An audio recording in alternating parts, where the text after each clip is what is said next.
All right, here we are, another Monday. Good evening, ladies and gentlemen. Thanks for everybody for hanging out and stopping by.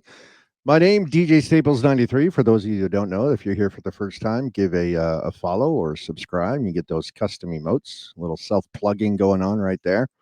So we're looking to have some fun tonight, as we always typically do on a Monday night for the DJ Staples 93 roundtable discussions, of course, with our usual cast of characters and our great guests that we have every week. I'd like to shout out to the gentleman early on, real quick, friend of DJ Decade, All Good Granola. We saw your IPA granolas earlier, so we want to give you a shout out. So make sure you guys follow All Good Granola if you like granola bars, and we can find out more information on him and how you can get his product. I'm sure it's readily available. Of course, hello to Mary Quite Contrary, Pam in New Mexico. Always a pleasure to see you. Victor Dancer. I know we'll see you later tonight, I'm sure, on Bracktoon's Zoom doing your dancing with your amazing masks. Who else we got? Oh, Brown Eyed Girl, also another good Canadian. So shout out to her. Mel, hello. Hope I didn't forget anybody right now. Miss Melissa the Mod, thank you for the follow as well. Anyway, that being said, it's good to see everybody here back. I appreciate everybody's continuous support for being here. But of course, I couldn't do any of this alone, right? I got some gentlemen I like to consider now to be close friends and always here to help me. And of course, one of the nicest guys to help me out. What can I say about him that hasn't been said already? He's a good guy. He's a great DJ. You can, check out his streams Sunday mornings. He's live at 10 a.m. He does his retro 70s soul. He does it all, this guy. And he's not a bad guy to look at, I guess. When he used to have a 70s porn mustache from a year ago when he started out on Twitch. We'll talk about his mustache later on. Maybe he's giving out mustache rides. Who knows? But that being said, ladies and gentlemen, without further ado, please welcome DJ Mike Harding. There he is. What's up, buddy? How are you? How Uh, was that for an intro? I must ask you a question, but I'm going to shave it for later. I saw your post today on Facebook. You Yes. showed you showed your by the way, it's just water. You showed your initial post, I think, from when you first started on Twitch. Am I correct? I don't even know when I know I got to be at least a year. I'm in there somewhere, my year on Twitch. But I think there was a crossover. That video was 1 year ago, and that's when I was doing it on Facebook Live. And I kept trying to, just hammer Facebook Live, hammer Facebook Live. And in and around this time, people were mentioning Twitch, Twitch, Twitch, Twitch. So I kind of got into the game at Twitch at some very close. If not, I'm already in the year, or I don't know. But it was a funny one because I did have this. If you Porn didn't see it, stash. I had this wicked mustache, and I've never ever had a mustache ever. This is my summer beard, summer here and So, summer over yeah, here. yeah. I got a couple more over here. That's all I could grow. It's very Apache. Ah, So I grew this really. I loved it. It was just so. I felt so. Man. complete. Yeah, it was like Burt Reynolds. It was so good. You did. You looked a little bit like Smokey and the Bandit. It was good, man. You still Maybe do. I'll try and work on it because I think the wife liked it. Oh, there you go. There you go. And speaking of facial hair, let's welcome into the chat the man, the myth, the legend, another good Canadian, great DJ as well, who's been very helpful with the technology and everything else. And just a good guy to chat with. And again, a new friend because of Twitch, and I'm glad to call him a friend. Hope he doesn't mind me saying that. Tomorrow he's going to teach me the alphabet. That's a little bit of an inside joke. Uh, Ladies and gentlemen, the one and the only Mr. Impressions DJ. What's up, buddy? Mike, I'll give you some tips, guy. Don't worry. Yeah, do you put stuff in that to make it look so good? It just looks so good. I can't do that. All I'm gonna say is I hope everybody enjoys it right now while it lasts. You get to save it? Uh-oh. Is there is I'm in. Listen, my buddy is he clears drains and stuff if you ever need a number, okay? Oh, there you go. There you go. And Staples, of course, I consider you a friend. Great friend for sure. I appreciate that, guy. I stopped saying guy until I met you, and now I say it all the friggin' time again. Guy. Why? What else are you gonna say, guy? It's better than saying. I have a group of friends locally in Jersey. I think I told you this story, but for the people watching, not that they care. But we used to make fun of guys that would say guy instead of like, hey man, or yo dude. It's just guy. So we started saying it as a joke, but Yeah. then it just became part of our regular conversation. It was always guy, guy, guy. So we Yeah. went from making fun of it to using it all the time. So Best thing to say, guy. I know I'm right there with you. Now I'm back saying it. Real quick, shout out to Bracktune who's going on live tonight, midnight Pacific. Bracktune, if you're going to hang out for a while after we're done our guests and you want to hop on, you're more than welcome. We'll shoot you out the link. So yeah, Tom, Retro Mix Toronto, he'll be joining us a little bit later. And of course, later on, our guest, we're going to have DJ Marky D, the one, I keep saying the one and the only. That's Tom rubbing off on me. Pause. And but first, I know, such an ass. But first and foremost, let's welcome our first guest out of my sunny Miami, Florida, Mr. Blair, also really known as DJ Dekade. What's up, everybody? How you doing? Oh, look, Welcome, Decade. joining us. Thank you. How you doing? Thanks for having me, guys. Appreciate that. Great to Glad have you here, you're guy. buddy. Wait, we got a guest. We got Presley. She's Hi, running. Presley. Hi. Everybody say hi to Presley. I don't want to take away from Decade's thunder, but that's Presley. That's my 2.5-year-old right there. Presley, come and say hello real quick. Presley, there's thousands of people from the thousands of people across the world. No. She's playing shy, but there's Deadhead in the Keep background. hiding. There you go. Hey, say hello. There she is. Hi. Hi, Presley. How are you? Say hi, DJs. Okay, now say goodnight. Oh, bedtime. Yeah. It's Good time night. now. Say goodnight. We're interrupting the show here. Say goodnight, my Okay. babies. You're so cute. Okay, cutie. That's what it's all about, everybody. That's what it's all about. That's She's the so reason adorable. why She gets right it from her there. mother, right? Yeah. Was that there? Didn't get her looks from me, I tell you. No. Oof. Thank Yeah. goodness you'll never have that mustache we talked about. Yeesh. So what's up, Mr. Decade? Not much, man. Just finally been doing some work. I finally got booked every Thursday, Friday, Saturday, and Sunday now down here in Miami. Did a couple of gigs during spring break. Spring break normally is really, crazy here, but this year wasn't as crazy as normal because of the whole pandemic. But I had a couple gigs during spring break. I didn't DJ for Florida Panthers at all this year because the whole pandemic, they were pretty much closed until recently. They started opening up. So I'm the DJ for the Florida Panthers as well. So until next year, I probably won't DJ for them because they're not even full capacity yet at the stadium. Wow. Wow. So no, go ahead, Dan. You want to say something? No, I was just saying, wow, same thing. So Decade, real quick, what's the temperature in Miami today? It is about 88 degrees right now. Oof. I want to curse you out. but Fahrenheit. So I don't know what that is in Celsius.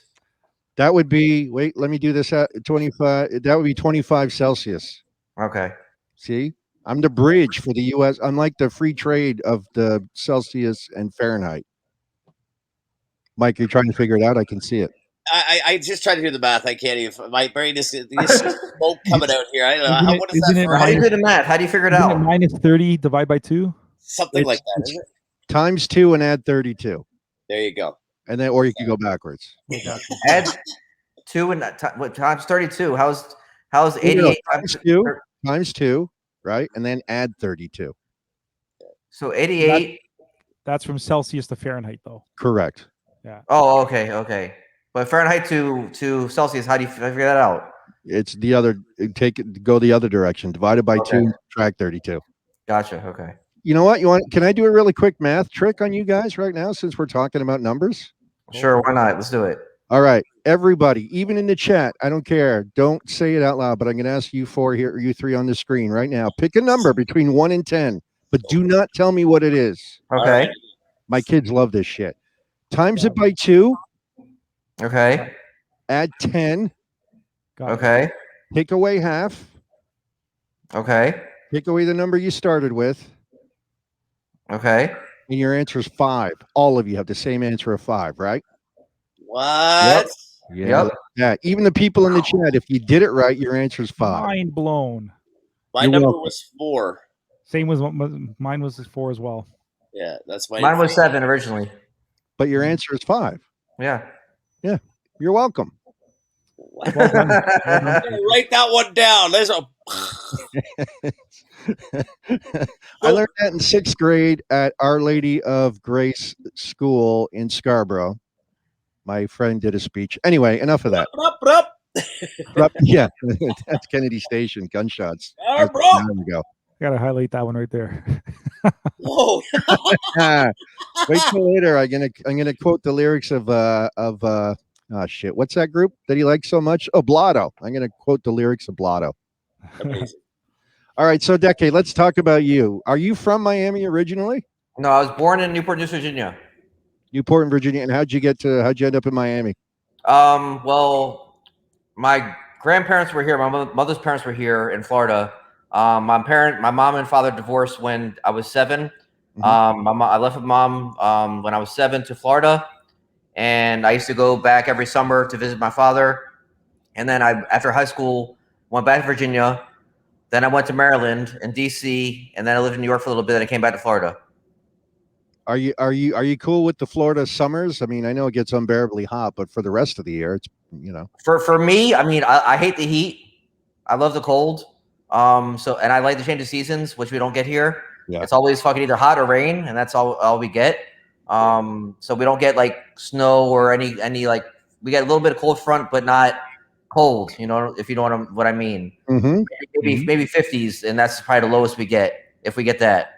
So I like the cold, and so we don't get that here. Have you ever considered moving to Canada? Not Canada, but I'm going to go to North Carolina. Oh, you are? Okay. You will like the cold until you have to shovel it. Yeah. I've lived in the cold. I lived in New York. I live in DC. I lived in Virginia. So we've had snow. So yeah. Yeah. I had to shovel it. Yeah. Yeah. That's not the fun part. No, but I still like it. I still enjoy it. How I gotta ask. I'm so curious right now. Like you're kind of back in full swing down there, and you're doing the club stuff. How like what are the people's reactions? Like, are people still wearing masks? I know in the States a lot of people are like fuck the masks, whatever. But is it like back to normal as if nothing happened? Okay, so when you walk into a certain buildings or certain places, you have to wear a mask to go in. Right. But once you're in there, like you take the mask off and that's it. Is there any kind of like security guards with the The temperature gun? Yeah. No. Nothing. Nothing. Really? How long have you guys been like that in Miami, though? That it's been pretty open for a while, no? Probably half the year. That's amazing. Yeah. I know all the North Florida was open way before we were, though. Okay. Like Tampa, Jacksonville, Orlando was open way before we were in full swing. Really? I remember videos of the Spring Breakers Yep. giving Florida a really bad name months ago. Oh yeah. I just want to party and it's cool, man. Like, I'm just hanging out. Like When this all started around this time, it was the same thing. They were just like, Yep. fuck it, we're just gonna party. Yeah, they don't care. And even at the restaurant, like the staff always wears a mask, but nobody else wears a mask. Like all the patrons just come in without masks. The bar, the club I work at has no mask. The staff wears masks, but nobody else wears masks. Not even walking in the place. Is No that mask at all. mandatory for the staff What's to that? wear?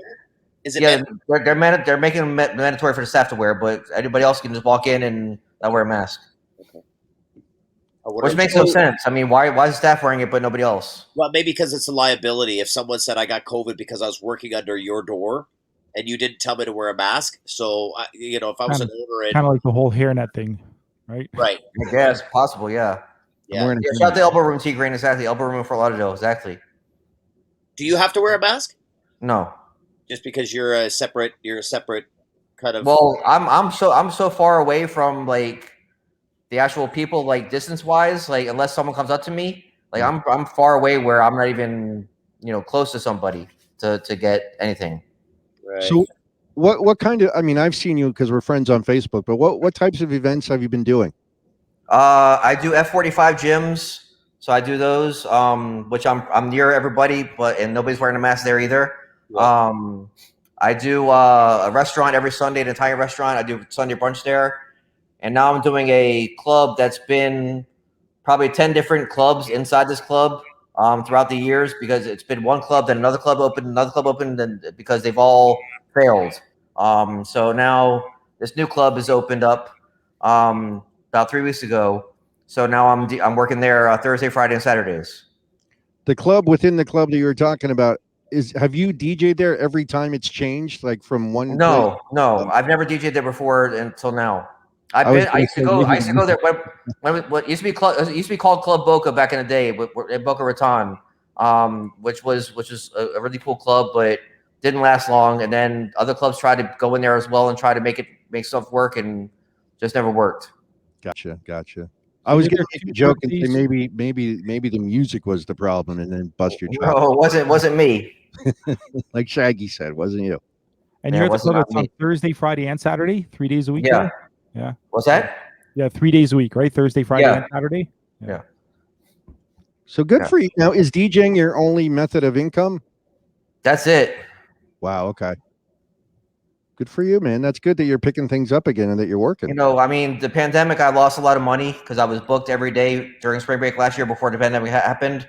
Mhm. I was booked some doubles, some triples, but I was booked every day. My calendar was full, and once the pandemic happened, I lost everything. And then pretty much I always did Facebook streams. You know, always got kicked off Facebook, but Right. then once the pandemic happened, I still had Facebook, and then someone told me about Twitch, which I know about Twitch many years ago because I used to be in the gaming business, so I knew about Twitch for many years. But it was always gaming. I never heard of a DJs on Twitch until the pandemic. So they were like, "Go on Twitch, you can make money." And I'm like, "Okay." So that was pretty much my source of income.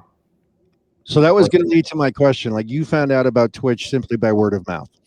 No, well, I've known about Twitch, but not as far as the DJ wise. Sure. But people are like, oh, DJ on Twitch kind of a thing. Yeah. What's your connection with Thunderstorm Productions? My connection, just friends, just like you guys are. I mean, just friends, that I met through Twitch. Yeah, because Mr. Green is in the chat causing shit again. Yeah, he always causing shit. He's good. Barry, Like what's up? What percentage of Floridians are vaccinated? I'd probably say 50%. All right. I'd probably say 50% are vaccinated here. Wow. More older people than the younger people. Yeah, and that's probably just going to keep coming for sure. What happened? What's in your cup? Oh, iced tea. It doesn't. Iced tea. I'm just curious. Staples, you're working too, are you not? I saw a poster or something that you did a flyer that you're back and doing bar stuff or club stuff. What's going on there? What are you doing? Yeah, I did my first back in real life, I guess, right? I did my first real life gig last Friday night at a local bar. Nice. Yeah. I'll ask you both. Like, how did that feel for you? Were you nervous? Were you because with Twitch, I find like we're constantly trying to really stretch the crates, right? And we kind of maybe forget about the bangers, so to speak, because we're not playing that same kind of format every week. We'll do Motown one week, we'll do 70s this week, and we're really stretching to find that retro classic that, like to surprise the DJs. Right. Like, there's so much going on in my brain. I think if I said, hey, Mike, go, tomorrow you're working at club whatever, I'd be like, I don't even know what I'm going to play. Maybe a handful of songs. You go, here's 5 songs I'd play off the top of my head. But after that, you're like, But see, that's funny because people are asking me the same thing. Like, how'd you feel about going back out? I'm like, it felt like riding a bike. Once you know how to ride a bike, I mean, you can fucking go ride a bike again. I mean, it's just like, walk in the club, set up your equipment, and it's like, let's go. It's like, ready to go. It's like, it's like. It felt good. I was happy, but I was so glad to go back to work. And I mean, listen, I love Twitch. I love the community. I love the friendships I made. I enjoy it, but there's nothing like playing for people. Right. Well, that's the live aspect of it. Staples, what about you? What was your It was interesting, right? Because in New Jersey, we're at 50% capacity. Now, the bar that I worked at, it's small and it's connected to a really nice restaurant on the other side. So they work together. Not that matters. My point is, the bar shut down, basically. All the chairs at the bar you cannot sit at. So what they've done is they've set up tables for 2 and the odd table for 4 right up against, like, on your right-hand side would be the chairs for the bar. You know what I'm saying? So the bar's closed. and you can't really dance. So it's you come in, you have your mask on, you sit at your spot, and then you take your mask off. So Right. I was making jokes about just being a glorified jukebox, right? I mean, how many times have we all done that where we're just playing background music and it is what it is, A lot. right? So knowing full well they're not going to get up and dance, No. but I was like, well, whatever. It's going to be an easy gig. I'll play whatever I usually do at this particular place. It's a bit of an older crowd, and I mean, it was what it was, and it was just 4 hours of just playing background music. The owner was happy at the end of the night. A couple people that stuck around from the time they were there before I even set up were, so it was different. I was in a little corner, not at the normal corner, but it is what it is. Because the space I used to be in, they put in a table for like 6 people, and that was full. So they want to try and get as many people as they can legitimately, but again, people aren't dancing. But people complimented me on the music, and I just decided, fuck it, let me just stream live on Twitch and just play whatever I'm playing here. And I said to somebody, I think it was Eli, who was in my chat Friday night, I put more effort into a DJ Ray Train right now than I did in that gig last Friday night. Yeah. I swear to God, like I even made the comment, like, oh, I should hit pull up. But it was weird because it's like there's the virtual DJing and then there's the reality. Right. So I'm used to hitting the pull up and all that kind of stuff, right? Yeah. And out, hey, everybody, we're going roller skating. I'm that guy online. But in Yeah. person, if I put out that kind of energy in a place that was very quiet, very mellow, then they probably look like, what is this guy on? Yep. So Yeah. it was interesting to say the least, but it was good to be out. Well, that's good. That's good. That's a perfect gig. I'd like to be in a gig like that where it's almost like Twitch. You can really open up Yes. and play whatever to that kind of gigs. Those are the kind of gigs. If I do decide to, I go back to the club or bar scene. That's where I wanna. That's where I'd want to go. I think. Yeah, I mean, I don't want to go to the club and start playing. Let's go, the smoke's going, the lasers and all that. I've done my time. I've done all the clubs in Toronto. Back in the heyday of the downtown core, I've done them all. And Thomas is, well, wherever he is, he's an old school guy like me as well. We've done it all. So I think at my time right now, I think Twitch is perfect. I want to stay on it, do my Sunday show, but then find something that's kind of during the week that's really, really easy, just to do that all request glorified jukebox. But are you afraid to go back to full venues? I don't want to say I'm afraid. I'm nervous about it. I think, and I don't know why. And like But you it's said, got to be one of those things that riding once you get back into it, you just start doing a few songs and then I think you it's let it just ride all from in there. here. Yeah, I'm just exactly. so used to my comfort zone. I have my little. I'm in the basement. I have my little setup over here. This is a beautiful thing, right? So, I got a 2.5-year-old now too, right? So I don't know. Well, look, I mean, listen. I mean, Twitch. I mean, I don't know. I'm not gonna ask like Twitch pays XYZ whatever pays, and you make whatever you make on Twitch. But if you're gonna make let's say 400, $500 on a gig, I mean, are you gonna say you're not gonna do it? I'll say I'll do it. But But Mike, you got to look at it this way too. You kind of are doing it in a sense that you're going out right now as is, right? Right, yeah. I'm doing it differently, and you're right. Correct, very different. Yeah. I'm kind of going a different direction where the normal for every DJ is let's go back to the clubs, or let's go back to the bar, or let's go back to whatever your little hotspot, especially for summer. Yep. But my thing is hitting the mobile, going to street parties, festivals, rib fests. I want to be involved with anything that's outdoors, even concerts. Like if the concerts start opening up, and my goal hopefully is to approach Chorus is our radio station that has like Kyoto 7, 1021, more of a rock side, but that's like their umbrella of Chorus Entertainment. Right. I want to approach them and say, dude, listen, I got this wicked trailer. Like, let's set up your banners. Here's Q107, or here's 102.1 The Edge, or here's whatever, or our dance station. Here's a couple of flags, but I'm the DJ for it, And here we are at a concert featuring, I'm the pre-show kind of Right. promo and swag and stuff like that. I want to do a ton of that because I think there's a lot of money in it. especially with beer companies and things like that. So that's the direction I'm gonna beeline after. Not just let's go to your house and happy birthday, air horn and stuff. I really want to go after the corporate side of this because once the doors open here, I think they're going to open up fast, and I want to be the guy that has his foot in the door. Yeah. Well, get it with promoters now then. Well, that's the thing with promoters for clubs, but No, I'm talking about for concerts. It's all promoters. It's all promoters that do it's it all like Live Nation and stuff like that. So I got to approach those kind of Clear people. Channel, Live Nation, all that shit. Yeah. Yeah, man. So I know a guy at Live Nation actually, so I should reach out. That's a good point. I should reach out to him. That's the only way you're gonna get into a concert through that kind of promotion. Yeah, but I'm hoping like someone like Molson's or like whoever sponsored that particular, like you have Live Nation and like 6 other Right. company, and let me be part of one of them, and even if they hand away little rubber wristbands with their whatever on it, and that's what I want to be. I want to be the DJ for that. If I have to get on the mic and say a few words, hey, come and join us. We got this going on over here. Come on by, chick, chick, chick, chick, and we're playing tunes.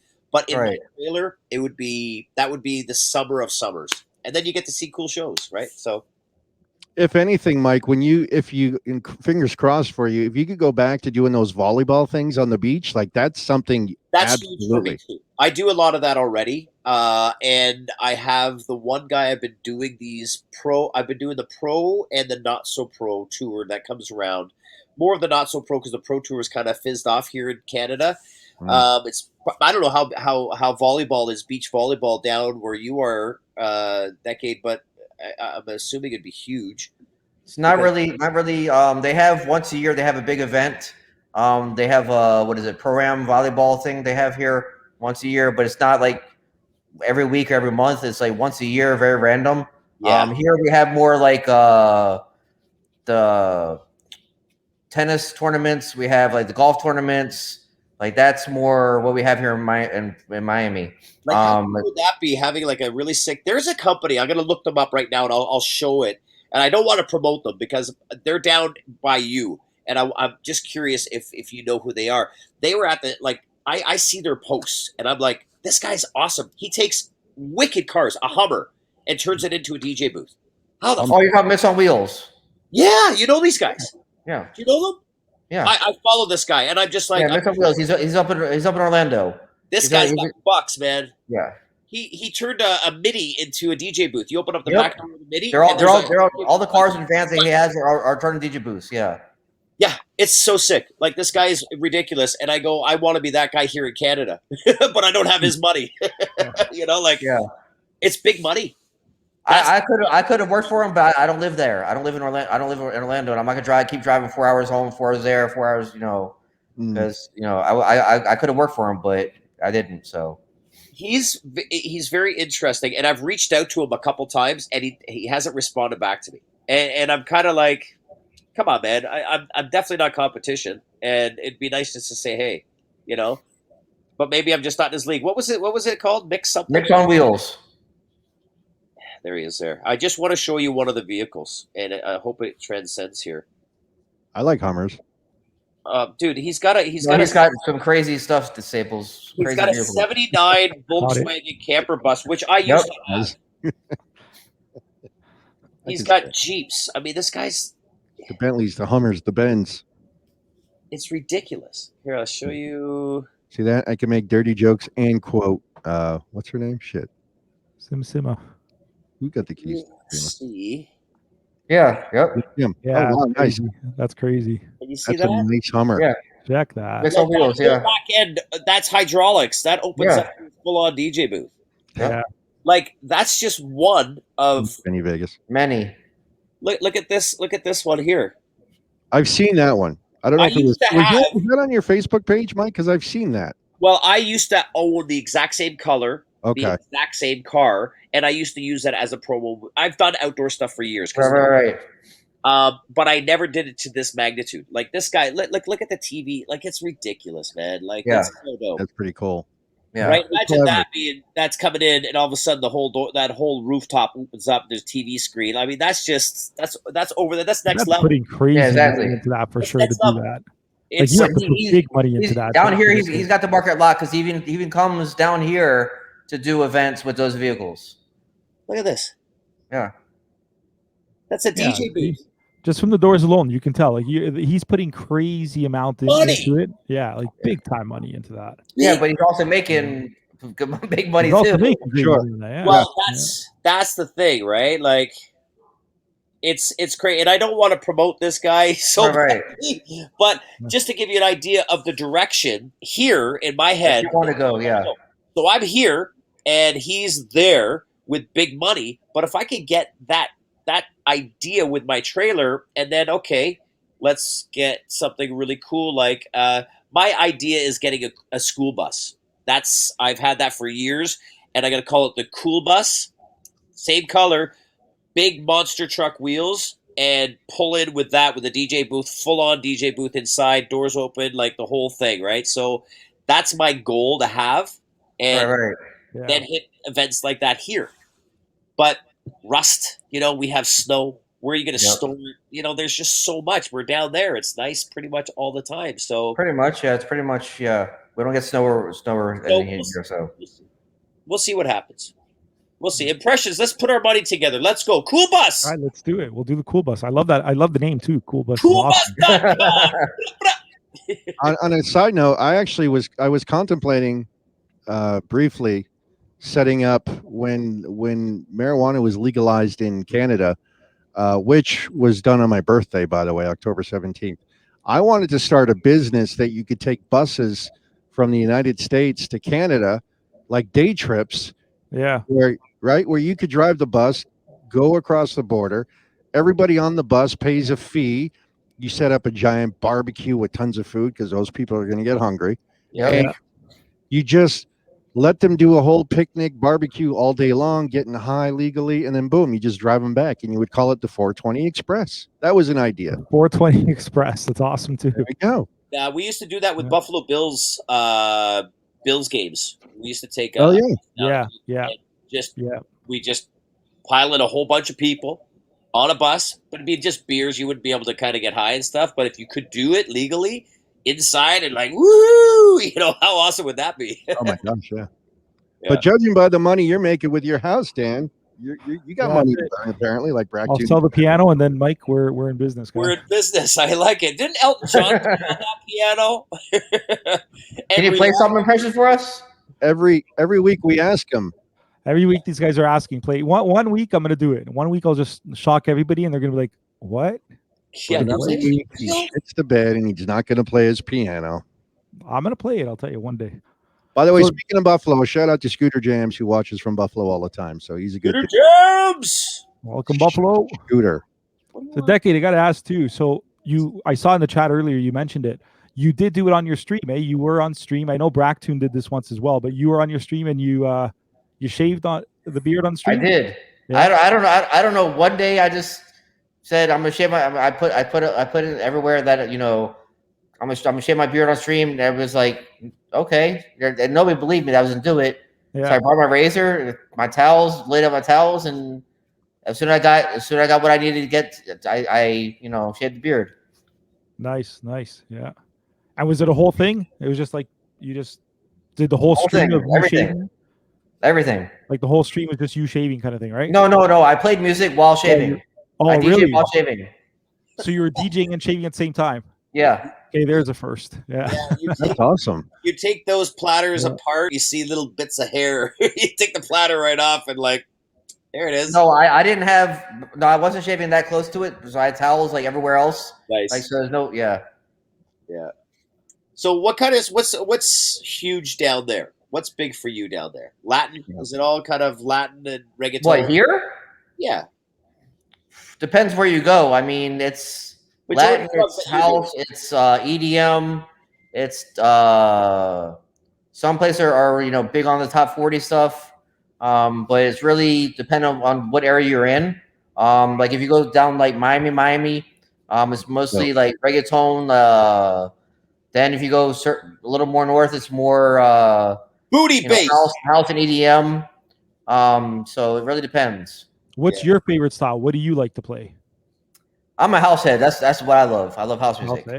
Nice. But I play everything. But I love, if I could play house music all night long anywhere I worked, I'd be happy. You know what? I want to ask you a question about a situation that happened with you. I mean, I want to know how you got started, and I want to talk about music and what your favorites are, and did you hear the Beatles and you got a heart on? Like I like music, all that kind of stuff. However, I have to ask you about this before I forget. Uh-oh. There was no. There was a situation with you, no pun intended, being in Jersey. You were playing on the music video DJ's channel one day, and then you got banned or blocked on Twitch, correct? The channel got banned. So you were playing as the channel went down? Down, yes, correct. Wow.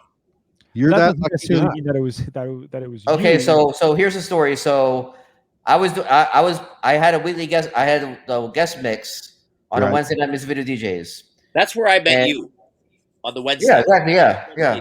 That's when I first met you through. Yeah. So anyway, so I was playing. I was in probably, I don't know, 30 minutes in, and all of a sudden, everything stopped. Wow. And then the funny thing is that everybody after that, not Evan, of course, but everybody, all the DJs after that, was saying that I'm to blame for music video DJs getting shut down. I know how you feel. Ask Thomas Hall about that. I was about to mention it, Mike. You guys have a lot in common. Where is he now, anyway? He's coming. He'll be here. So you're in the middle of a thing and it goes down. And so what happens? Your stream just shut off, stopped? No, their channel went down. My OBS was still running. Everything was still running. Their channels went down. How long did it take for someone to notify you, like, hey, you're not on MVDJs right now? I knew right away because the screen went, that you're offline. Yeah. And I know, Tom, DJ Green is saying that you guys all had a Zoom call later that night. And I did remember being... and Maurice. And then I got blamed for everybody kept saying it's my fault that they got banned. It's amazing. But didn't you get banned for playing a video and somebody complained about that as well? Oh, okay. So you're just a shit disturber, Dekade. If you guys know the song Disco Inferno by 50 Cent. Okay, the video is on YouTube. The video is everywhere. Okay, where he's in a strip club. Okay. And I know who reported me when I did this, because there was only one female and that never came to my stream before in her life. Who? So I knew who it was. Who was it? I'm not gonna say her name. Mary. Tell us offline. Tell us offline. I'll tell you offline, maybe. Okay. Anyway, so I saw this person in the chat, and right when I got banned, like, she was pretty much the only person in the chat at that time. Okay. So then I got banned they put me banned for 3 days for playing adult content. But does Twitch tell you that it was from a complaint though? They say they said they sent you an email stating that they got a report that you're playing something with adult content, nudity, XYZ, blah blah. That you could either be two things: either you're banned for 3 days or you're permanently banned, like Music Video DJs was. Yeah. Wow. Interesting. Very interesting. Yeah, that's why you definitely. And the video's on YouTube. Right. Right. I know.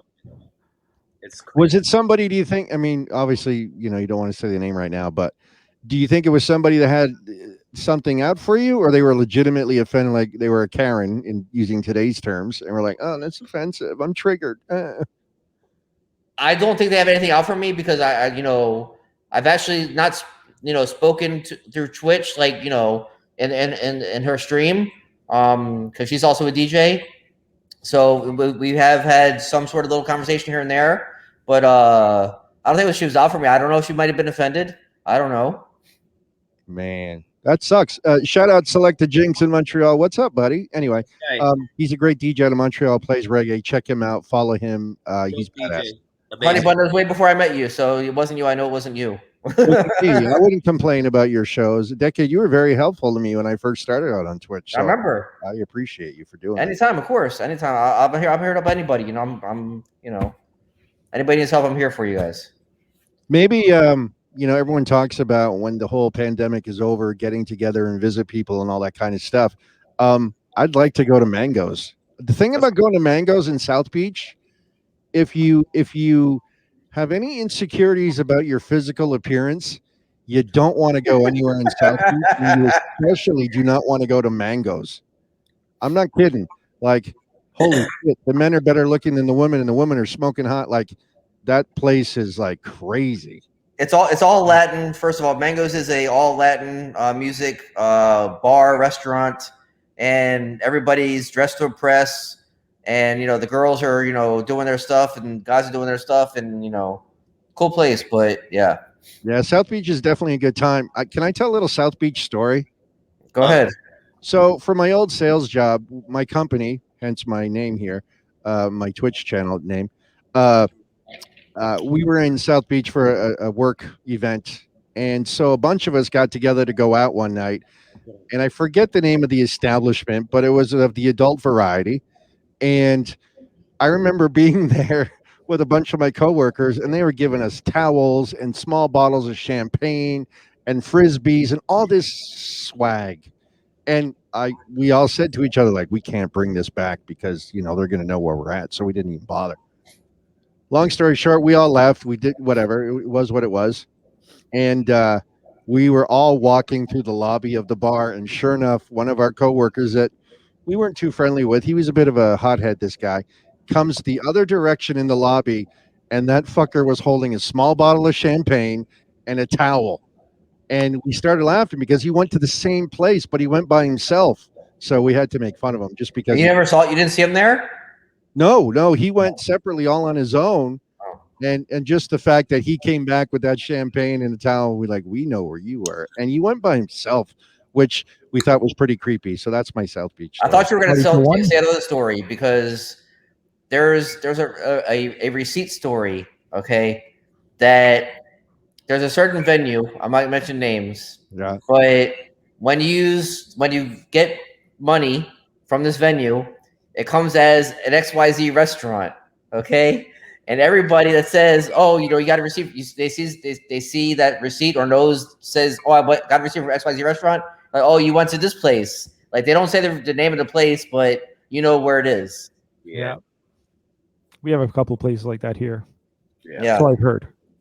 There's a plaque at the front row with your name on it. Is that the same receipt that Whitney's referring to in the "It's Not Right, but It's Okay" song? Maybe. There's a lyric, right? You said showed up on your credit card receipt, right? Yeah. Yep. But no, nobody would. They would think you went to a restaurant. They would not know like it was that at all. Special treat. That's funny. So Decade, I'm going to ask the rhetorical, not the rhetorical, the obvious questions. How did you get into DJing? What got you started? Well, I was always into music. Like I said, 5 years old, I went to go see Kiss. I was a big heavy metal fan. It was Kiss, AC/DC. Yeah. It was then on top of that, it was Kiss, AC/DC. Then it became the Beach Boys. I don't know how the Beach Boys got involved in it, but the Beach Boys back in the day were good, especially in Virginia. It was a big thing. And then pretty much when MTV came around, I used to see all the music videos and saw like all the rap videos with the DJs, this and that, scratching, and I was like, I fell in love with what I saw. So I was like, I gotta do this. I gotta figure out how to do this. So I watched what they had. I saw the labels on the turntable says Techniques 1200. I saw the mixers. I saw this and that. So I was like, okay, cool. Now I know what to buy. So I started working when I was 15 years old, and as a busboy in a restaurant. And I saved up enough money when I was 16 years old to buy 2 1200s, and I bought a Radio Shack. If anybody knows what Radio Shack is, yes, we do. Radio Shack realistic mixer, the 4-channel realistic mixer back in the day. Yeah. That was my first setup, and I was a hip hop DJ. That's all I played and loved was hip hop. I was a hip hop started DJ when I started DJing was hip hop, and then started hip hop and reggae. Then I got into techno, and the early 90s when techno first started was techno, and then I just became throughout the years more diverse in my genres. What was the biggest challenge when you were starting off as a DJ? Biggest challenge? Wow. That's a tough one. Getting gigs. Yeah. That's That always was a that tough was one. that was part of it, but I'm a DJ. Can I work here? You're like, what do you Yeah. do? You know? well, I'll tell you a big challenge that I had. There was this place in South Beach called The Spot, which was a reggae club on Friday nights. Okay, it was all dancehall reggae, and I went in there one night and check it out, and I was the only white person in the club, and so everyone's looking at me like, "What's this white boy doing here? What's this white boy doing here?" Yeah. So at the end of the day, Oh, I spoke to the manager. He's like, I said, hey, I heard you're here hiring DJs. Blah blah. He goes, you can play this music? I said, yeah, I can play this music. He goes, come in tomorrow, XYZ time, and I want to hear you play. No problem. So I came with crates of records. They already had the equipment there. I came with a crate of reggae records.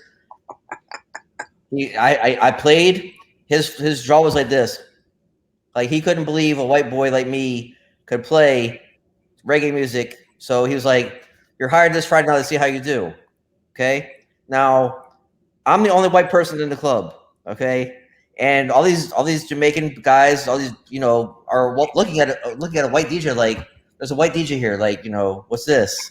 Dude, I had that place packed every Friday night from start to finish. And they were like, go white boy, they're like, I lasted there 4 years until they closed down. Oh, that's good. you were helping their patrons dance erotically, I guess you could say. I guess.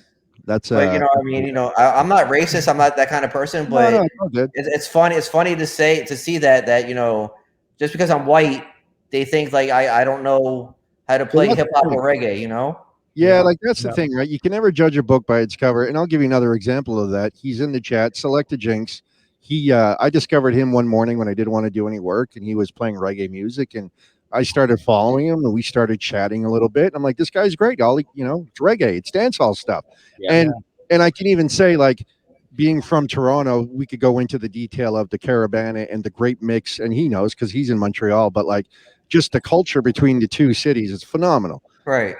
And I got used to him playing reggae, but then we started to chat a little bit, and he's like, man, I love Guns N' Roses. I'm like, get the fuck out of here. You like Guns N' Roses?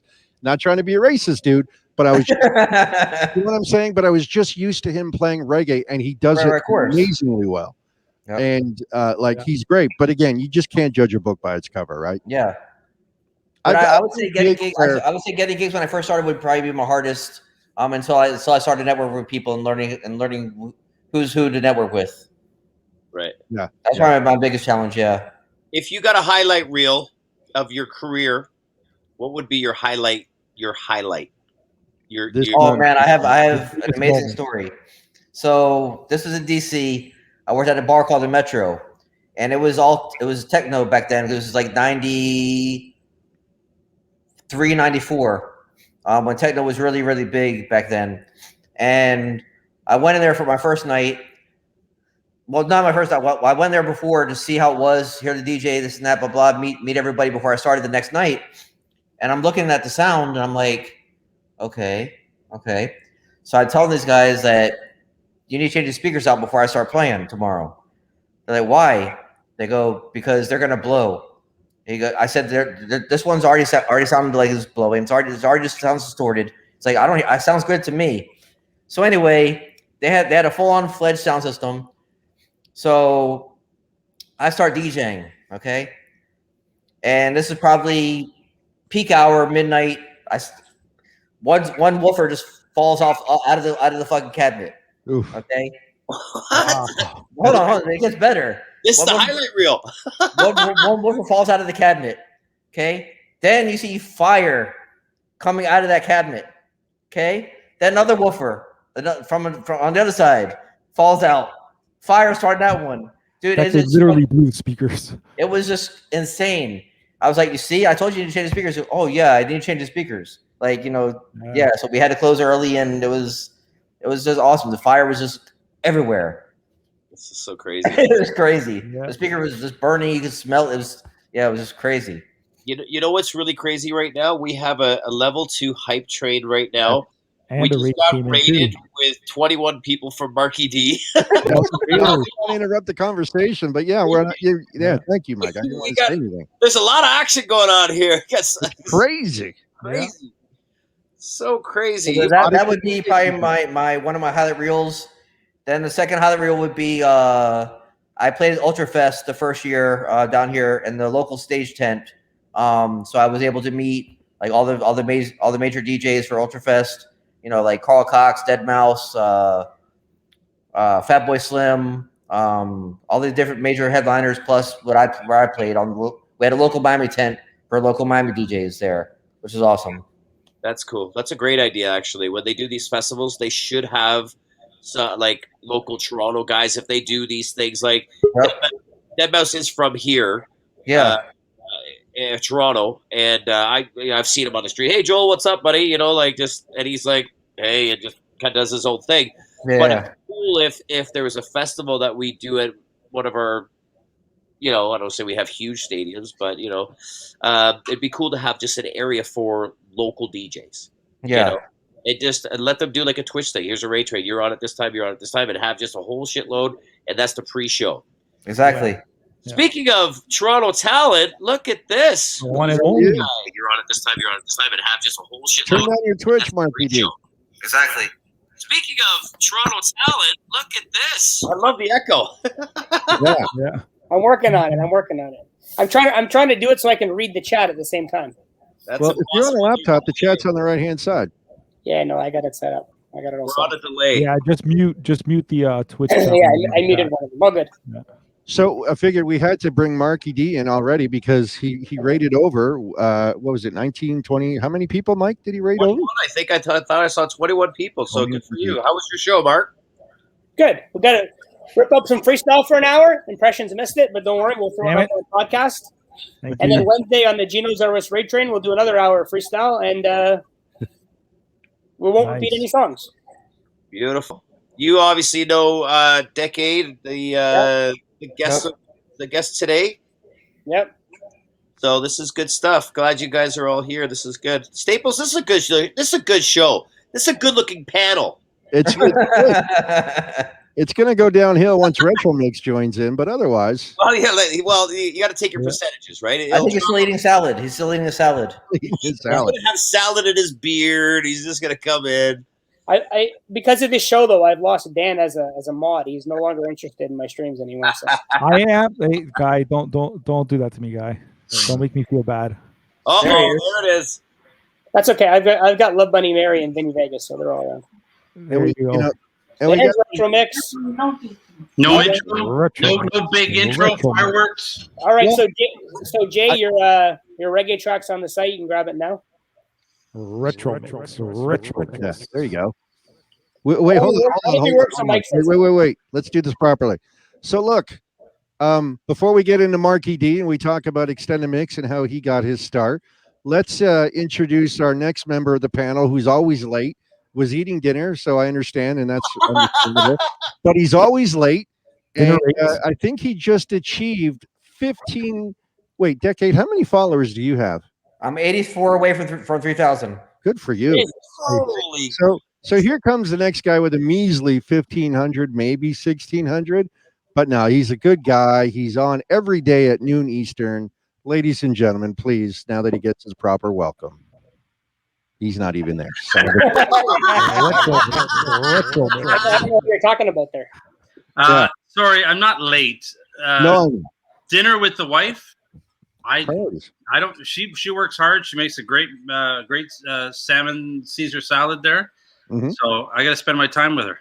We just wish we had some of that salad, guy. Oh, dude, I'll send you a picture of what she made. Here, hold on. I took a picture of it. It is. Oh yeah, a picture will fill me up. No problem. Yeah.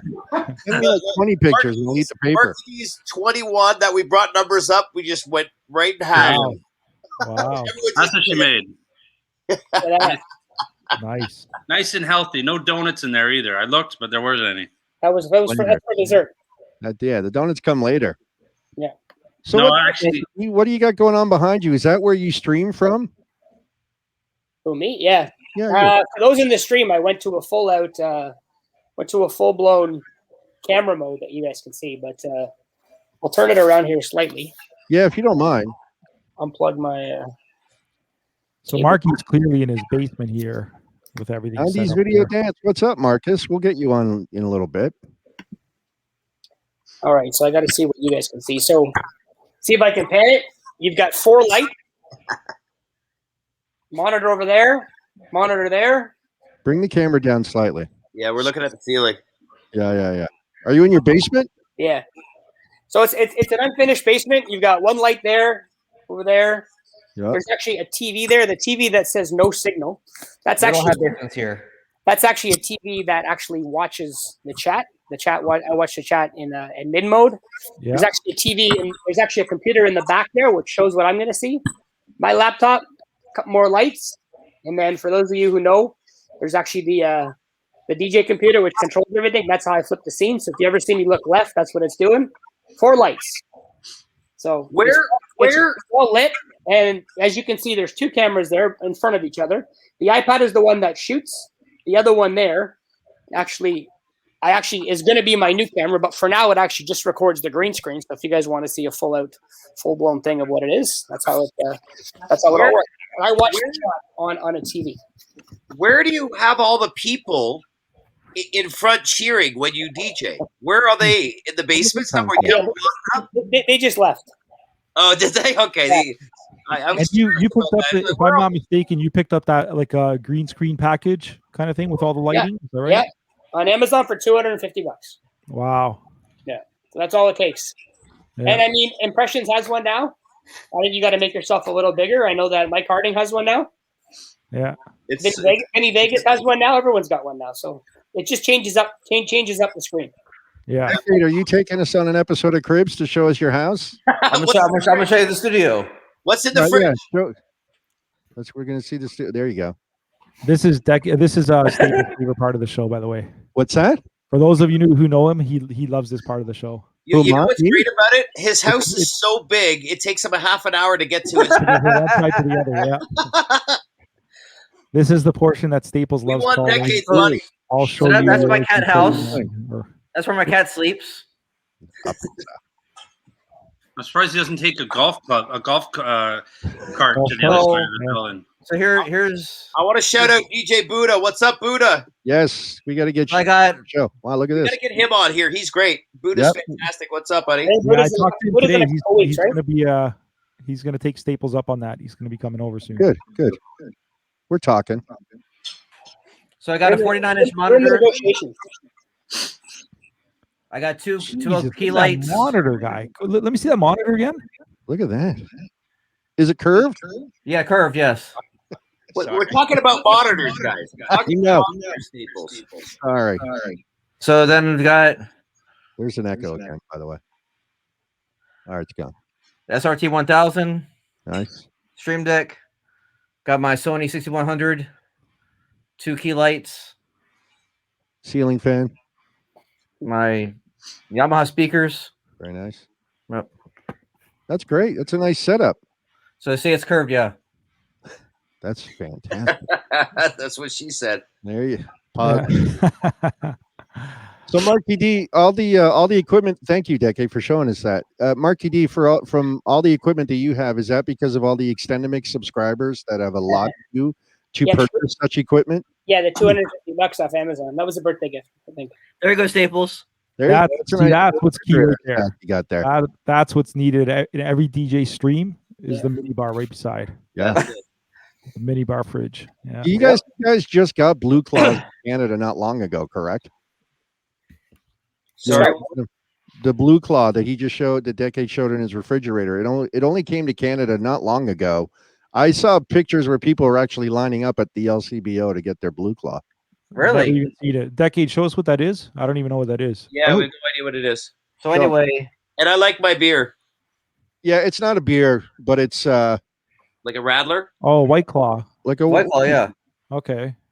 Oh yeah. Watermelon. Okay. What's that? What is it? It's booze, right? It's a seltzer, but it's hard seltzer. It's alcohol in it too, yeah. Yeah.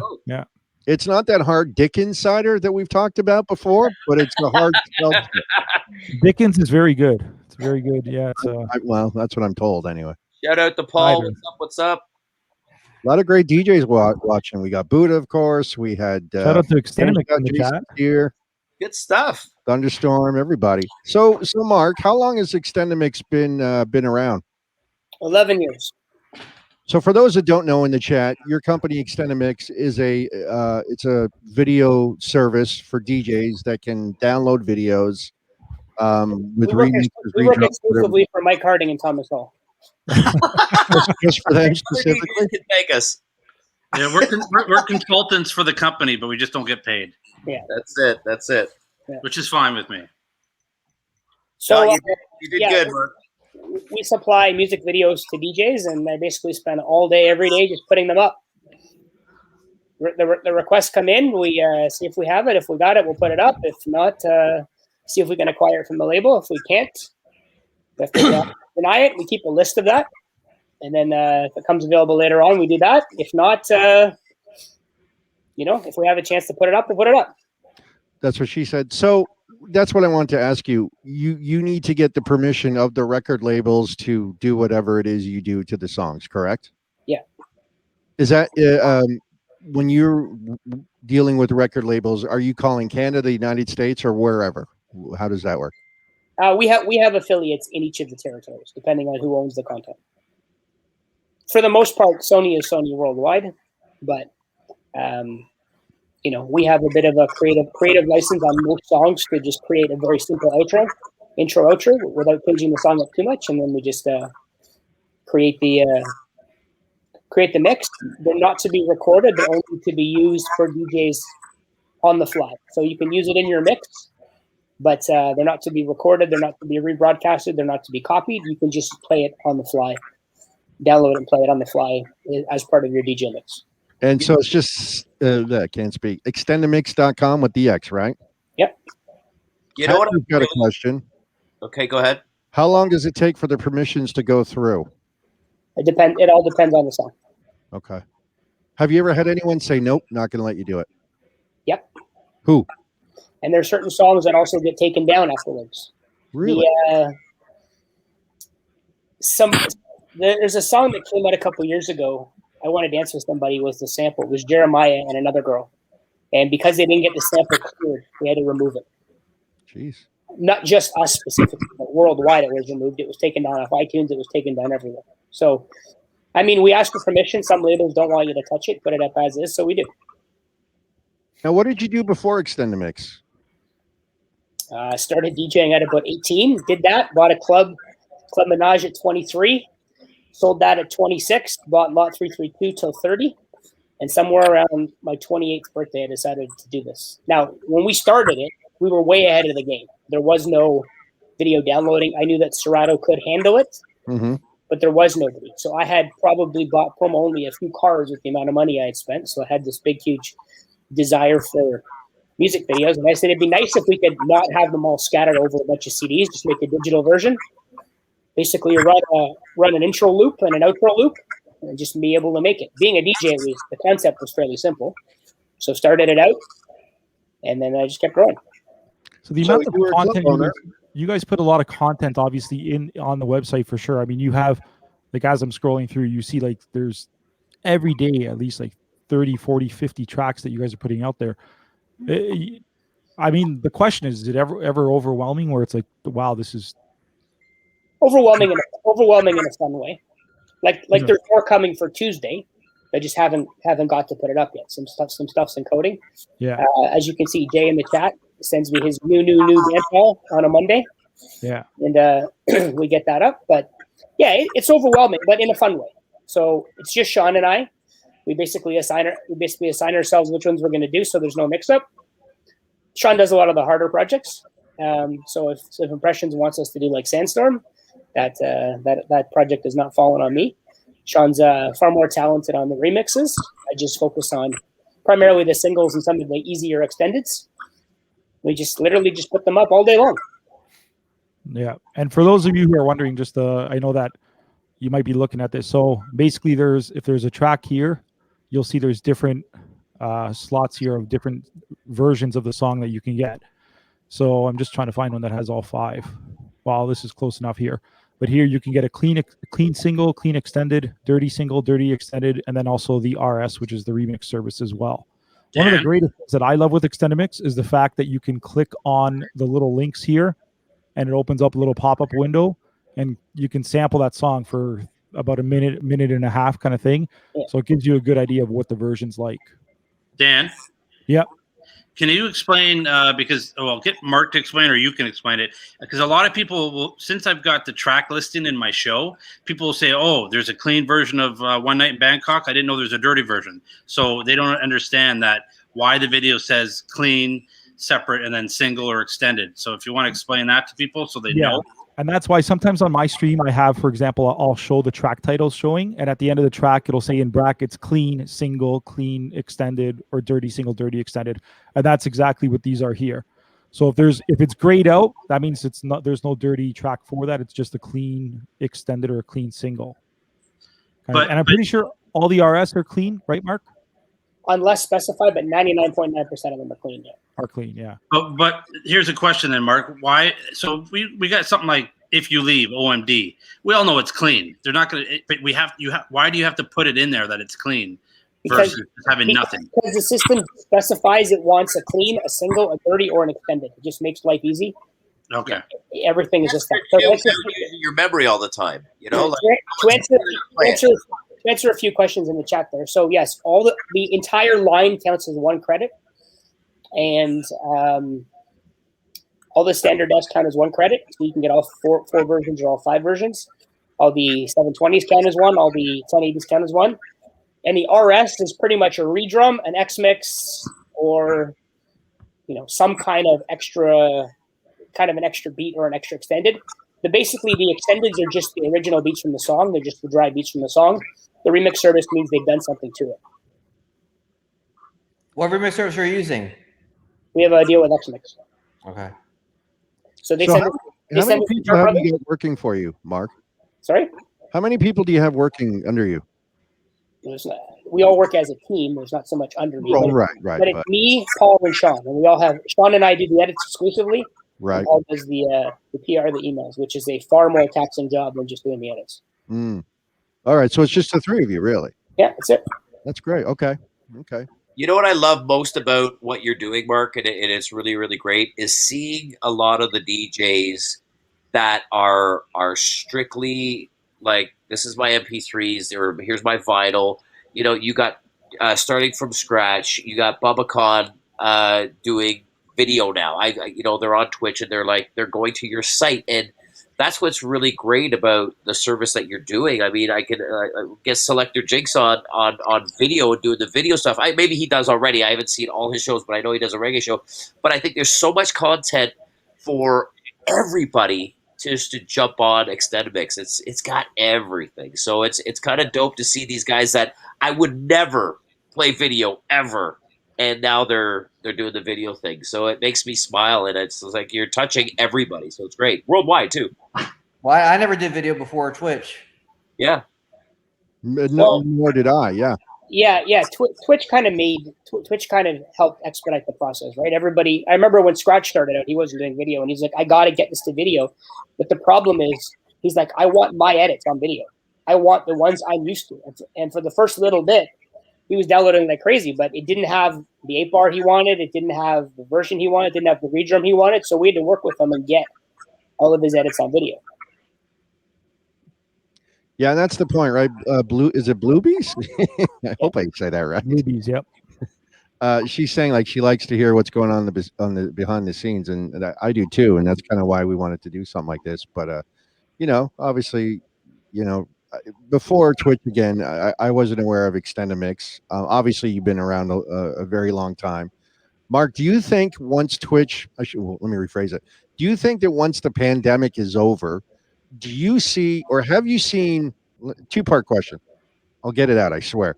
Have you seen an increase of use from your site since the pandemic, and what do you foresee post-pandemic for your? It went down a bit at the beginning and then sort of leveled off as everybody moved onwards in terms of to Twitch.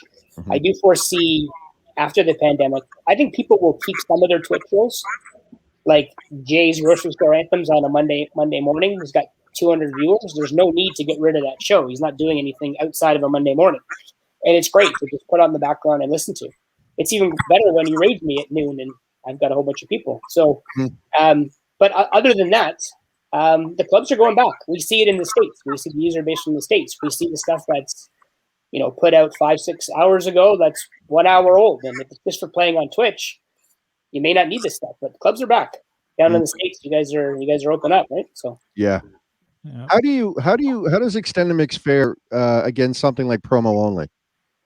And I'm not trying to start shit. I'm just legitimately curious because I'm, I mean, for the most part, I would say that promo only predominantly puts out new, whereas we have found that basically through our charts every week that a lot of what comes out, a lot of what gets downloaded is pretty much the old 80s new drums and a lot of the older stuff. Mm-hmm. Anybody can find the new Polo G or, anyone can find the new Pitbull record. It's everywhere. But you're not going to find a cool beat intro of Midas Touch or something. So, we're trying to get all that stuff. There seems to be a major surge in 80s redrums. That seems to be what everybody wants. So, I mean, we focus on keeping the new and adding the old as well. And on a daily basis, we're still adding a substantial amount of good old content. So it's a combination of new and old. And then we just focus on catering, like Mike said, catering to everybody, whether you're a country DJ, whether Jay gives us the reggae every week, he's in tune with the reggae, the hip hop. You know what I mean? Mike Harding, if there's a new remix, he's got it right in there. And Thomas Hall gives me a whole bunch of 80s that I don't know. A whole bunch of stuff that I would never play. So just real quick, there's a bit of an echo. So I don't know if somebody's watching or listening on Twitch that's here in the panel. If you can, just turn that down if you don't mind, please. And thank you. Sorry, don't want to be that guy, but I had to. Listen, Karen, just because it's your show, I'm the asshole. It's my show, goddammit. Would you know off the top of your head, would you know how many tracks you guys have listed up there right now? Approximately? Well, it's close to 200,000. I mean, keep in mind, there's a hard drive is full of multiple versions, so it's hard to determine, there's 8 versions of some song. Yeah. But it comes in at over 200,000. Yeah. Where do you store it all? It's all stored on a couple servers down at 1 Front Street. This is Dekade plays at least half that in one night when he plays. He's a really quick mixer. Easily. I just want to see if he's paying attention, and he's not really. No, nothing. Nothing. God bless him. Hey, Dekade, what's happening, brother? We're just talking. Just talking about you, man. So, Mark, do you have a backup server in case that ever goes down? Yep, it's all taken care of. So, okay, Mark. So you started DJing at 18, and everybody knows you. You're the Euro guy. I started DJing at 16. I think. 16. I'm sorry. Yeah, when I got my license, I was driving around listening to. At the time, it was Chris Shepard. Okay. DJ Gee and Glenn Knight and Kevin Tay and those guys when 103 started. When I was about 14, I took my radio off 680 and put it on 108, Energy 108. And I said, I'm going to try listening to CFPR. Try this for a week and never went back. And then when I started DJing, Euro was hot. So I was like, I want to be able to do this. So when I got my license, I started making tapes. And Euro was hot at the time. So like most DJs, just like Thomas Hall, they all started with Euro. I just stuck with it. Tom, did you start with Euro for real or no? I did. Oh, you did? I swear to God, I started in when I started doing DJing, Euro is what I was playing. Okay. And then I stopped like 2 years. I started the Phoenix 96. So I stopped doing Euro after like 1996 is when I stopped doing Euro. Jeez. So give or take. Right in the heart, right in the middle of it, guy. Yeah. So it kind of veered out. It went into a bit of a house phase around 97, 98. And it kind of to go into a little bit more of like, fired up by, that kind of stuff. And it started to go into more of the house phase a little bit around there. Funky Green Dogs. Yeah, Funky Green Dogs started to go a little bit more into that phase. So Euro died for a bit. Venga Boys kept it alive, Eiffel, and then when it moved into the 2000s, it kind of picked up more of a trance sound, which is more like a Milk Inc. Silver Lasgo type sound. Yeah. Not really a fan of that much Euro because I like to mix quick, and those breaks are just too long. Is Jellyhead by Crush, is that considered Euro? Oh, yeah. Okay, because I hear conflicting stories. I don't know if That's screaming Euro. But I don't know why anybody plays Ace of Base. It's a Beautiful Life. That is not a Euro song. Is Ace of Base considered Euro in general? Do you think? No. Okay. That's a pop song. Gotcha. So outside of the Euro, like, what do you like to listen to now other than Euro? Slow jams. Is that you're a smooth romantic kind of guy? Yeah. You know what? DJ. DJ Disco Vinny with what he's putting out. That stuff is. I heard he puts out music, right? And then yeah. That and I love the 80s, right? I mean, I still love the Euro, but I've played it so long, it's, I can just turn it on and just go. I pretty much know the songs, know all the breaks. It's pretty easy to do when you've played it that long, right? So this past week on Sunday when I was doing my show, I do Smooth and Slow Sundays, and I played probably, I'd say maybe 10 Disco Vinny remixes of all just like slow jams. It's great. And he uses the snap beats. Right, it's kind of more of a snap. Let's just sample it. Yeah. It's great to get some of that stuff because, originally you're not mixing that stuff, right? You just drop one at the end of the night. But he's made it so that, you can basically pick up and play a whole night of that stuff. Yeah. So, okay, Mark. So if you're doing a live gig today, what's your go-to? If you know you got to get the crowd up, you want to get everybody hyped. What song do you go to if someone says we got a gig for you tomorrow? MJ. It depends on the format. If we're talking an urban gig, it's much different than if we're talking a club gig. But I mean, I still miss playing hip hop. When I played at Nashville North, I would say that still 50 to 60% of it was still urban, right? It was fun because the energy level is there. They sing everything. Like we did some Drake nights that we would do like an hour of Drake straight. They literally would sing every single song. So, whatever's got the energy, I'll play. Sure. Are there any guilty pleasures that you have music-wise that people might be surprised that you like that sort of thing? I mean, I'm surprised about being well, Buddha says DJ stands for Don Juan, so that's good to know. I like that Remix Boys song. Which one? Sorry? Remix Boys, Dreaming of You. Okay. Yeah, I was there for that. I produced that video, so that's one of my favorite ones. And we got Impressions in it, and we got Love Bunny in it, and Lexi's in it, and Kevin K's in it. How can I get in one of your videos? I produced two songs with Chris, and that was it. Raquel, Keep Me Hanging On, and the one with his wife, Kathy Phillips, Dreaming of You. So Mark, is it true you like your cheese? Oh yeah, I absolutely love and envy DJ Jay's morning show. I mean, Jay and I talk on a regular basis, and I'm constantly filling up his Dropbox for stuff, and he's asking me for stuff. Like that show, he puts it together well, but it takes a lot of planning. And him and I are constantly going back and forth every week. And I say to Mike, I'm like, Mike, he's got 200 people. Do the same thing on Sunday. And Mike plays James Brown, and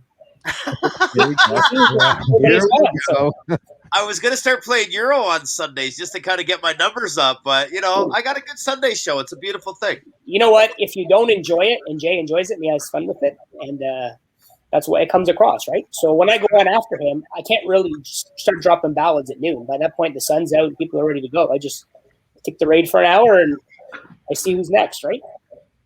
Can I mention something? I watch Jay every morning, Saturday, religiously, as I do Mike on Sundays. I got to say, this past Saturday, Jay's doing his whole grocery store hits thing, and he's got all these great scenes, and he's behind the meat counter and everything. Shut down. He had, I swear to God, I laughed out loud. He had a scene of the bathroom scene. What's that? The bathroom scene. That was clever. Yes. That was very clever. The fucking washroom, as we call it in Canada, and the bathroom in the States. He had a washroom scene with all the yellow tape closed off, shut down. And you're like, oh, it's a picture of a shut down bathroom. And then out from the side pokes out Jay. He's wagging his finger. Well, no, shut down. And then he just disappeared again. Fucking hysterical. But that's the best part about a green screen, right? Like if you watch Scratch is very creative with the green screens, right? Like he will be, sitting there driving a car, in the Back to the Future car. You know what I mean? That's where. Yes, that's right. So it really does come down to what your creativity with the green screen. I had a guy initially, Dekade would know him. I had Crush originally designed my club scenes, the first few with the crowd and stuff. And then I took it from there. And I mean, I bought, there's the one of me and the mountains. I mean, I bought that scene just to change it up, because you can't always have the club scene if you're playing a little bit of a lower vibe, right? Mm. But it really comes down to like your own creativity. You can take anything in the world, and with the green screen, you can just add yourself in. So the creativity really comes down to the DJ. It's very clever and it's fantastic. And even your scenes, though, Mark. I mean, you're in huge nightclubs and like it's impressive. It's pretty amazing what y'all can do with technology. But I do I like a lot of the scenes that you use. I'm just throwing that out there. I mean, Disco Vinny saw Scratch's scenes and he's like, I gotta up my game. He's got one where he's got the Brady Bunch guys around him and he's in the middle, and he's got one where he's in the car with Madonna. So like Twitch is no longer just about music; it's about entertainment, right? The Shagmobile is pretty great too. If I can take the music off the screen, make that background, and absolutely just show everybody what's going on, it's great. I was talking to Jay, and Jay's like, let them see behind the scenes. So I took a picture of 2 of the scenes, and today before I came off, I let one of the cameras go. Basically, what you see now, just how I'm looking at it. It's you can put everything in front of you, but it adds to the experience. Definitely adds to the experience. Yeah, like I'm a big proponent of doing that, right? Showing the technology and the green screen and how it's set up. For example, Mike Harding's he's a little speck in the little corner of his big video screen, and of course, Marky, you're there with the club scenes. Actually, I really liked your scene over the weekend. It looked like you were on a balcony at a beach somewhere. Yeah. Where the trees, whatever they were blowing a little bit. Yeah. I mean, it's pretty amazing to see how it's really just a big room, big green thing in the background, and that's it. And the technology does the rest. I'm waiting for DJ J to do a Back to the Future scene because I know he's a huge Back to the Future fan, and I would like to see him DJing behind the counter with Mayor Goldie Wilson, but that's just me. So putting that out there at the very least. You know what? We're just waiting on Retromix for a green screen, but you've seen the DJ booth. I don't think not going to happen. I'm gonna say it like if there's some guys, I'm one of them. I know Tom's like this too. We've talked about this. We just don't care to be on camera. It's just not our. I don't mind being on camera. But I'm not one of those DJs who has to touch every single button over and over. Another guy I don't want to just stand there like another DJ we know who doesn't do anything. He just sits there and then he plays the next song. I live in a condo. I have no room for a green screen in here. If I lived in a house, then I could obviously do a green screen for sure. I'd do one. You know what? It really comes down to what you're comfortable with, right? I try to set the scene. If anybody has seen kind of want to do the daytime stuff, it's a lot more laid back. I'm at a news desk. I'm not really try to let the scene determine kind of what you're doing, and kind of the, I'm not.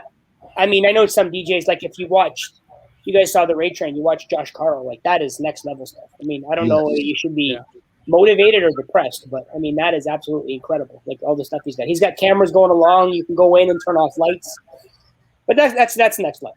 So I mean, I'm comfortable with what I add. I'm trying to add some new scenes. I'm going to try and add a kind of a workout scene where I can just play some high energy stuff, and it kind of looks like you're working out and stuff, and just try to change up the different things. So yeah, and I'll be honest, I don't feel like our channel has to have green screen, that people make much of a difference if I'm there, if I'm in a car or whatever I'm doing. I like it. It is entertainment. Other guys who do it, all of you, it's amazing. And some of the scenes are incredible, but I'm always looking for different scenes. Mark's given me a few to play with. I've got more that me and Alex will work on and kind of incorporate into the show, hopefully in the next couple of weeks. But yeah, I don't feel I have to be behind it to do it. No, just on impressions. Dan and I are like, we don't need to be on there. Like, I'll go once in a while. I'll say hi. I'll wave. Do a few things. I should incorporate it a little bit more, which I intend to do. But Mark, I will be coming to Mark's place. Hopefully, when the COVID thing is a little bit less in the York region, I'll come up to his place and I'll be doing some of my shows from his place. Yeah, when we did our last get together, Thomas and Pearl came by after, and we kind of just went on, and we had a few drinks. We were having some fun, so we kind of just went on and just bopped around wearing some green sweaters and stuff, and it was a lot of fun. But I mean, Thomas will come here and do a few of the shows, and we can set him up some of the 80s and the retro background stuff. But it's all good. Yeah. Well, I like it. It's pretty exciting to watch. Again, anybody that uses scenes for that matter. I do like Josh Carl, how he's got the camera that goes back and forth, right by his mixer, and you can redeem your channel points and use the security camera view. I mean, yeah, that's all next I level. just added an emote wall this week, so I'm slowly getting up there. I got to try and get impressions or retro mix to show me how to add the track titles. But other than that, Anytime. slowly moving up. Yeah, I should have like a little barter with the Joneses. You don't. How long have you been using a green screen, Mike? I tried to get one pretty much right away, but it took some time. I was using from the Facebook from the beginning. It was just like my phone. I just had my phone. I just went Facebook Live, and I had a TV behind me, and I kind of just did that. But then I saw everyone doing the green screen. You have to get a green screen, so I was pretty much right away. I tried to get on anyway, right away. And again, I'm not the most technical guy. There's guys like I said, Jay. I called him. He's great for that. Hey, I'm stuck with here. Buddha was helping out at the very beginning. Marky D was kind of helping out. So I'm like, guy, how do I get this? How do I do this? And so they really helped me get where I am. But with short of getting another computer, because the other computer, you have your DJ computer, and then you have your other computer that you're doing the OBS stuff on. I just don't want to mess with it because it's not strong enough to go that extra mile. I'd love to have scenes, and I'd love to take it to the next level. But I think for my knowledge and what I've done so far, I have a clean show. It sounds good. It looks good. Every so often I change it up. We'll add some borders or whatever, but nothing. Even the emojis, I don't have them flying in the air because I just don't want to mess anything up. And I enjoy my Sunday show because I don't want to say it's for them. It's as much for the people that join me as it is for me. Mentally, just to play. I was just saying to the guys earlier, we have to play. And whatever makes it fun for you to play, if it is making a new scene, then fucking do it, man. Like, just enjoy this time right now, because will it end at some point? Maybe you just don't want to do it because you're working now. The doors will open up, and we're all not very far away. Like Dekade, how often are you on Twitch now? Now that you are working? I'm still on Twitch pretty much 4 or 5 times a week. And you're still doing the clubs? And you're still doing the Thursday, Friday, Saturday, Sunday. Yeah. And you've got some new scenes that you've been using, right, Dekade? I mean, you've had some great ones with clubs and parking lots with the car. Yeah, I got some new scenes. But I mean, I think it helps like attract people to your show. But I know some streamers that have nothing like a green screen. They use an iPhone to as a camera, or an iPad, and you just see them, and they got 300, 400 people watching them. When I have a whole studio of stuff, spent a lot of money on green screen, lights, cameras, scenes, making scenes, this and that. But I might get 10 people. But compared to someone that's got 300 people that has nothing compared to what you guys what we have compared to like green screens, lighting, cameras, visual scenes. We get 20 people. And this other person that got nothing's got 300-400 people. But that brings the question out of it, and I don't want to say it this way, but I'm going to ask it this way: is do you need to put all of that work into all of these new scenes and everything if you can get away with just showing a video and that's it? Because if it's working for some people, why can't it work for you as well? Okay, so this is how my brain thinks. So when I started Twitch, I didn't use the microphone. I was on camera. You saw myself and just playing. I was playing music. I didn't even do music videos when I first started. It was only audio. So I had like a little loop video behind me, whatever, and I did like that. And I started 5 people, 10 people. Then I started seeing all these other streamers. I'm like, man, they got that's cool shit. They got the background, the green. And I was like, how are they doing that? Oh, green screen. Oh, you got to get lighting for a camera. You got to have this and that.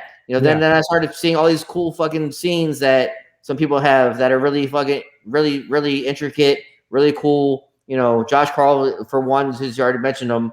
But he's got some really intricate stuff that's next level. And it's like, man, so people are going to the stream because they like what they're seeing.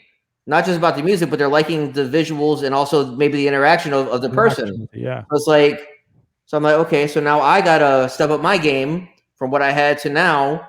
And, even I stepped up my game, it's still not, bringing me 300, 400 people or even 100 people per stream, and I spent a good amount of money. As you guys know, this stuff's not cheap, So, I mean, it's, is it worth it to me? Yeah, because it stepped up my game. But as far as in reality, does it matter? No. Yeah. I don't know. I just tell people this Twitch game, play how you want to play because it keeps you relevant. The bells, toys, and whistles. If you want it, do it. Will it get you more viewers? Awesome. If you want to make this a job, Twitch your job, and you're making good money doing it, then do your job as like the best you can. And if it means with emojis flying and all that other fun stuff, then learn this Twitch game the best way you can. I mean, that's the only. If you're not interested, for myself, this is not a job. This is something I love to do. So I don't want to take it. I tried to do. I was explaining this. I forget to who. Maybe we were talking about it earlier. But I tried to do a 70s, like Thomas was doing the retro 80s, and he does his show. I was going to do like an hour or two before him, rated to him with 70s, and do it every single day. But then it felt like a job, and I'm like, this is not fun. I did it for a week, and I'm just like, I just don't want to do it. You know what I mean? If I had the choice to do Twitch or go do events and make the same amount of money or more on Twitch, I would stay on Twitch all day long and not even worry about real life. Of course. Because one, I don't have to lug equipment. I don't have to deal with people. I don't have to deal with requests. I don't have to deal with anybody. So it's like I can wear, what I wear, and doesn't nobody's telling me, or whatever. But I know people that are making bank on Twitch. I have a friend of mine who's making over $4,000 a month on Twitch. Okay, just one person. I mean, so it can be done. Is his name Retro Mix? Whatever. Retro Mix make like $10,000 a month. That's right. Yeah, Decade. When you used to come to my old channel and drop those subs, that's when I was making the money. Let's not talk about giving subs, because I mean, I used to go crazy with gifting subs and supporting people, but you know what? It's like you do all that stuff and nobody, and not saying you Retro Mix or anybody here, but a lot of people don't appreciate it to show you support back. Mm-hmm. Look at that beautiful face there, what she said. You guys are maybe going to here's the other good thing about Twitch. I basically DJ'd twice in 2020 for to actually get paid. So in terms of me, my DJing was done. I finished up Nash in 2019, and it was nice to not have to worry about it, to go to bed around time, just focus on extended mix. And because of the pandemic, everybody kind of got into the streaming. I wasn't really a fan of it. I was like, I don't really want to go down and I don't really want to set this up. So the first couple I did it with the kitchen table, just set up the gear, no camera, nothing. Nope. And it was whatever. But then I started to pick it up a bit more. And then Buddha mentioned to me, it's not necessarily for you as a DJ. Look at it from a business point of view to promote the content. And I know one thing about being a DJ, it helps with extended mix, because if I need to stay relevant. So if what I'm playing, I need to play this kind of stuff to understand, I need that. I need a better redrum of that. I need a mix of that. I need a better version of that. If I'm not DJing, I'm not going to think that way. So what Twitch did was it basically allowed us to open up our catalog and go a lot deeper. So instead of just having singles, now we've got remixes galore. Yeah. And we have far surpassed my musical knowledge. So a lot of stuff that gets put in, even some of the stuff that Mike asked for, that Dan asked for, he's got us to put some freestyle lyric videos on video. Love Bunny's got us to do that. Jane Child to me was just a regular song. Mary seemed to love it. Same with the Alan Parsons Project. So there's a whole bunch of different songs. Each individual person has contributed a significant amount. Right. And the good thing about going on is that because we have our own little extended mix crew, which I'm not even sure how it really started. But if any one of us goes on at any point in time, you're pretty much guaranteed a base of close to 20 people. Right. Depending on the time of day. So I can look on and I get notifications from Mike, from Dan, from Thunderstorm, from Thomas I don't get because I know he's on, I know his schedule. But it's just nice to know that I pop in. So I try to pop in every single day while I'm working. I try to just pop in and say hi. It's just nice to know that if I'm going to go on tomorrow night, there'll probably be a base of 20 people. And then I can look up and say, oh, you know what? I've only got 15, but Vinny Vegas is on. Let me just send everybody over to him. And it predominantly stays the same base throughout the entire show. Right. It's good to see people and all that. And we had a chance last summer to get together and actually meet everybody. I was kind of the middle person. I've known Mike for a long time. I've known Impressions for a long time, but we never, once Minaj ended, we drifted apart. I saw him once or twice in between, but for Impressions, Lexi, Love Bunny, all of us came back together with the whole thing of Twitch. Thomas I had known a couple times, but never really met him.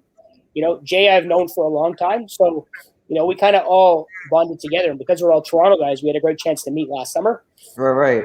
In August, there was about 35 of us. And, about 25 of us. And we all got a chance to sit and chat with everybody. So this gave, Thomas Hall a chance to talk to Buddha. This gave everybody a chance to meet Jay and talk to him. Now, everybody talks amongst themselves because everybody's friends. So it's great because now everybody, all right, so here was my first Twitch stream.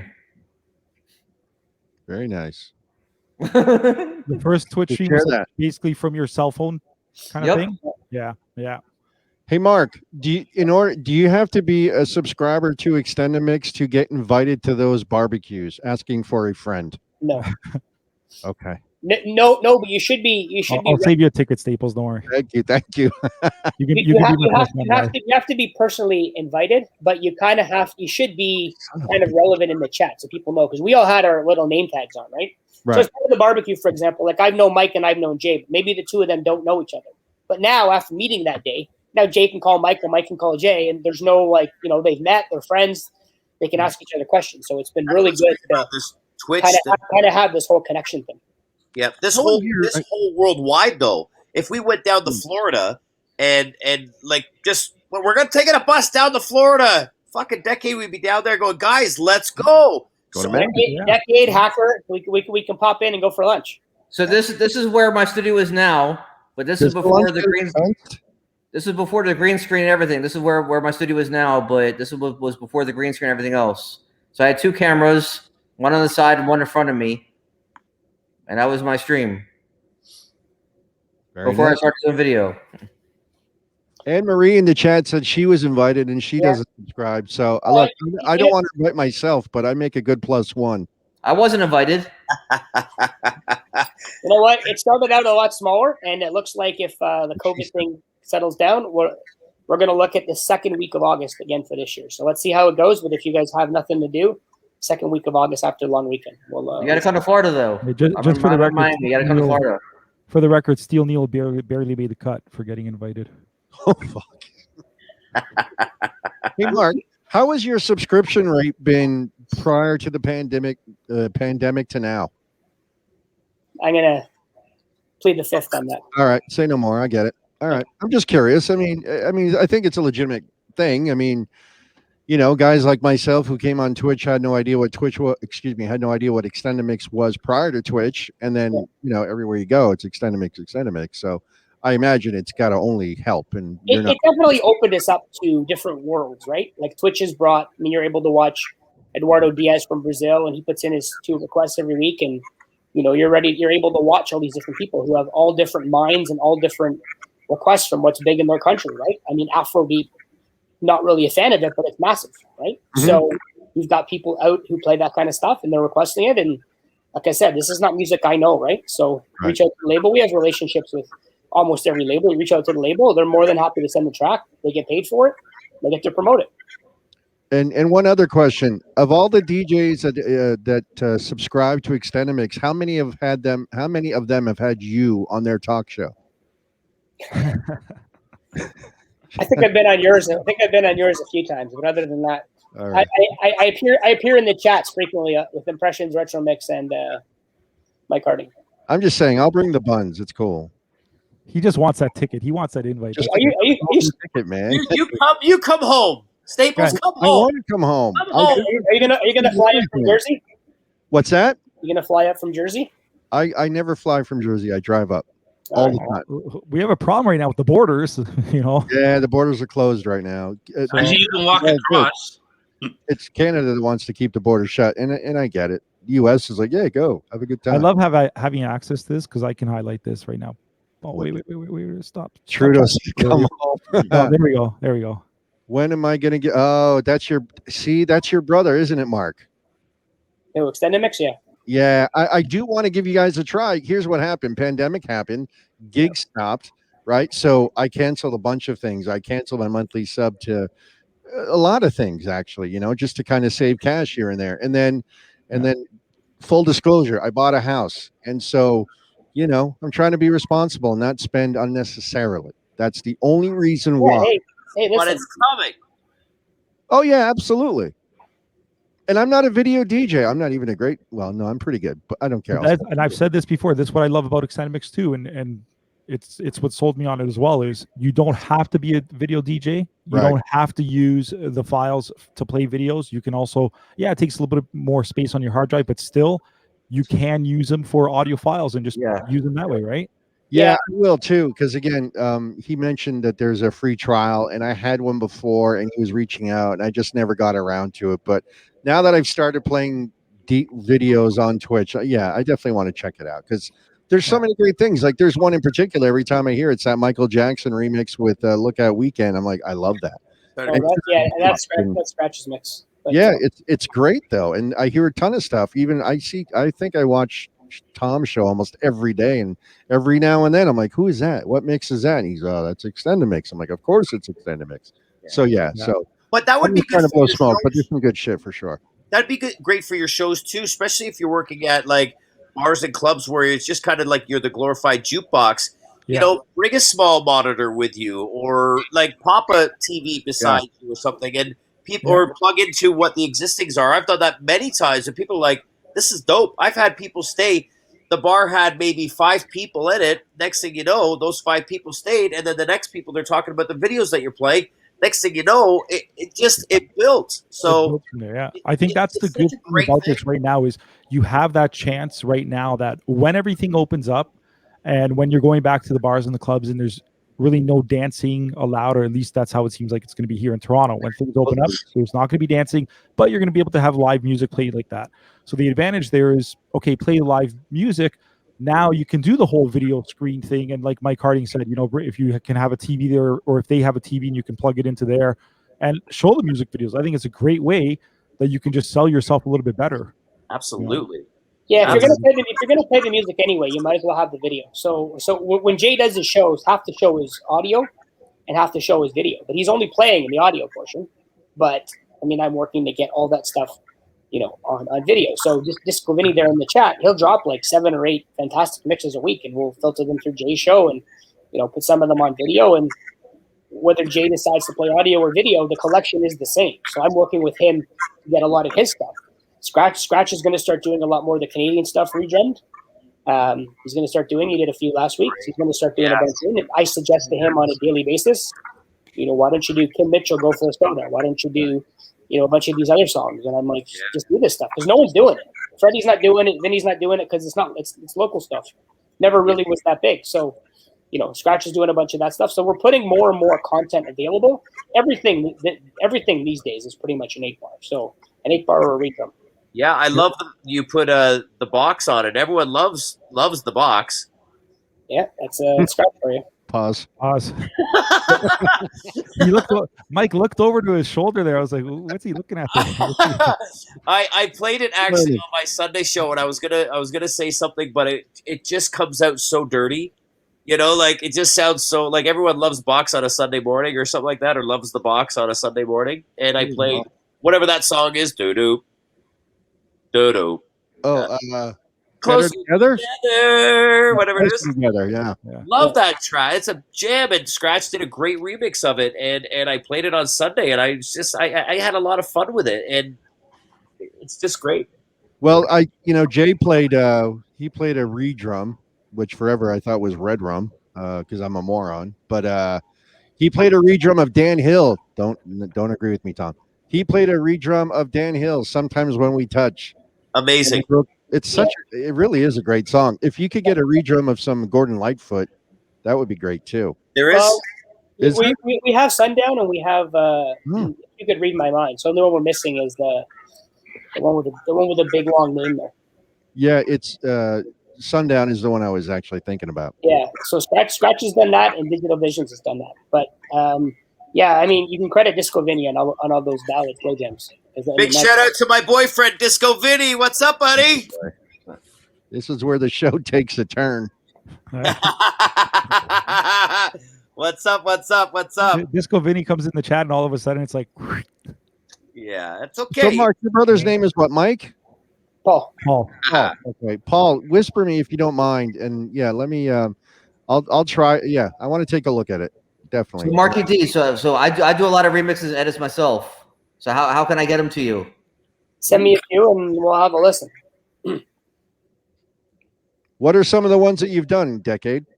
I did Roses by the Chainsmokers. I've done The Box, like you're just talking about. I've done Everyone loves The Box.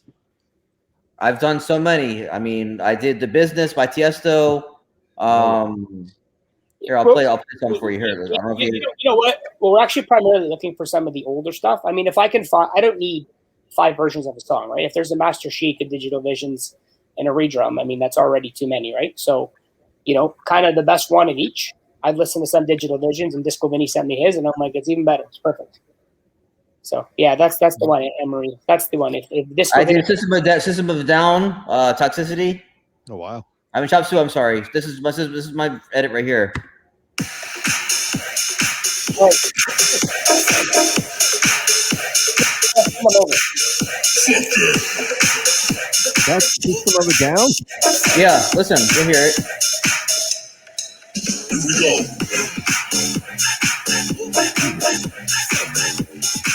I made all this. All right, Declan, send me a few. Huh? I'm gonna wrap up in about 5 minutes because I got my COVID shot today, and to be honest, I'm starting to feel it. Second or first? Hold on. Here it goes.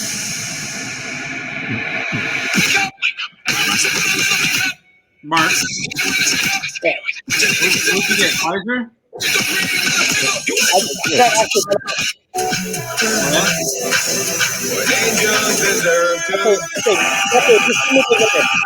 yeah, Decade, send it over to him, guys. Send it over to him. Yeah, I got AstraZeneca. So my understanding from my brother-in-law, who's a doctor, said you're going to feel it after the first AstraZeneca one, but not the second. But if you get Moderna and Pfizer, you're going to feel it after the second, not the first. So I got it at 9:00 this morning, and I was fine up until about streaming. I kind of just lost my appetite, didn't eat, and muscles are starting to get sore. So I was just going to ask, you feel a little achy, a little lethargic, tired, kind of a thing? Yeah. And just standing here in the same spot. I'm getting my second Pfizer shot on the 30th. Who'd have thunk you'd be sitting online on Twitch talking about getting a vaccine? It's ridiculous. I just standing here for 2 hours to starting to wear. No, I'm not knocking you for it. No, I'm just saying in general, like it's part of conversation everywhere you go now. Even on TV, hey, get your shot, and you're listening to everywhere you go now. It's like so part of the addressing the Euro thing, for example. So I was always a big Euro fan, and eventually, this is how you guys all dubbed me the Euro King. Yeah, I went down to Menage, and I think I've told the story a few times. So they basically said, "We got this live tier we want you to do." They've signed for 10 weeks. It's a couple grand a week. We're basically just going to take their money. It's probably not going to work, but give it a shot. Danny's too busy, so you just go down and do it. So I went down and met with them, and they basically said, "Okay, we want to keep cater to an older crowd. So play stuff like Daft Punk one more time, Kylie Minogue, Can't Get You Out of My Head, whatever." Mm-hmm. So I went down. So 10 minutes before it started, I was sitting in the bistro with Ben, Paul Evanoff, who's the owner of Z, and Monaco. And I said, "What do you want to do?" And he's like, let's just start off with like €4 or €5 off the top. So we did, and we kind of mixed it up and then play a little bit of stuff like that. And literally, Euro was the only thing anybody wanted. So it kept growing and growing and growing, and by about the 7th or 8th week on a Wednesday night, it was packed. And it became the new Wednesday night. Like Wednesday became the new Thursday. People stopped going out Thursday. Mm-hmm. And then it ended up running 13 years. It was supposed to run for 10 weeks. It ended up running 13 years. I was only there for 3. But then a bunch of other great DJs took it over. Danny took it over, Little Funky, DJ Juice, a bunch of other DJs took it over, Delirious, and they all did a great job. So I ended up moving the party to Lot 332, doing kind of the same thing over there because they were just overflowed. Like they could only fit 300 people. And there was 1,000. You got friggin' lineups down the road, and then even when Lot opened up, you guys still had lineups down there too. So I've always enjoyed the music, and because I've enjoyed it, it comes across when I play it. I mean, when I was there, we'd play a third Canadian because it was on the radio. So all the freestyle I played tonight, about half of that was Canadian. So there's just so much music back then. You didn't know what was Canadian and what was, because all of it sounded so good. I don't know what's Canadian and what's not. So yeah, we have restrictions here. If we do live to air or live to broadcast on a radio station here, we have to play a certain amount of CanCon is what we call it, or Canadian content. It's so a third. May not have that. Yeah, we don't have that. Third of all the songs. It's per hour. It's not like you can play all the, the 50 cents and all that other whatever stuff, and then just do a block of Canadian. Right. For the hour, that hour has got, what would you, Mark, with 30%? 35. So basically you'd run about 5 international, 1 CanCon, 1 international, 1 CanCon, and then you'd kind of hover back and forth. We used to do about 40 minutes a year. When we got down to the freestyle, that was a great way to pick up some of the CanCon through some of the freestyle, and then we would kind of come back to a little bit of R&B, and you wouldn't really play your Canadian in there. Some of the classic house, it was maybe about 10 or 15% of it, and then back into Euro. But I mean, you'd stack it. But I mean, if you play Buddha. Yeah. Hey, Mark. Yeah. Mark. Yep. Question for you. So hypothetically, if you went and started a new night right now, a Euro night in Toronto after this pandemic, you think it would be huge, as big as it was before? Nobody would come. Your Google Home isn't set up yet. Hip hop is so big. Ask Google if anybody would show up. You know what? Like I said, I've said this a few times. I thought when my days of Lot 332 and Menage were over that I would stop playing 5 hours a Euro, that I would just, play my Orca Dance If You Cannot, Rhythm of Love, and just play like the 5 songs at my karting place. But I basically thought that was the end of it.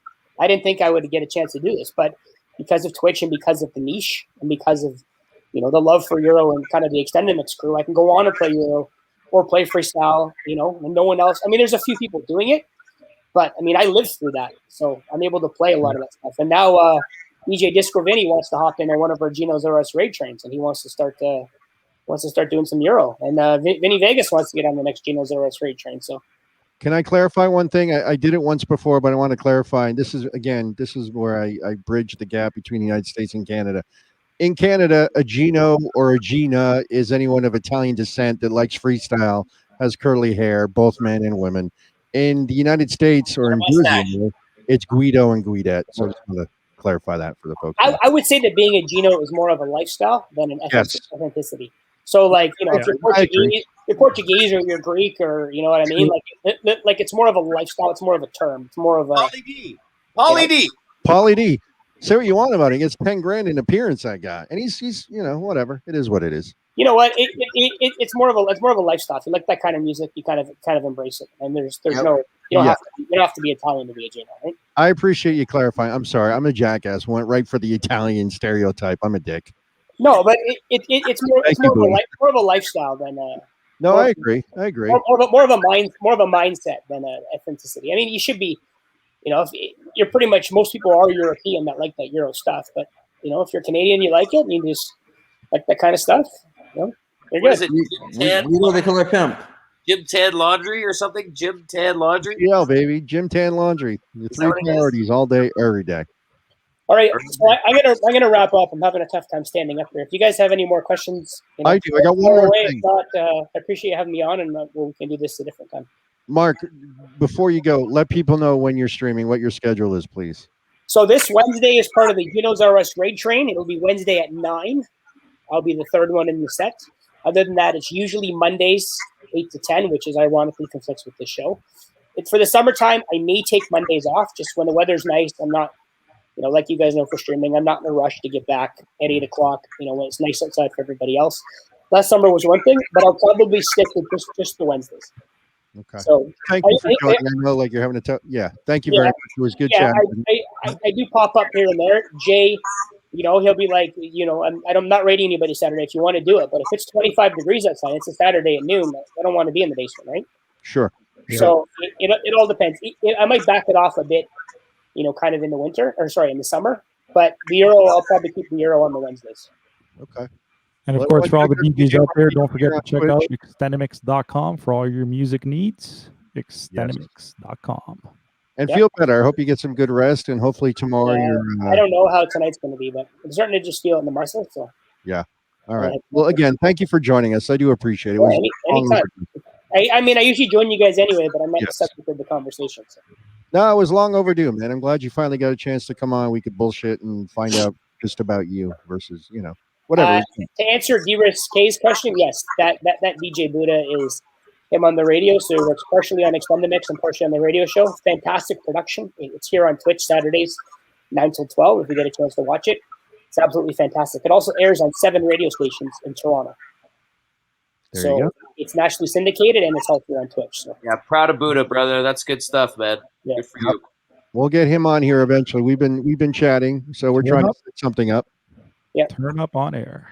All right. Mark, thank you, sir, for joining again. I appreciate it. We'll definitely catch up soon. Okay. Thank you. Decade, Marky. Let the folks know when you're going on next. What's your schedule? I'll be on tomorrow for a raid train at. I gotta look. Hold on. Mike, can you send Buddha the link for tonight? Do you have it handy that you could do it, or if not, I'll send him a whisper. I'm on tomorrow, 4 p.m. Eastern. Tomorrow at 4, Dekade, and then what's your regular schedule? I can't talk. I really don't have one. I pretty much do a lot of pop-ups and just raid trains. Pretty much, I don't have a really regular schedule for set right now. You're on sometimes 10 a.m. East, correct, during the week? Sometimes. Okay. Sometimes, but I mean, it's been different. Every day is different, especially now that I'm working. So it's changed a lot of things. All right. Well, listen, I appreciate you joining, and everybody, if you don't already follow DJ Dekade on Twitch here, Mary, if you could put a shout out in the chat, that would be great. We'll have folks follow you, and again, we'll definitely catch you again. But I appreciate you joining in the show. I appreciate you having me. Thank you, guys. Appreciate that. Yeah, man, it was great. Thank you, sir. Have a great night, guys. Thanks for being here, Decade. Okay? Yep. All right, buddy. Everyone, say goodbye to DJ Dekade as well. Thanks, buddy. Thank you, guys. Take care, guy. Thanks. Yes, nice round of applause. There we go. There we go. This is a round of applause right here. Nice round. We got to get a fucking. I don't want to curse. I did, but we got to get the sound effect. I know. I was. Yeah, I'll work on that. I'll get that going, guy. So real quick, I'm going to send Buddha the link if he's still hanging out in the chat, and let. I sent him a link, and I hope it gets through. Good. Double check him anyway.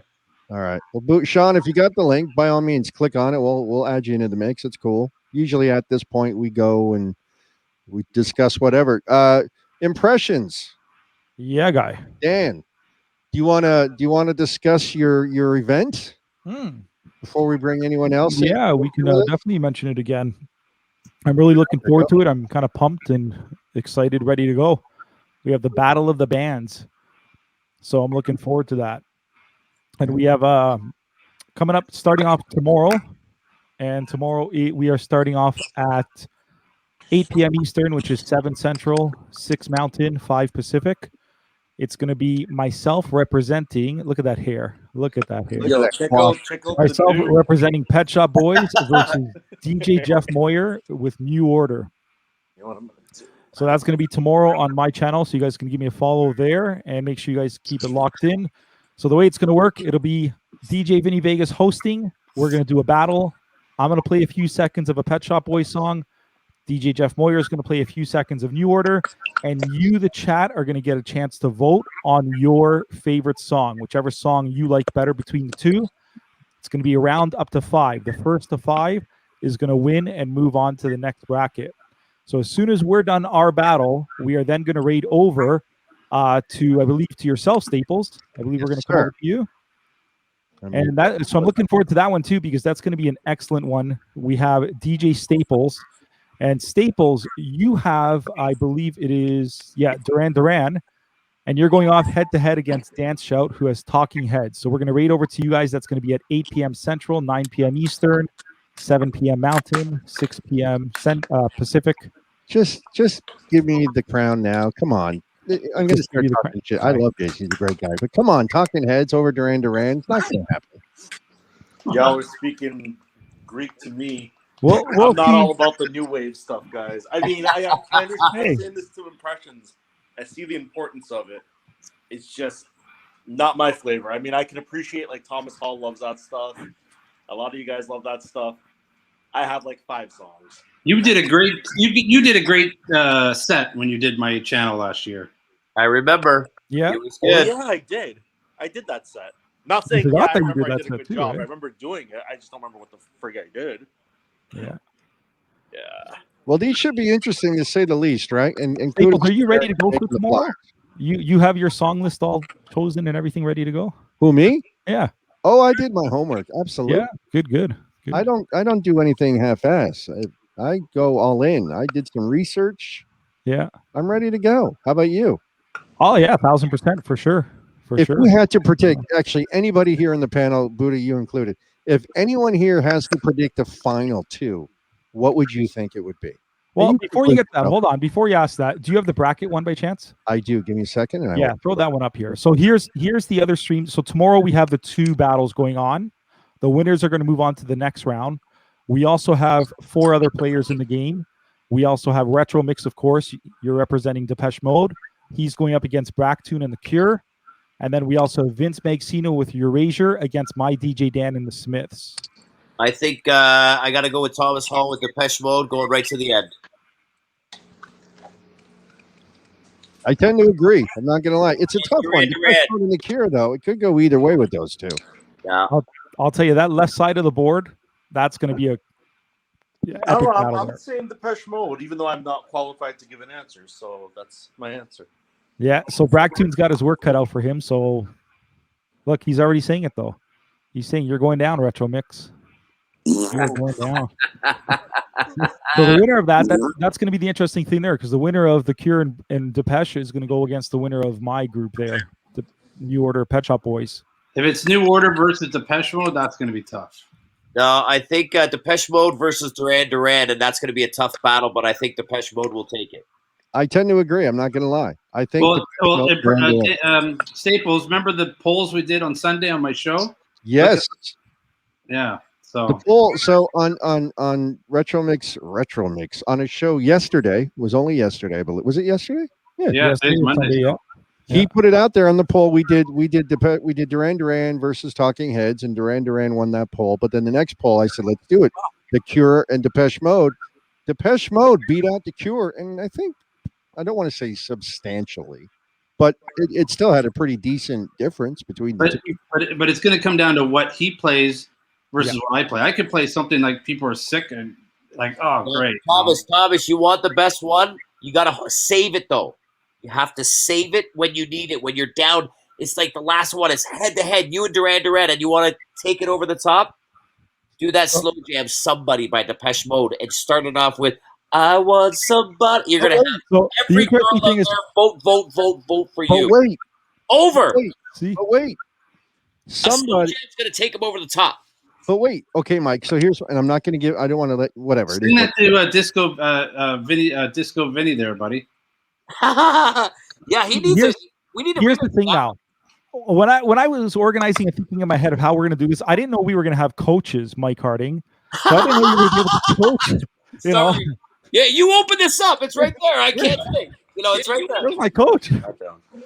But Somebody by Depeche Mode versus Save a Prayer Duran Duran. That's a tough one, no? No, easy. Somebody. Really? Boom, done. Ordinary World? The pet. See you later, Duran Duran. Bye. I'm done. Hey, wait, hold on. Did Mike Harding just buy? Yeah. Okay, I just want to make sure that I'm getting Buddha, what's happening, brother? Clear. Okay, just making sure. Ay, Dios mío. I can't. Movies, I'm surprised that you don't think that Erasure is going to take that side, because I really think Erasure is a strong competitor there, and Vince Magsino knows his stuff too, so he's Well, and that goes back to Bracktune, right? He's like, don't count out The Cure, because Bracktune is Bracktune. Like, he's a heavy hitter as well. So 1,000%. And I think as long as people remember, like, don't vote for the DJ. So it's not fair to Tom being on Bracktune's channel because it's Bracktune's followers, but The people need to remember, vote on the song. Yeah.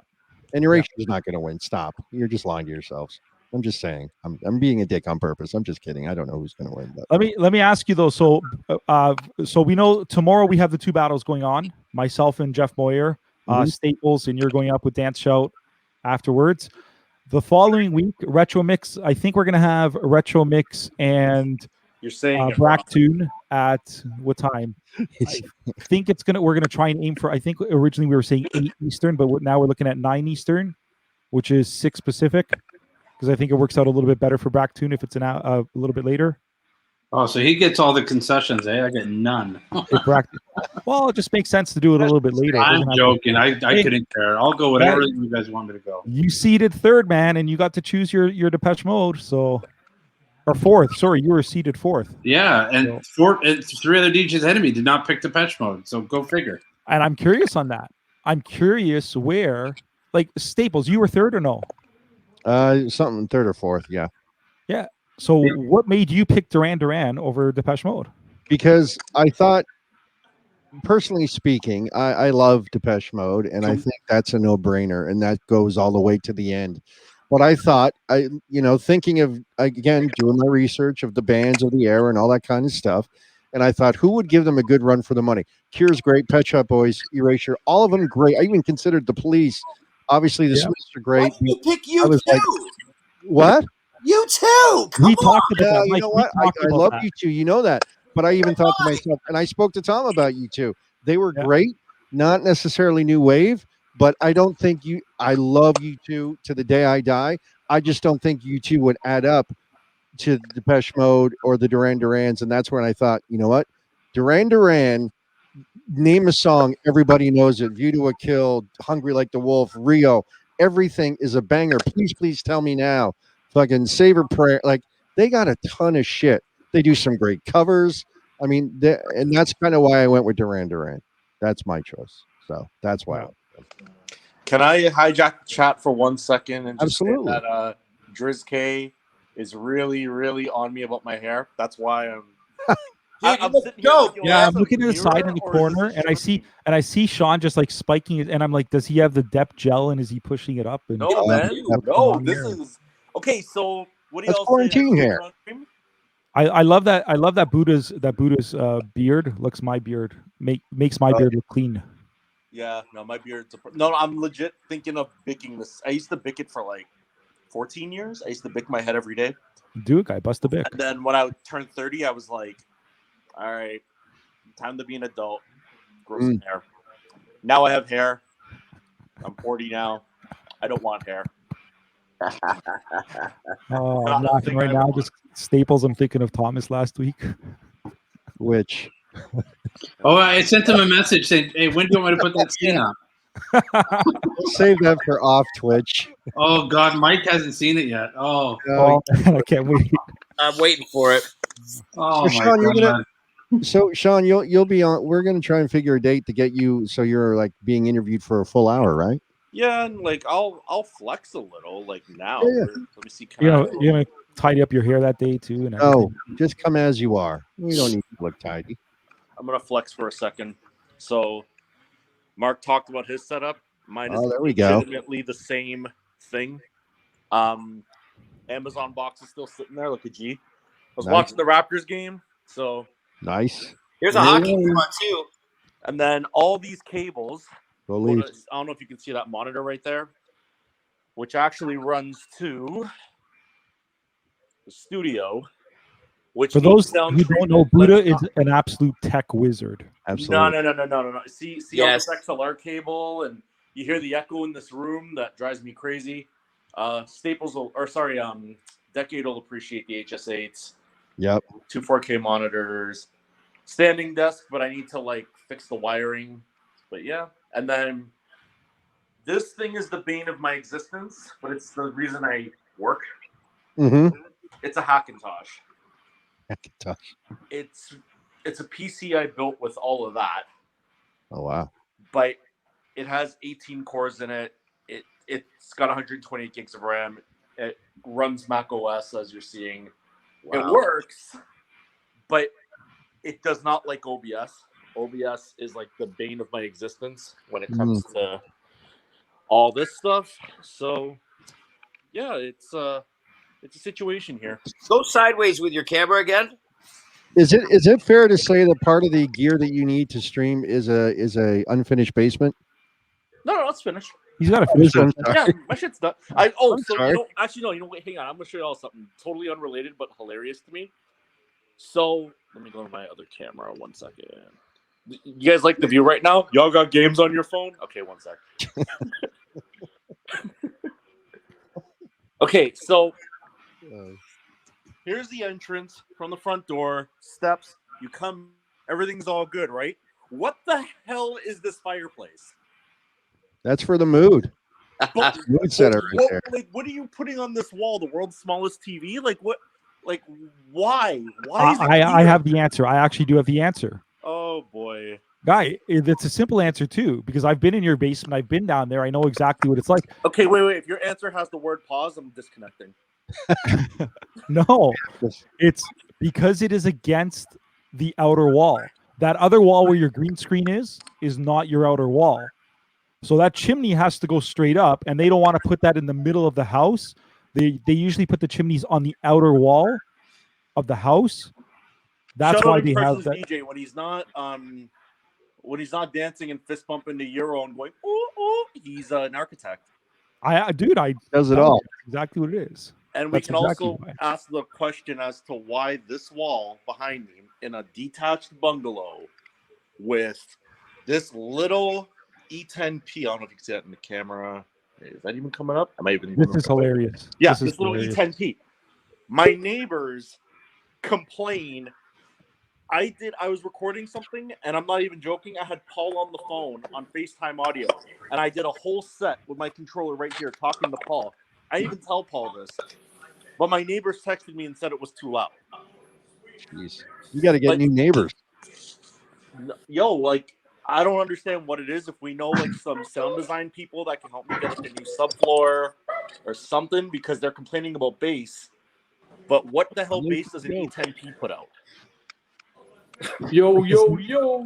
It's not putting that much out that it's going to your neighbors like that. Hey, What's going on, Mark? What's up? What was that? I got a 4-letter word for Buddha. What's up? A 4-letter word. C-I-N-G? Nava. Yeah, Nava. I'll tell you guys a really funny story. It was pre my extended mix days. It was before I was a legitimate person. And sorry, Marcus, but I'm going to bait you out on something, but it's hilarious. Okay, so back in the day, I was a hip-hop DJ. 2007. 2007. Yeah. Before 2007, I started DJing in 96. And I went to this gig called Nava, right? And everything was cool, and I saw Marcus. I knew Marcus from around the way from, other people and other gigs and stuff. I was like, yo, what up? And we were talking, and everything was cool. Round the way, girl. Round the way, girl. Big LL flexing. Nice. And Hold, you weren't even on Serato either. What were you on? Oh no, I was on. Oh wait, we'll get there. We'll get there. Okay. Don't worry, I'll get there. This story's great. So, at the time, Marcus was doing the kids parties, the teen parties at the community center, and he had a good business going. And Marcus, correct me if I'm wrong, something happened with the person you were working with, and the long and short of it was Marcus wasn't making what he was supposed to be making. And he was doing this gig at Nava at the potential of losing money. Am I on the ball there? I think That's right. Yeah, I had right. I had to leave Nava to save my business. Yeah. Right. And I wasn't going to go into the specifics, but that's, again, how many years ago. So he calls me up and he says, can you do Nava? Now, Nava is in this kind of uptown, like if you're not from Ontario, Nava was in this like really interesting business area in just a little bit shy of I'm drawing a blank. My brain's hurt. Marcus, help me out. Whereabouts was it again? East Beaver Creek would be considered not Markham, but like it was in Markham. I'd say it was in Markham. Yeah, Markham, but it was like, the tech. Yeah, because Marcus is a tech town. I was right in Markham. Yeah. Yeah. So we're talking like higher echelon clientele, things like that. So they don't want this dude playing hip hop and reggae, doing the DJJ yelling new on everything. They didn't want that. That wasn't their thing. No sirens. Yeah, no sirens, none of that. So Marcus says to me, listen, I will sell you what you need in terms of collection. And I'm like, and I think Marcus, I think I said no the first time, didn't I? I honestly can't remember. Yeah, I think I was like, nah, I'm not comfortable because, whatever. And my friends were like, do you understand he's working with Mike Devine, who was at the time on Z103. It was a party patrol situation. And they said, yeah, like you should do it. So I'm like, okay. So I meet up with Marcus. We get all the music. We hook all that up. People were on Serato. I was on Final Scratch. What? Now, you would think, oh, okay, cool. He had a laptop with Final Scratch. It wasn't a laptop. Remember back in the day, they had those little shuttle computers that were like, they were like cubes. So I had one of those, and I bought this like shitty little 15-inch LCD flat screen. I threw it in a backpack, and I would walk to gigs with that in like a Calvin Klein duffel bag and 2 turntables. So now we got these super conservative owners, and I roll up with 2 turntables, and I'm not exactly the whitest person in the world. And I scared the shit out of them when I first get there. And I don't play dance music. And for those who've seen my stream, they know that is a very polar opposite of what I am now. And I remember, I think it was like the first or the second night. And to make you guys all laugh, when we talk about Euro, I turned to Mike Devine at one point, and I'm at like 138, 140 BPM. I'm just winging it. And I looked at him and I said, what the fuck is that stupid song that says Ecstasy in Motion? Whoa. I had no idea what the hell Mallorca was. Excuse me. I'll be back. You just made the Euro guy cry. He just pissed. He's leaving his fake living room. You made the Euro guy cry. Yeah, I know. He's going to get Kleenex. Pause. Dual purpose Kleenex, you dig? So, but yeah, like it was. It's been a journey, and honestly, for like Marcus, I don't know if I'd be where I am in a lot of ways without that situation, which is kind of crazy to think about. Like, it's a little. But hold on, I got you that gig. I set you all up. But remember that one time I called you in a panic? I was like, I lost all my music, and you and Mark saved my ass. Oh, right. Yeah, yes. That's right. Yeah. Something happened to my hard drive. I lost everything. Every single song I ever downloaded or purchased or whatever. I lost the whole drive. And I had no backup. Had almost all of it. Yeah, exactly. Exactly. And you and Mark, within 3 days, I had almost 90% of it back in 3 days. You know what's hilarious? Let me go to my Mac. On my MacBook, I actually think I have a Marcus folder. I think I have all of them. And that was what, 2007, right? You called it your Marcus folder? That's when I moved into my house, yeah. 2007, 2008. Do you understand when I came to copy this music? This guy, he's like, bring your laptop. So I bring this, like, it wasn't even a laptop for DJing. It was a laptop for another purpose I had. I think I actually have a photo. And we had the same laptop. Yeah. But here's the best part. I show up, we start copying. This guy pulls up World of Warcraft on like a 50-inch TV and just starts jamming. And I'm like, well, fuck me. I'm going to just sit here then. Like, whatever. No, I think I have a Marcus folder. There's the lesson right there. The lesson right there is back up your music. Yeah, I was just going to say, that's the takeaway. Back up your flipping hard drives. Yeah. And this is before Dropbox or anything. Like This is before Extendaments, before, like, geez. I think my balls just dropped. Like, this was like a while ago. Let me see, music library. Let me see. Serato. And like Terry said, back up your backups. Back up your backups. Keep one of your backups off location somewhere, on a different house somewhere else. Yeah. I'm sure I have. That was a hard lesson. Good thing I didn't have any gigs that week. Yep, there's the Marcus folder. Wow. Is there a house folder within that folder? Yep. Mike, what are you eating? That folder I need. I never got that house folder. And what's the reason that you're eating it so... 286 files in it. Yeah, I have it. I don't know. You're putting so much... Yeah, you, Mike. You're eating something, and the way you're eating it is very, very sexual. Potato chips. I love them. Yeah, but the way you eat them, guy. They're hot as balls. No, they've been DMing. I've never seen anybody eat potato chips like they're making love to them. I don't know. If you had these chips, you'd fall in love with them, too. What are they? Let's see. Driz K, I am not the tech guy. I'm gonna go back through the chat because I'm sure I'm missing like a lot of stuff here. Oh, bluff. Oh, yeah. Yeah, I would have Graphics mentioned. sexy. Some blue cheese. Oh man, they're so hot, but they're so fucking good. Oh, Yeah, those World of Flavors are actually very, very flavorful. oh Really man, good. my mouth's Good on fire comment. right now. But sorry Yeah. for making love to my potato chips. I thought I wanted to turn you on a little bit. No, it's okay. I'm done for the night now, so that's good. Yeah. So yeah, the moral of the story is back up all your stuff. Don't be Don't be a Marcus. don't be a Mark Majors. Yeah. Don't be that guy. Mark, when are you going to be? Are you making cookies tonight, Mark?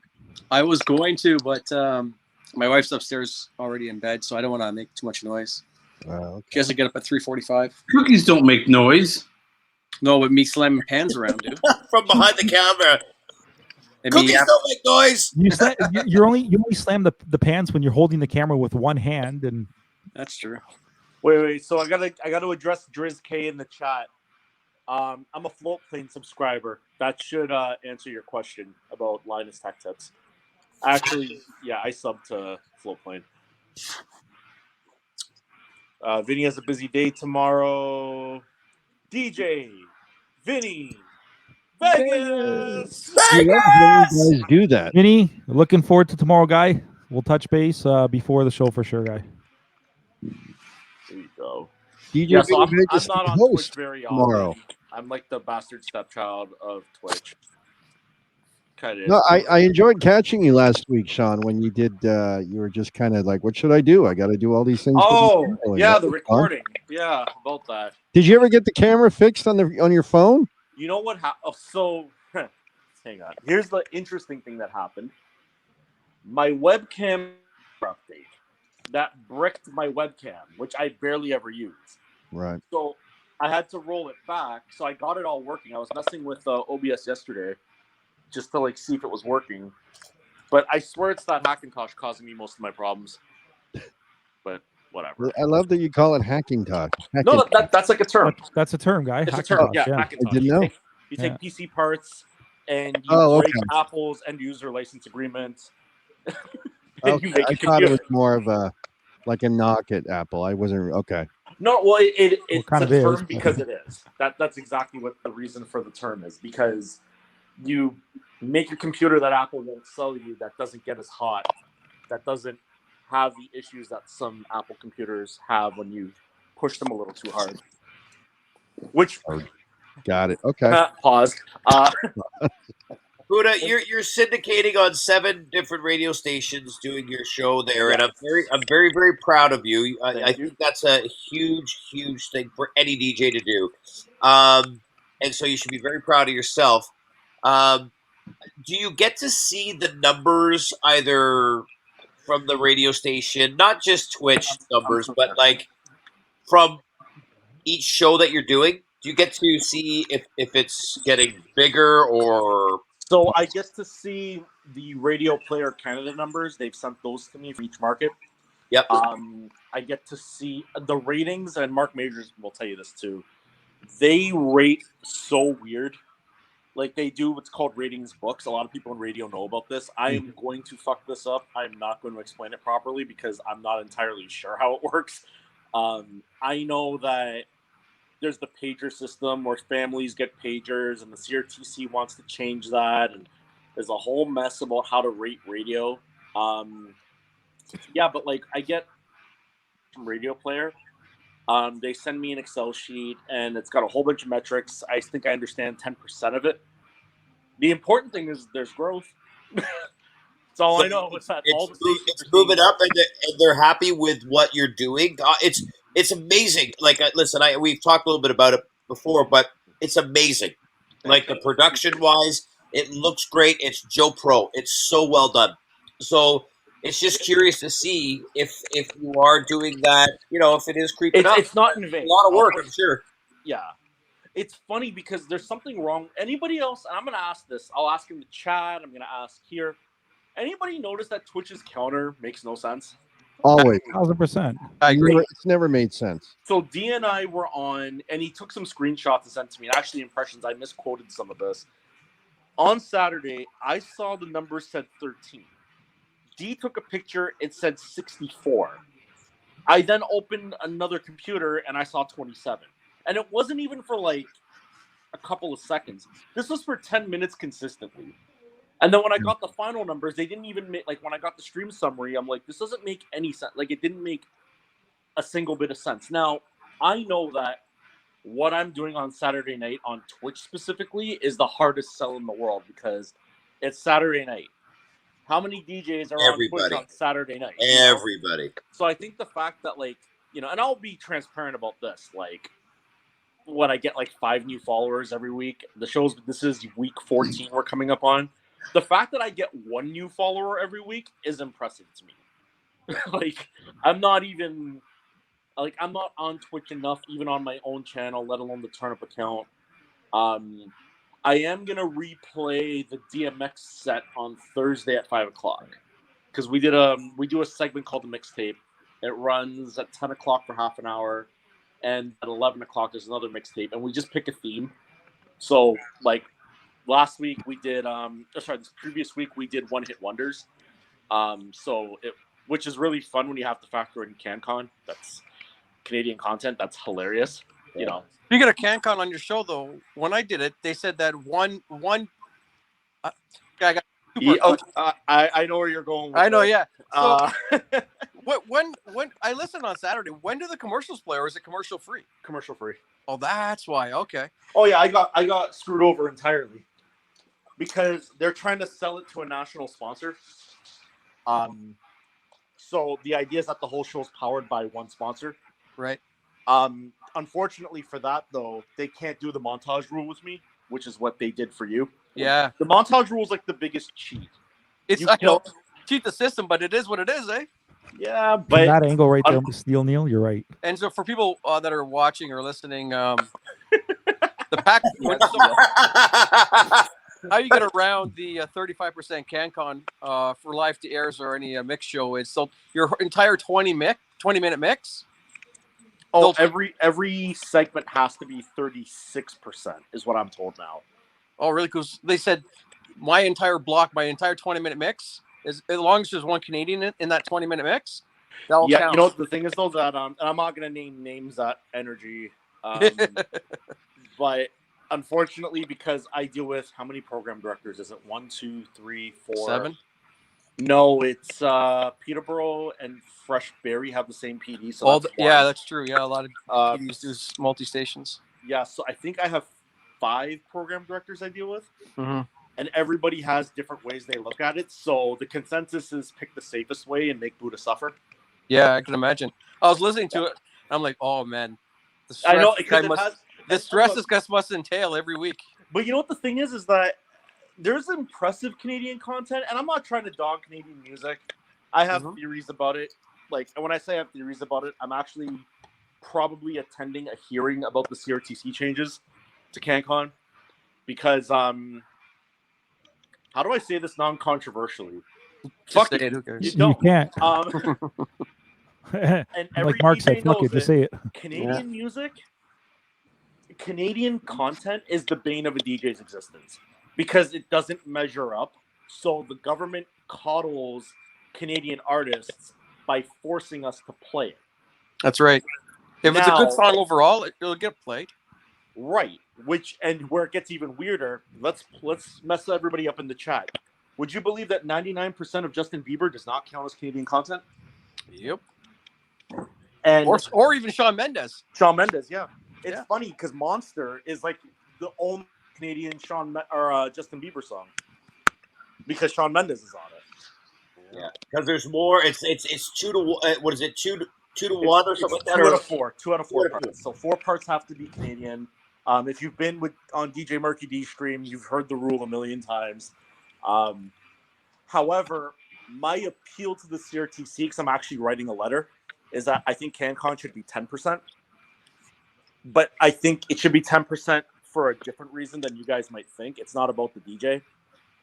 I think if CanCon was 10%, in a couple of years, stations would be playing 40% because it would force Canadian artists to make better fucking music that competes on an international level so that music directors aren't fucking desperate to find fucking Canadian content to put on their goddamn radio stations. So if the music just got better, we'd be fucking playing it all the time. But we See? don't. That's exactly so we what gotta Steel listen to Neil Via said. Martina on fucking repeat. End of rant. Or I you think take that 2 Canadians out of say 4, fuck make it all the 1 out of time. 4. I It's a do. conversation they keep trying to have. Well, let me ask you this, right? For the folks that are in the States watching that don't understand, what happens if you don't play the Canadian content required amount? So they have like any good business that has any kind of, I guess, rules, they get audited. And if you don't abide, you get a strike against your license to be a broadcaster. And if you get too many strikes, you lose your license, and there goes your radio station. And when that happens, what they end up doing here in Canada is they block off your maple syrup from coming to you. You know, you were almost exactly right. Until you got They to don't allow you to eat poutine. What they no do is poutine. they do things like they restrict No your butter tarts. No, you can still And operate no as butter a station, tarts. but instead of having a reach like Energy, which has like a huge reach, let's say Energy reaches 2 million people. Let's just put that number out there. If you violate and the CRTC wants to, they can basically force them to drop their wattage, which means that their reach goes from a couple million, 500,000, which in turn affects advertising money, projection, things like that. So it's a whole crippled system that was made in like the 90s and was never amended, really. I think that happened to Z103 because they had a 50,000 watt power. I think they're down to 35,000. Well, yeah. Well, Z, for those who don't know, those who are in Shout out Henry Ontario, Huffey. Thank you. Go ahead. for people in Ontario who don't know, Z is not a Toronto station. Z103 is an Orangeville station. Yep. That's why when you hear the call sign, it's like broadcasting in Orangeville, Toronto. You have to start it because you legally. You always say Orangeville all the time. They have to because legally they're an Orangeville station. That's where the tower is, yeah. Yeah, and they've been trying to appeal that to create a Toronto station to compete with like Virgin, Kiss, Flow, et cetera, et cetera. Yeah, no, radio is a interesting giant. So let me ask you this then. Shit, what was I going to say? If nice, why did the CRTC put that in place? Is it because the Canadian content of music was shit? That's right. You would never hear Canadian music on Canadian radio if that wasn't in place. Guaranteed. I'll tell you this though, and again, it is what it is. Living in New Jersey, when I didn't get the Canadian content, I missed it. You know what I'm saying? Because it's stuck down your throat all the time. Oh, you missed this guy. Pause. The old Canadian content was decent.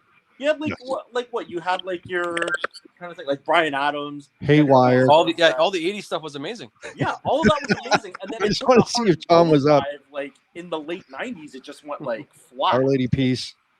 Yeah. But then there's stuff that doesn't make any sense that counts as Canadian content. Like Marcus, I don't know if you've I see you smiling. I think you know. Okay, the irony of the year: Lenny Kravitz, American Woman, Not is Canadian. CanCon. What? I didn't know that. Really? Yeah. Really? Yeah, but it does make sense though. Like, 'cause you remember what it is. Remember, so Canadian content it's Maple, music, artists, production, and the lyrics. Yeah. So if the person who wrote the lyrics is Canadian and the person who produced it is Canadian, it's CanCon. Yep. Pat Benatar, hit me with your best shot. Canadian. Oh, I'll hit you all right. Let's try this. We're not live still, are we? Baja Men Who Let the Dogs Out, Canadian. Is it? Oh wow! Here's another weird Canadian one. Who is This that one, Buddha? Buddha, who did you say? This one, and anybody who's listened to the radio in Canada will understand why this song was everywhere, and they just thought it was a big pop song. Post Malone, Jackie Chan is Canadian. Oh, no wonder why I hear that all the time. Yeah, that was a big track. Yeah. Zico, Torres, Canadian. Suavemente, Canadian. Not really. No. God, you had me on that one for a second. I was like, what? You were saying Who Let the Dogs Out, Baja Men's Canadian. That's what he was saying earlier. Yeah, Baja Men's Canadian. Yeah. There's some strange ones. There's some very strange ones. Mary Contrary was asking, why is Justin Bieber not considered CanCon?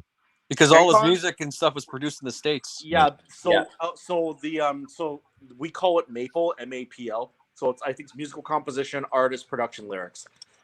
And artist, so you have to have 2 out of 4 to be considered CanCon.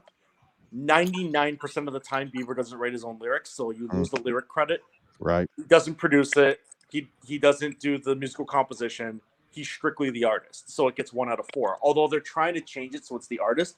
The good thing is that all the Weeknd stuff is Canadian because he writes his own stuff and he's the main artist.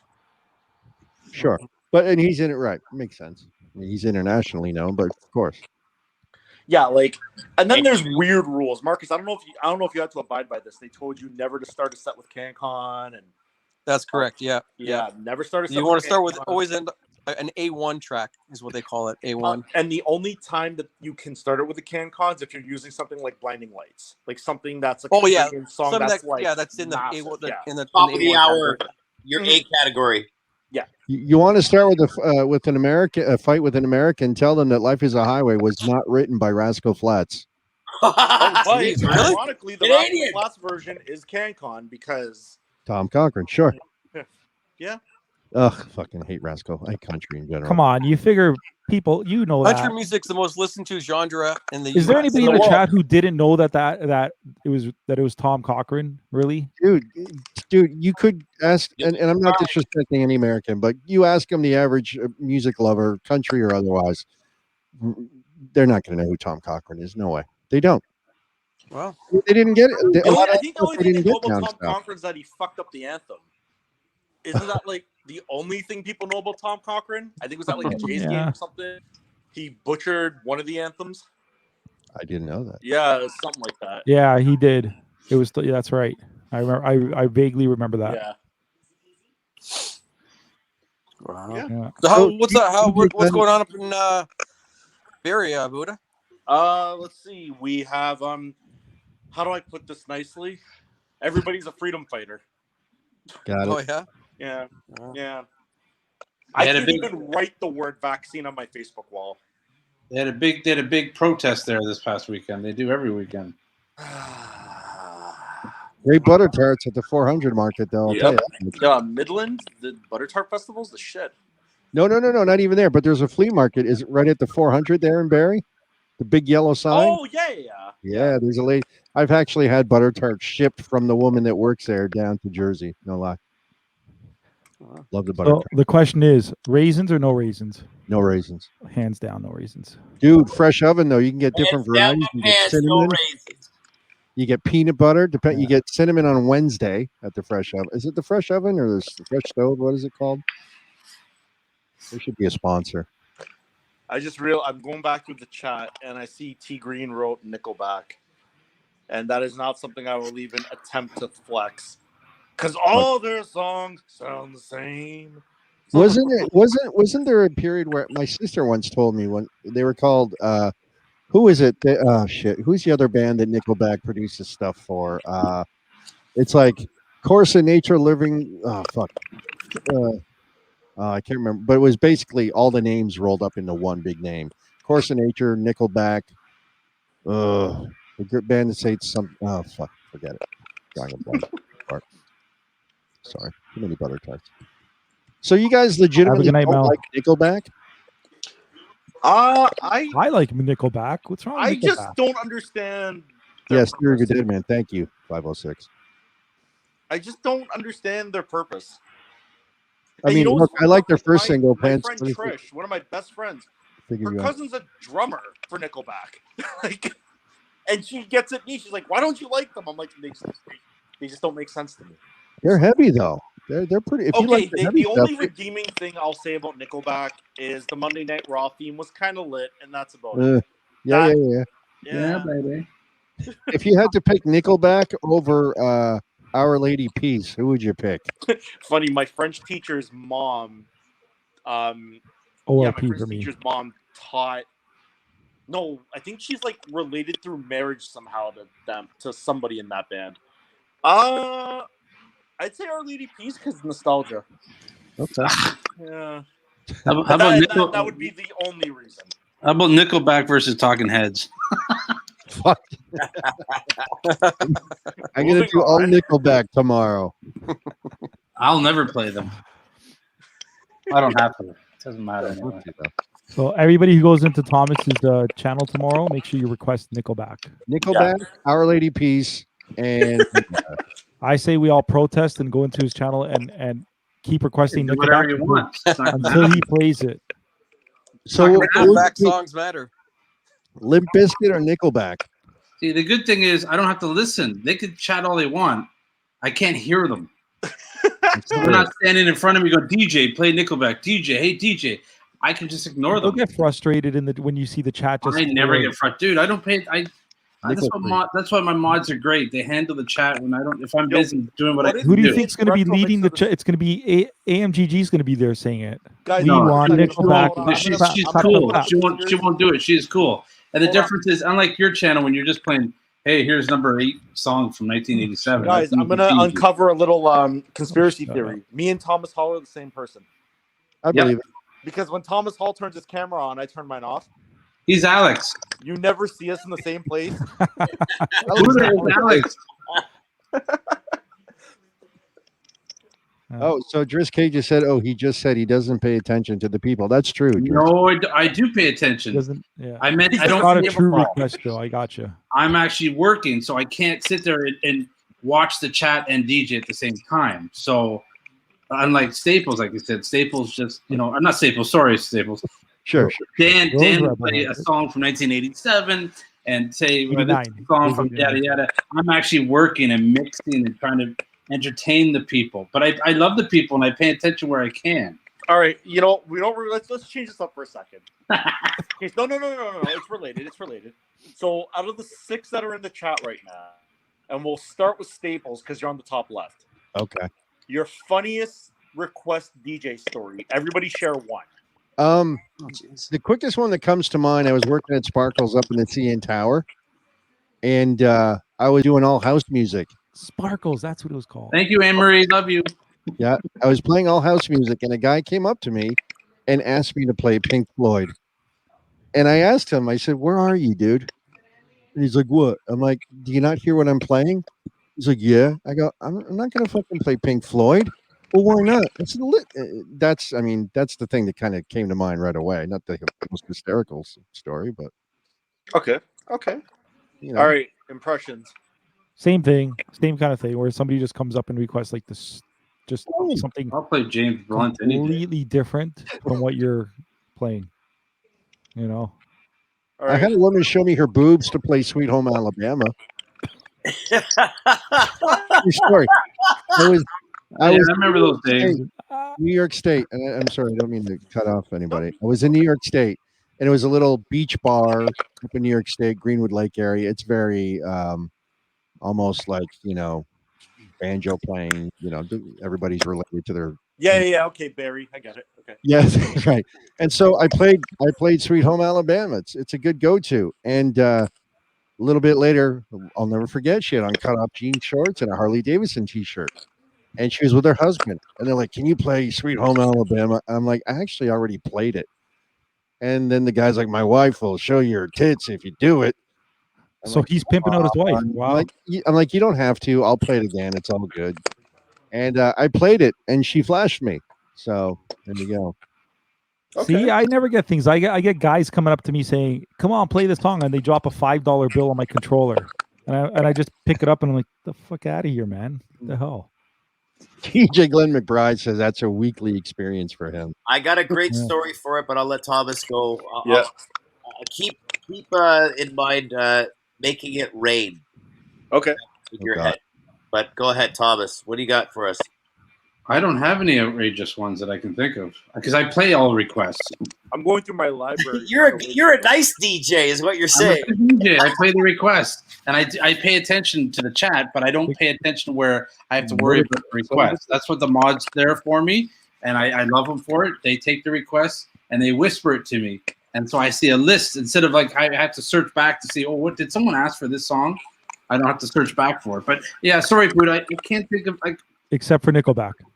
No, I don't. You know what? If God forbid, if someone want to hear Nickelback, I'll play it. If you want to hear Dance Desire, I will play it. I will play Our Lady Peace. I will just go hang myself, and the show will end. That's fine. No. Hey, if that's honestly, go, honestly, I'll play anything that people want to hear. I really don't care because it's. I can't think of it as for me. I hate a lot of shit. I play some stuff. Me too. I played it a million times. But I will play it. If someone wants to hear "Come On Eileen," you want to hear this song, I will play it. I hate Love Shack. You never hear me. Man. Oh, I hate Love Shack. I used to play it all the time. I don't play it anymore. But if someone asks for it, I will play it. Because I'm thinking, like like that, and I wouldn't see. And I think that's the funny thing is like, I never want to hear Mark Morrison Return of the Mac ever again. It's a great song, guy. Come on. You see, and there it is. But you don't ever want to hear like Love Shack ever again. But I would probably play it and even dance along to it. Yeah, because that's the crazy part. I'd like being to a see different that. genre DJ than each other, right? Oh, I dance all the time. You don't want to see that. But while that song is playing, I'm thinking of what the next song is. I'm getting it ready in my headphones. I'm queuing it up, playing. I'm not sitting there for 3-4 minutes listening to a song I don't like. So that's what I said. It's like I could play something that you all like, and maybe one person hates it. You can never please everybody. And like I said, I will play anything and everything that's from 1980s or 90s. I don't care what it is. Like I played Menudo. I played Menudo today. Jeez. Someone I asked heard you played Lambada. Oh, I did. Yeah, someone mentioned you. And it I wasn't did even play the it. song. Amazing. Fucking love that song. Tom and Pearl love that song. You got your Latin content in at least. Lambada's amazing. Yeah. The best song ever. Said nobody. Hands down. Guy, Lambada's my favorite song ever. I Lombardi heard. thing. That's up there with Lambada is ask anybody in the chat, they know it. Lambada is my favorite song of all time. Well, you haven't been there in so long. You're never there anymore. So. Fuck, stop crying, man. He's I'll come to your show just tomorrow. Hello. I'll set my alarm and I'll come to your show tomorrow just No, you sleep all day. You're like because I'm up all night. what are you doing up all night? Today I was up during your show, but I was on the phone with Buddha the whole time. That's okay. So you can blame him for that one. The one day that I was actually up at 12 Eastern, Buddha was on the phone with me. It's a good show today. It was a really, really good show. It was interesting. It was very interesting. Yeah, it's all. I don't care. It's not about. Okay, that. so wait. Just not to derail. I'm gonna say Mike Harding, Make It Rain. Go. Yeah, Mike. So the Make It Rain, and I hope it applies to what you were talking about, but you always have that guy that drops off the $5 bill. Right? The $5 bill, whatever. So this guy comes up and asks for a particular song. It was a hip-hop jam. I'm going to make it rain. I'm going to make it rain in this if you play this jam. We're like, yeah, okay. Yeah, okay. So we don't play it. The guy comes back up, and he throws like $5 at us, right? So I get on the mic. I said, this guy said he was going to make it rain, but, the forecast calls for sunny skies and not sunny. It was sunny and no cloud in the sky kind of idea. In the club, the guy comes back over and then sure enough just starts peppering the money at us. We were like, rewind and immediately played that track. Okay. So it's just when you're talking about requests, I think it would fit, but it was a funny story that I called him out because he dropped that. He was the guy, $5, but I'm gonna make it rain. But we called him out. It was so great. It was like the best thing at system soundbar downstairs. Yeah.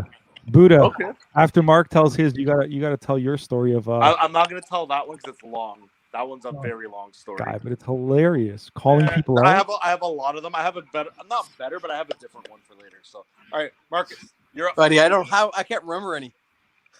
Honestly, can't. I haven't DJ'd in a club in like 10 years. Not even a club. It could be anywhere. It could be like one of the parties you do. It could be like. Well, the kids' dances, the music's all over the place, from hip hop to country. You know. You know what? Speaking of like. But Marcus, how often do those kids come up to you and request something like just to annoy you, and you look at them? Yeah. And Okay. say, So yeah, impressions. Sorry, I want to kick this kid. I'm gonna say this. I just want to kick him out of here. Well, I don't know how literally. I want to make sure that I'm not thinking. Yeah. Sorry. Can we make a rule that we all make a sign that goes on all of our boots that say, if you ask for the song for it to be next, I'm not going to play your song, period? Oh, I hate that. Well, I always get the next, or I'm going to go home soon, or whatever. Yeah. You know? Like, see ya. I see you later. I just say goodnight. I hope you had a good time. Now, I love all the non-DJs who are in the chat. They want to type it, but they're not. So we're going to answer. They want to type the question of, but why don't you just play my song or the person's song next? So my answer is this, first of all. If I have 10 people come up to me and say, hey, play my song next, whose song are you going to choose? And we talked about this before, I think when, what's his name was on? When Scratch was on. Let the DJ just do his thing. Yeah. Don't worry about requesting the songs. Let the DJ do his thing. Sit back, relax, enjoy the ride. That's the short of it. Mm-hmm. Or back in the day, like when people would say, hey, I'm a DJ too. Do you mind if I come up and use your shit? I'm like, look, man, no. Okay, I'm gonna do your job and be like, I'm gonna fully out myself. I was that guy. Marcus, I think I did it to you too. To be honest, I've done it like to the guy at what's that place in Toronto now? It's closed now. Marcus does it at my clubs all the time. You know how all you DJs are annoyed by the guy who comes up and says, "Yo, let me play a couple tracks." I am the original. I am probably the first one that ever did that. Yeah, pushes me over, starts hooking up his that software he had, whatever it was called. It says, "I'm taking over." No. You know what happened? The reason I work for Extendamix is because of Mark Majors. He goes to Jack's backyard one night. He's running promo-only DVDs in a video mixer. That's all we had back then, yeah. And he looks at me and he says, "I know you always want to spin, but you need to try this." And then I remember I played a few and I played something and I think you had walked away for a sec and you came back and you're like, "Oh, fuck, you shouldn't have played goodies." And I'm like, "Why?" You're like, "You're about to see now, there's a skit in the middle." There was that's right. Yeah. Goodies. Yeah. And I'm like, "Oh, that's awkward." And it was like after like 12:30 or 1 o'clock and it was like slammed. And I'm like, yeah. And it stops down. There's like a little skit. Yeah. Yeah. I got a dip. I'm so glad Mark started what he did because I was sitting at home like about a year or so it all Extendamix started. I'm like, if only we can get rid of all this bullshit in the videos. Yeah. You know? More Money, More Problems was the one for me. Absolutely. That's the exact song, yeah. Mike. That said to myself, that's the exact song that I was talking about. And I'm like, someone's got to do something about this shit. Yep. That's the one that got me for sure. I was doing promo only, and I used to have a portable DVD player and a projector. I remember like doing that, be one on, one off, one on, one off, or every so often playing a video. But then when you fall into the skits and you're like, fuck. You know, you're like, you know what the problem with Extendamix and like all the services are that cut the skits is that we're enablers. So when I first went to Nava to see Marcus, he had CDJs, he was playing CDs and all this. He tells me he wants me to take his gig over. So I go the week before his last night. This fucker's got OTS DJ running and he's drinking wine. And he's just like he's like made in the shade. And I'm like, fucking video services. Because you were playing video and you're just letting OTS, because for the first hour you were like, I don't give a shit. I'm going to enjoy myself. This is my last night here. I don't fucking care. I think it was dinner time too, right? Everyone was just, I don't think, not too many people were jamming. Yeah, it was dinner anyway. Like, I'm just, it was really funny. I show up, this guy's like Merlot. Just...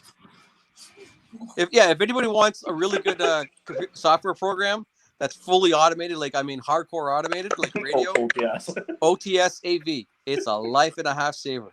Yeah. I was back in the day. I still use it for my kids' dances. I believe it, yeah. All the shit it can do, it's amazing. So I'll share one of my funniest stories. It kind of ties into something Staples had said. So I was DJing at Rusty's in Blue Mountain.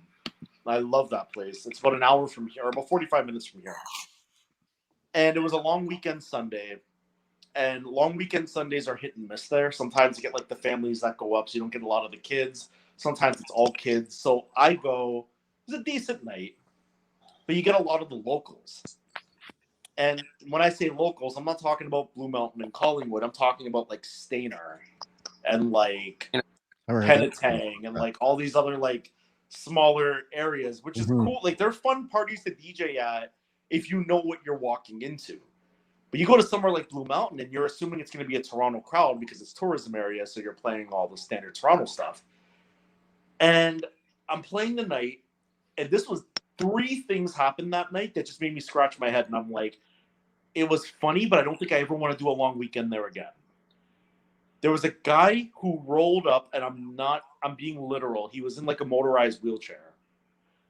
Keep this in mind for later. Cool. Saw him in the club. He was like, he had his wife with him, having a drink, whatever. Later in the night, I played Juicy, Biggie. There's not a single colored person in the bar except for me and one bouncer. And just for the shit of it, if you don't know, now you know, and I killed the volume and the entire bar yelled it. God. And I sat there and I took the mic and I was going to change BPM anyway. I was going to do a transition and I'm like, I'm just going to kill the music. I think I took the mic and I said some dumb shit like, when you drive far enough up to 400, white people are brave. And then I played the next song because I was gosh. Really? And the bouncer at the back, he dies laughing, I die laughing, and I watch just this sea of white faces turning red. It was great. But the best part of the whole night, this biker guy comes up. And that area, like in Blue Mountain Village, you never see people that are like, fully tassels, the whole nine, full fucking beard, like twice my size, shades on at 1 a.m. for some reason, bandana, everything. Comes up to me and I'm like, okay. And as DJs, we're all stereotypical assholes. We all kind of judge who's coming up and what the request is going to be. We've all done it. And he comes up to me and he's with his wife, who's tatted head to toe, bandana, whole thing, and asks me for Tony Matterhorn, Dutty wine. Is he just me, or is anybody else see him freezing? Yeah, he froze. Yeah. No way. But I got dirty wine. Dirty wine. Dirty wine. Dirty The wine. biker asked for dirty wine. Dirty wine. Wow. I think that's where he was going with that, but he's really clicking. Yeah. Look like he's posing for. Yeah.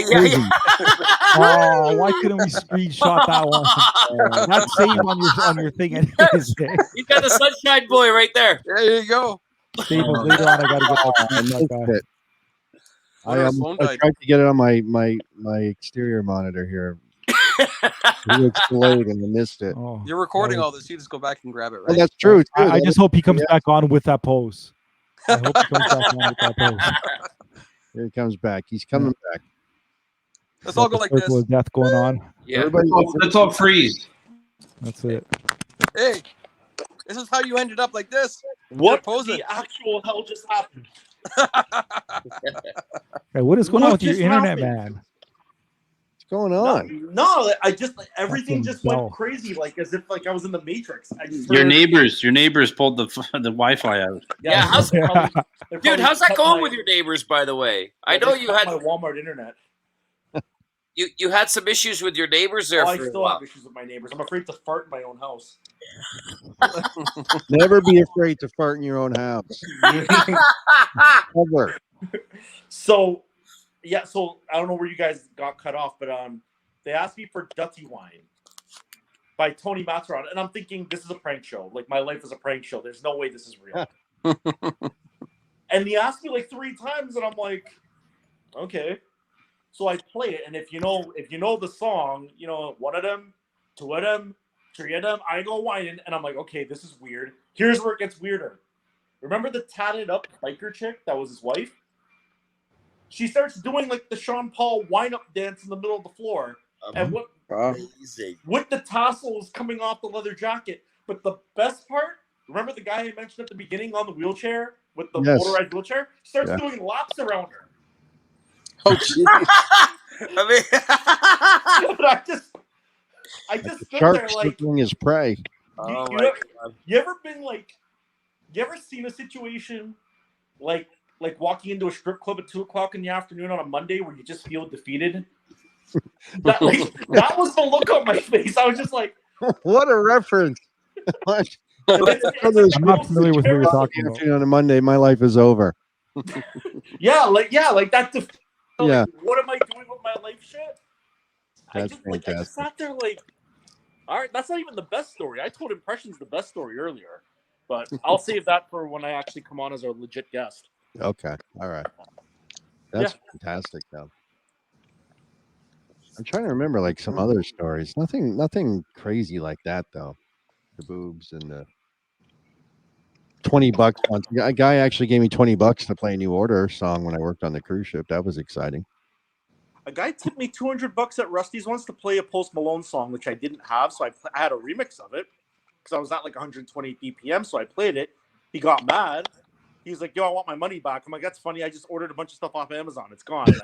The money's circulating by now. It's gone. He owned like a Porsche dealership, and he was flexing in front of like his bottle service people, and I was like, "Cool." Well, Chris K in the chat was asking for strip club stories because earlier on, he was asking if any of us worked at a strip club. I'm guilty. Oh, really? He's very I brief. actually considered it.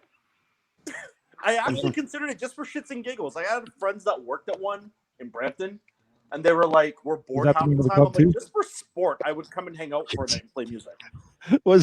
Is that what you said, Dan? And was you asking if the name of the club was called Shits and Giggles? Yeah. I'd stay away. I would stay away if that were the club name. Yeah, for real. I'm here for the giggles only. I 9 can a.m. tell you on a the Monday. story. Thanks a lot. Now I got to re-register a new business name. What was the Dave Chappelle skit? He was like, "Yeah, I know about lipstick on the collar, but a shit stain? What the fuck?" That's the club you go to at 10 a.m. on a Monday. And your life is over. Okay, so Mike, I'm calling you up. So you said you worked at one. I did, and I worked at the House of Lancaster on the Queensway, and it's very famous. You know it. Classic. It's one of the better ones. Okay. Anyway, I'm at McMillan and Wife, and if you're familiar, if you're a CD guy, McMillan and Wife, McMillan, knockout hits, new music tracks. Thank you. All of that. Scott's a really good friend of the family, and I say that. Tim and I mean, we know each other. We're friendly, but we're not buddies. But I would consider Scott and myself a friend, the dad. Okay. Just I've from heard time. Scott McMillan's name tossed around here and there. Yeah, he's still like he's got to be shit, man. He's up there. Almost 80, I think. 80? Yeah. Almost, yeah. Okay. He's got Parkinson. Yeah. Oh, that's terrible. You see him now, like he's. I saw him. I talked to Tim here and there. I keep in touch with him. And him and his dad. I was close to his dad. I used to go see him every weekend. Yeah, same with me. And we used to do. Thomas and I read the same fucking circles. I swear to God. So I'm at McMillan's office up in Mississauga, and this guy. It was the first one, not the warehouse, but it was the one between Mississauga. By Sherway Gardens. By Sherway. Yeah, right. That one. It was like a bigger layout, like a big open area. Yeah. This guy comes in that was doing the install at the House of Lancaster. He goes, "Yeah, I need a DJ for." What's the Mustache Days? It wasn't the Mustache Days. It's the show. Anyway, comes in. We need a DJ for the House of Lancaster. So, Mike Harding, you would. Why don't you do it? Oh, it's daytime, just for a couple of weeks. So it was daytime. Yeah. Daytime stuff. 11 o'clock till 3:30, 4 o'clock. I think was the shift. And the girls gave you X amount of dollars. I think it was like $5 or $10 as a kick, just as a kick start, so you made a little bit of money. And it was not bad per shift. Sorry, I forgot a venue like that, but worse, which I'll tell you guys about. You froze again. Yeah. Oh, no. I thought you were frozen. No, he's good. It could be. My internet's my neighbors can hear me. So I was there for 3 months. Fucking neighbors. And I'll tell you a couple of really, really funny stories. So working at a strip club, when the girls, and you work in a day shift, well, they work the night, and they're scheduled at 11 a.m. to be on stage. Well, they're partying all night long. So the boss said, no break songs. No break songs. Wait, so you didn't get the roster with the bullet wounds? Dude, no, it was like you get one girl that was new. And all right, boys, here we go. You've seen her once, you've seen her twice, you've seen her 3 times. Here she comes, Candy. Like whatever it was. Nice. Candy would go out do her 3 songs, and then because did you break up the baritone, were you like Candy?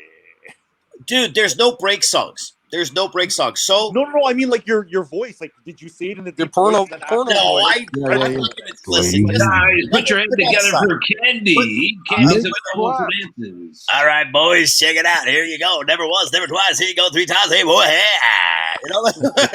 Like that. Sounds like we're on a ride. Over an auction. 3. I know. It was like an auction. Sold.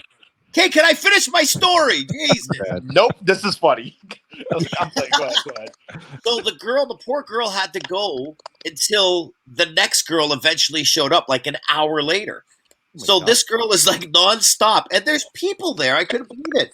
So you start talking about the lunch. Hey, make sure you have a fantastic lunch. The buffet is open. It's just like it was. Wait. Try the wings. Wait, yeah. I'm telling you, there was food and everything, and it was really good. It was really good. Rule number 1: never eat at a buffet at a strip club. You understand? So, on a side note that's related, impressions will love this. Yanni picked me up one night, Yanni DJ, and he says to me, "We're going for a steak dinner," and I'm like, "All right, cool. Roast beef. I can use some steak." He's like, "Yeah, but it's like, it's not like the keg or nothing." So I'm like, "Oh, okay, so it's probably like that Master Steak on Dixie or something." Okay, cool, word. But we keep going north, and I'm like, "Okay, cool, we're going to Zets. All right, word." And we pull up at this parking lot, and I'm like, "This looks Runway like a hotel, 66. Jim." And it was like really good steak at this new-ish strip club by the airport. And I was just like, "What am I?" The food is amazing, right? There's some It places was that good, do, but I hear but that I'll never do it again. Just down. I hear that the one in Niagara. I think we talked about this last time. What's the one that was in Niagara? Sundowner. Sundowner, yeah. Dude, Sun, I remember right? going up to those commercials, watching the friggin' Sundowner commercials. That I'll Dance never forget. favorite There's place like, when he comes. there's what? That's Dance Shout's favorite place when he comes down is Sundowner. Dude, they'd have like in the commercial, they had two older businessmen in suits eating wings Yeah. while the girl was in front of them, like conversating with them. And I was like, I want to go to the Sundowner. And then I have relatives that live in that area, and I went by the Sundowner and was like, there's no way in hell am I going to go in.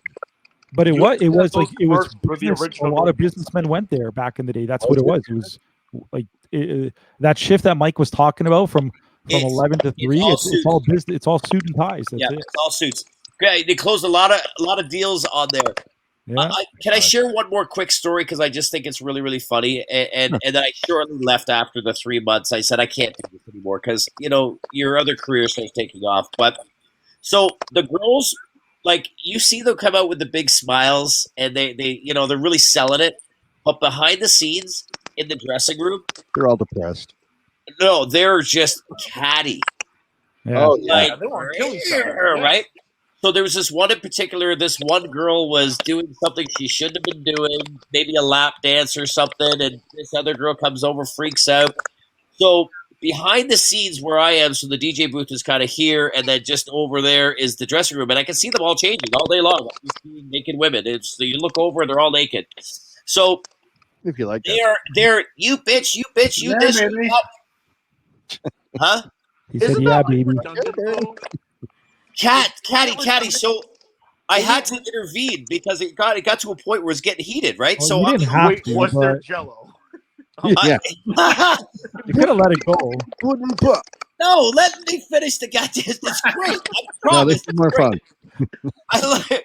So the girls are getting catty. I'm the only male back there. The security guards are doing their own little thing. So I go over there. I grab a chair. I plop it in the middle of the room, and there's mirrors all around the room. I get on top of the tall chair, so it was like almost like a captain's chair kind of idea. I stand on top of it. And I say, "Ladies, this has to stop now. You've been taking your clothes off for at least 2 weeks for me. I was new at this. I'm going to take my clothes off for you right now just to ease the tension in the room, just to be a jackass." So I start taking off my shirt, and I'm swinging it around. Disco Vinny right now, if he's still in the chat, is loving this story. Rubbing one out. I'm taking my shirt off. All of a sudden, now the odor, this is mafia stuff. Like, this is like Vinny and like Sal and all the Mikey sure enough, 3 of the main owners come in, and with the guy that hired me as well. They come in. There I am on a chair with all these women going, "Woo!" And I'm like swinging my shirt around in between the girl on the stage. He goes, "What the fuck are you doing?" I turned around like, I think I soiled myself. And then I went back. He goes, "Get the fuck back in the DJ booth." I was like, "Bye, girls." So. And that, folks, is how it became known as Shits and Giggles. There it is. Yeah. Mike, I thought you were going to tell us that you ended up on the stage after. No.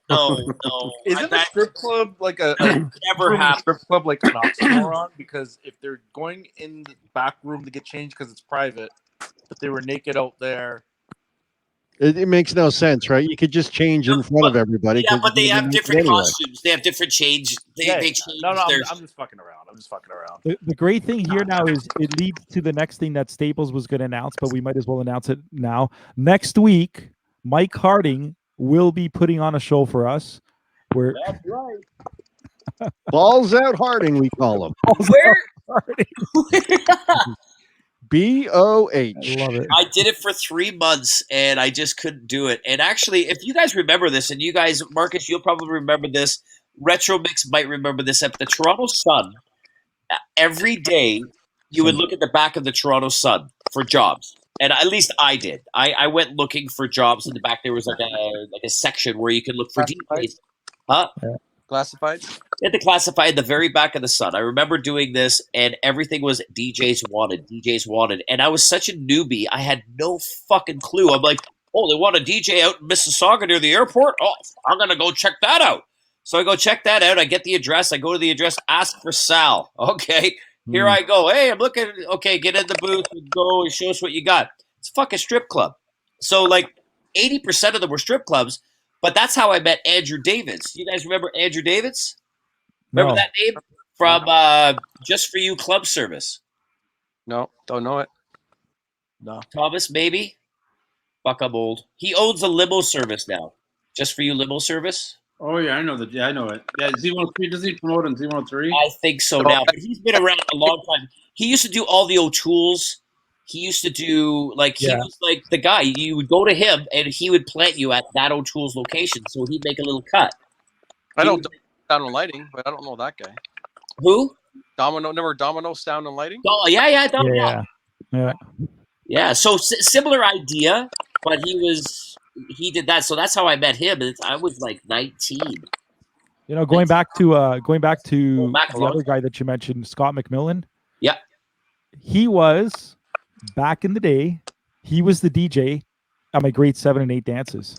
No shit. Yeah, my grade 7, 8 dances, and then when I became a DJ, and I'm like, oh, I'm gonna go, and somebody, I think it was actually Yanni or somebody, they're like, go to McMillan over here, and I went over, I'm like, McMillan and wife, and then the memories just start hitting. I'm like, oh my god, I remember standing in the smoke machine when I was 12 years old, standing in front of it, smelling it, and yeah, that smell of a smoke machine I friggin' love. I love Scott, man. That guy's got a lot. I got a lot of memories with him, and that whole thing. I helped him out in his later days.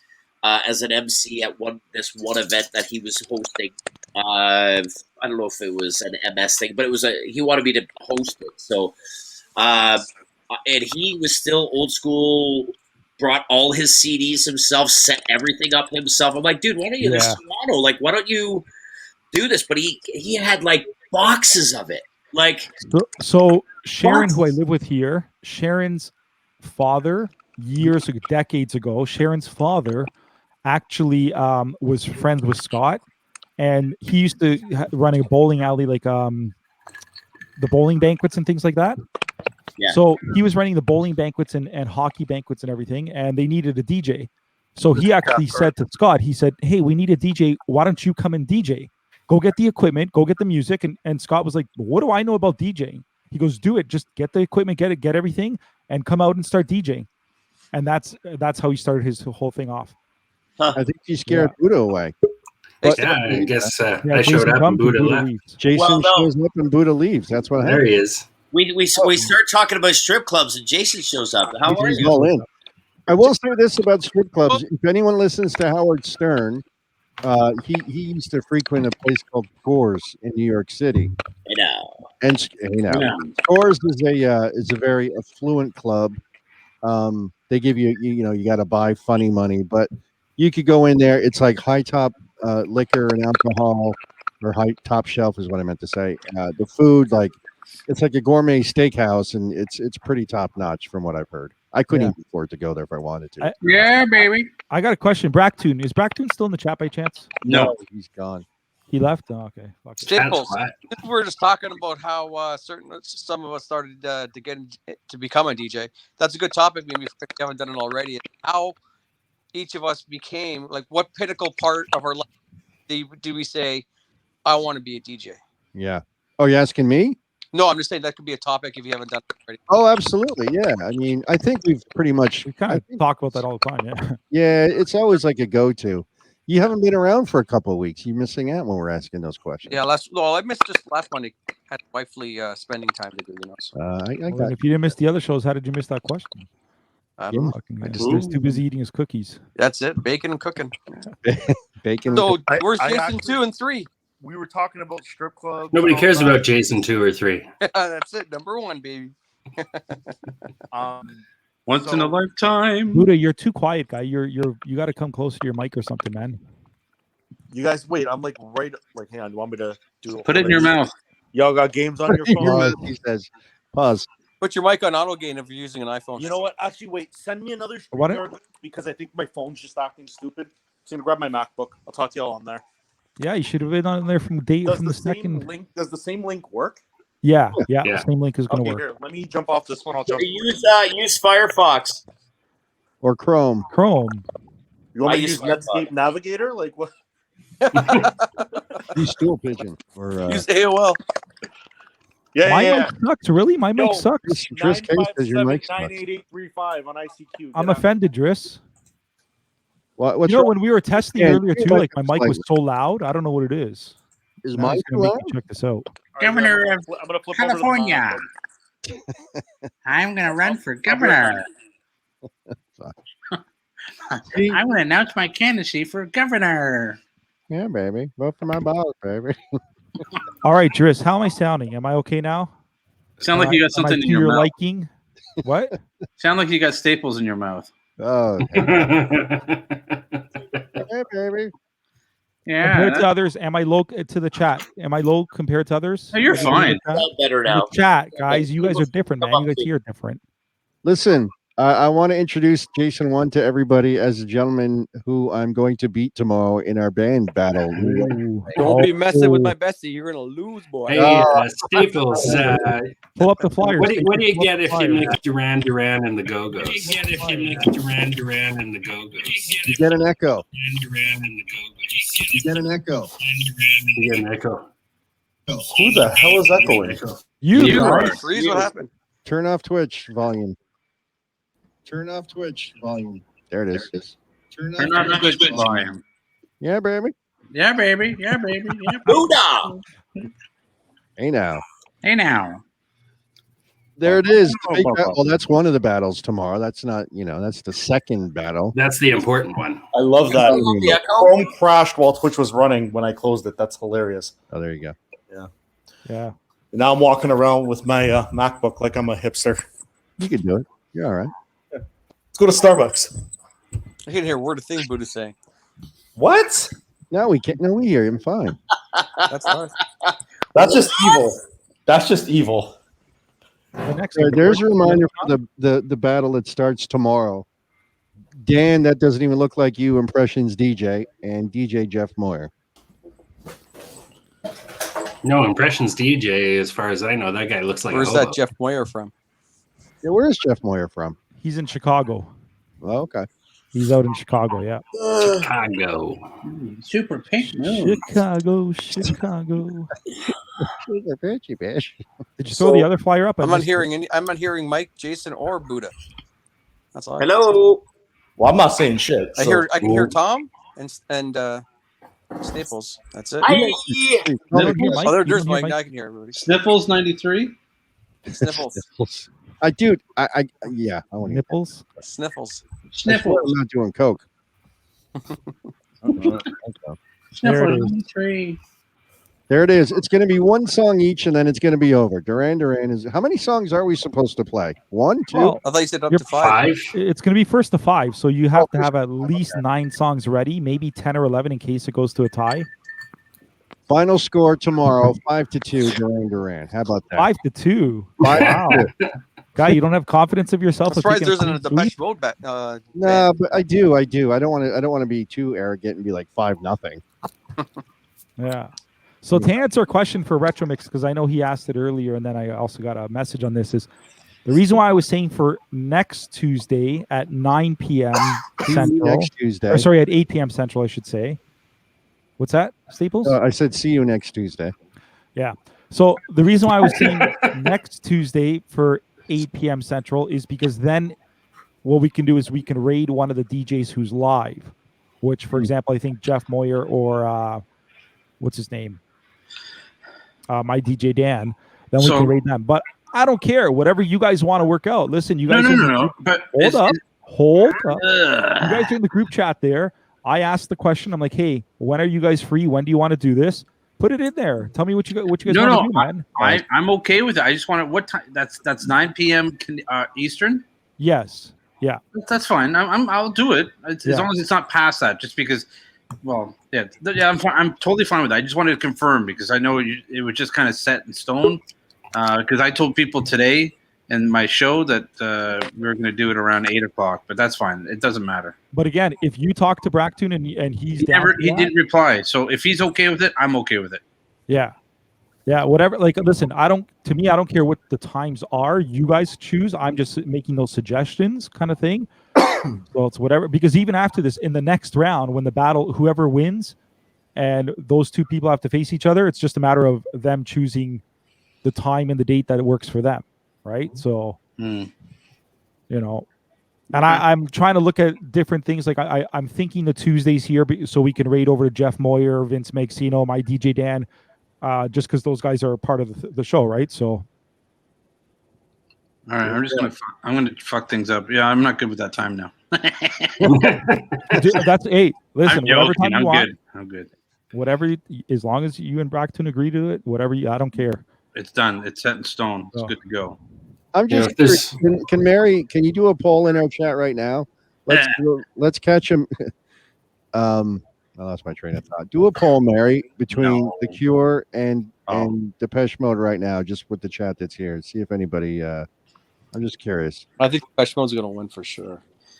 You what? No, Bractoon's got. The problem is, Marcus, is I'm on Bractoon's channel. He's got a lot of followers who are going to come in and tune in, and he says that they love their Cure, and that's the problem. I just find it would be better if it were on a neutral channel. Excuses. I tend to agree. Like if we could have created like a secondary Twitch channel or somebody. Like, and just got the word out there and just everything on that channel. That way it's all a level playing field, right? We're not on Bractoons. We're not on, what I hear you, but we'll take that. And then we'd have no viewers. One. Well, that's the other true. And obviously you guys will watch in between impressions and Jeff Moyer tomorrow. How many people are how many followers he has and how many are going to be watching? Whose channel is it on tomorrow? Mine and Jeff Moyer's. Yeah, it's on my channel. Oh, then okay, that's perfect. Okay, so that gives you a more leeway for both of you to kind of just come in there. Somewhat. I'm gonna listen. I'll just okay. So there's a. I'll say it. I'm losing tomorrow. I'm gonna give it everything I got. I have a strong feeling that I have that I'm just gonna be losing it. I just have this feeling I'm not gonna win. Well, you'll know if it's fan favorite, DJ favorite, when hypothetically if a DJ plays a shitty song that we all look like, who is this? This song. And then I play something to counter, or the other DJ does, and he plays, and people vote for the non-one that people don't know as much, then it's going to be more favoritism that way. That's all. Yeah. Mary makes a good point where she thinks the visiting DJ should go live on their own channel for like maybe 10, 15, maybe 20 minutes before. Yeah. And raid into that other channel. Okay, so Depeche Mode's already winning. See, why don't you do that, guy? Why don't you go live for like 10, 15 minutes and then raid over into the live channel and bring your viewers over that way? You would have to walk me through it because I only know how to jump on. And it's kind of awkward too because they got to jump in the StreamYard. Yeah, well, he would have to finish his. At the end of the day, it just comes. We all have preferences. We all love our bands. We all love them all, but we all love certain ones a little bit more. And that's all. You guys have fans. I also say this too, though.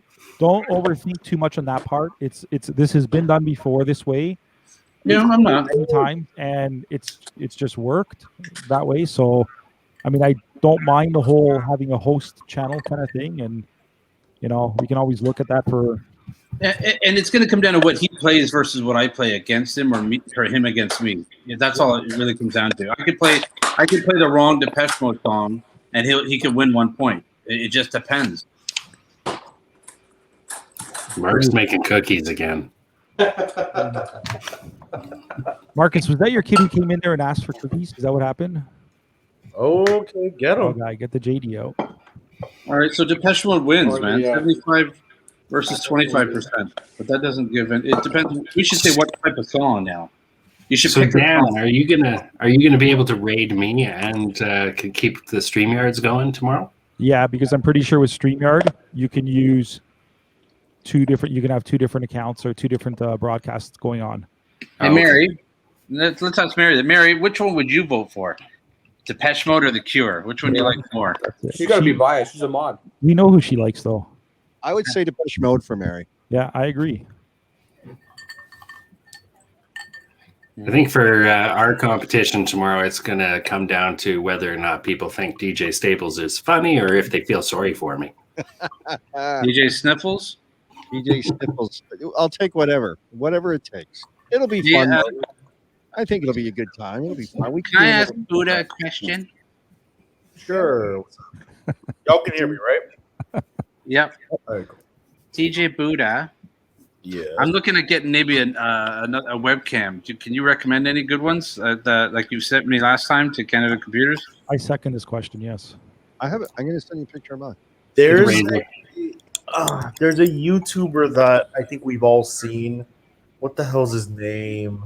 Well, the C922. The C922 is the one that gave me problems. Oh, really? Yeah, that's the camera that kept freezing, but I think mine's defective, so that's fine. I have two of them. I have not a problem with any of them. I also have this. I have this affinity for a thing called Master of Disaster Mondays, and my entire tech world is a complete master of disaster at all times.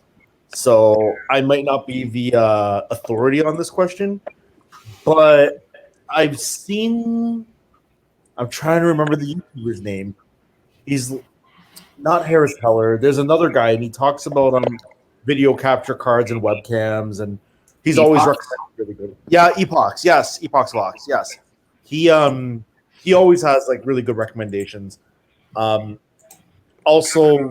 depending on your platform, obviously Thomas, like you're on Mac, so I think you'd have to make sure that I think most webcams now, outside of a literal actual, aren't that bad.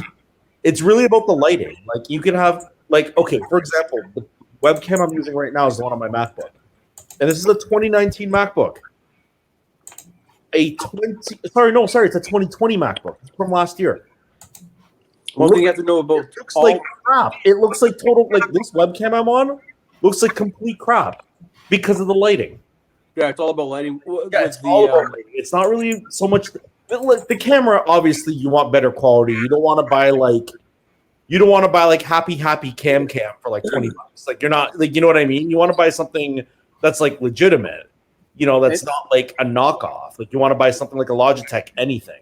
But some computers, like look at Mike Harding's his camera on his computer is looking. Look at how sharp that. Okay. Calm down, Majestic. We see you. Hey, listen. I never met a camera I didn't like. Right? The camera. Yeah. I got this one back here that I paid $40 for. That looks better than this one in front of me that I paid $120 for. It's all lighting. That's. I think. No. Jason, though, did you go in the settings? Actually, no, Jason. You know what? That's the funny. You guys are asking me, but Jason's the one who.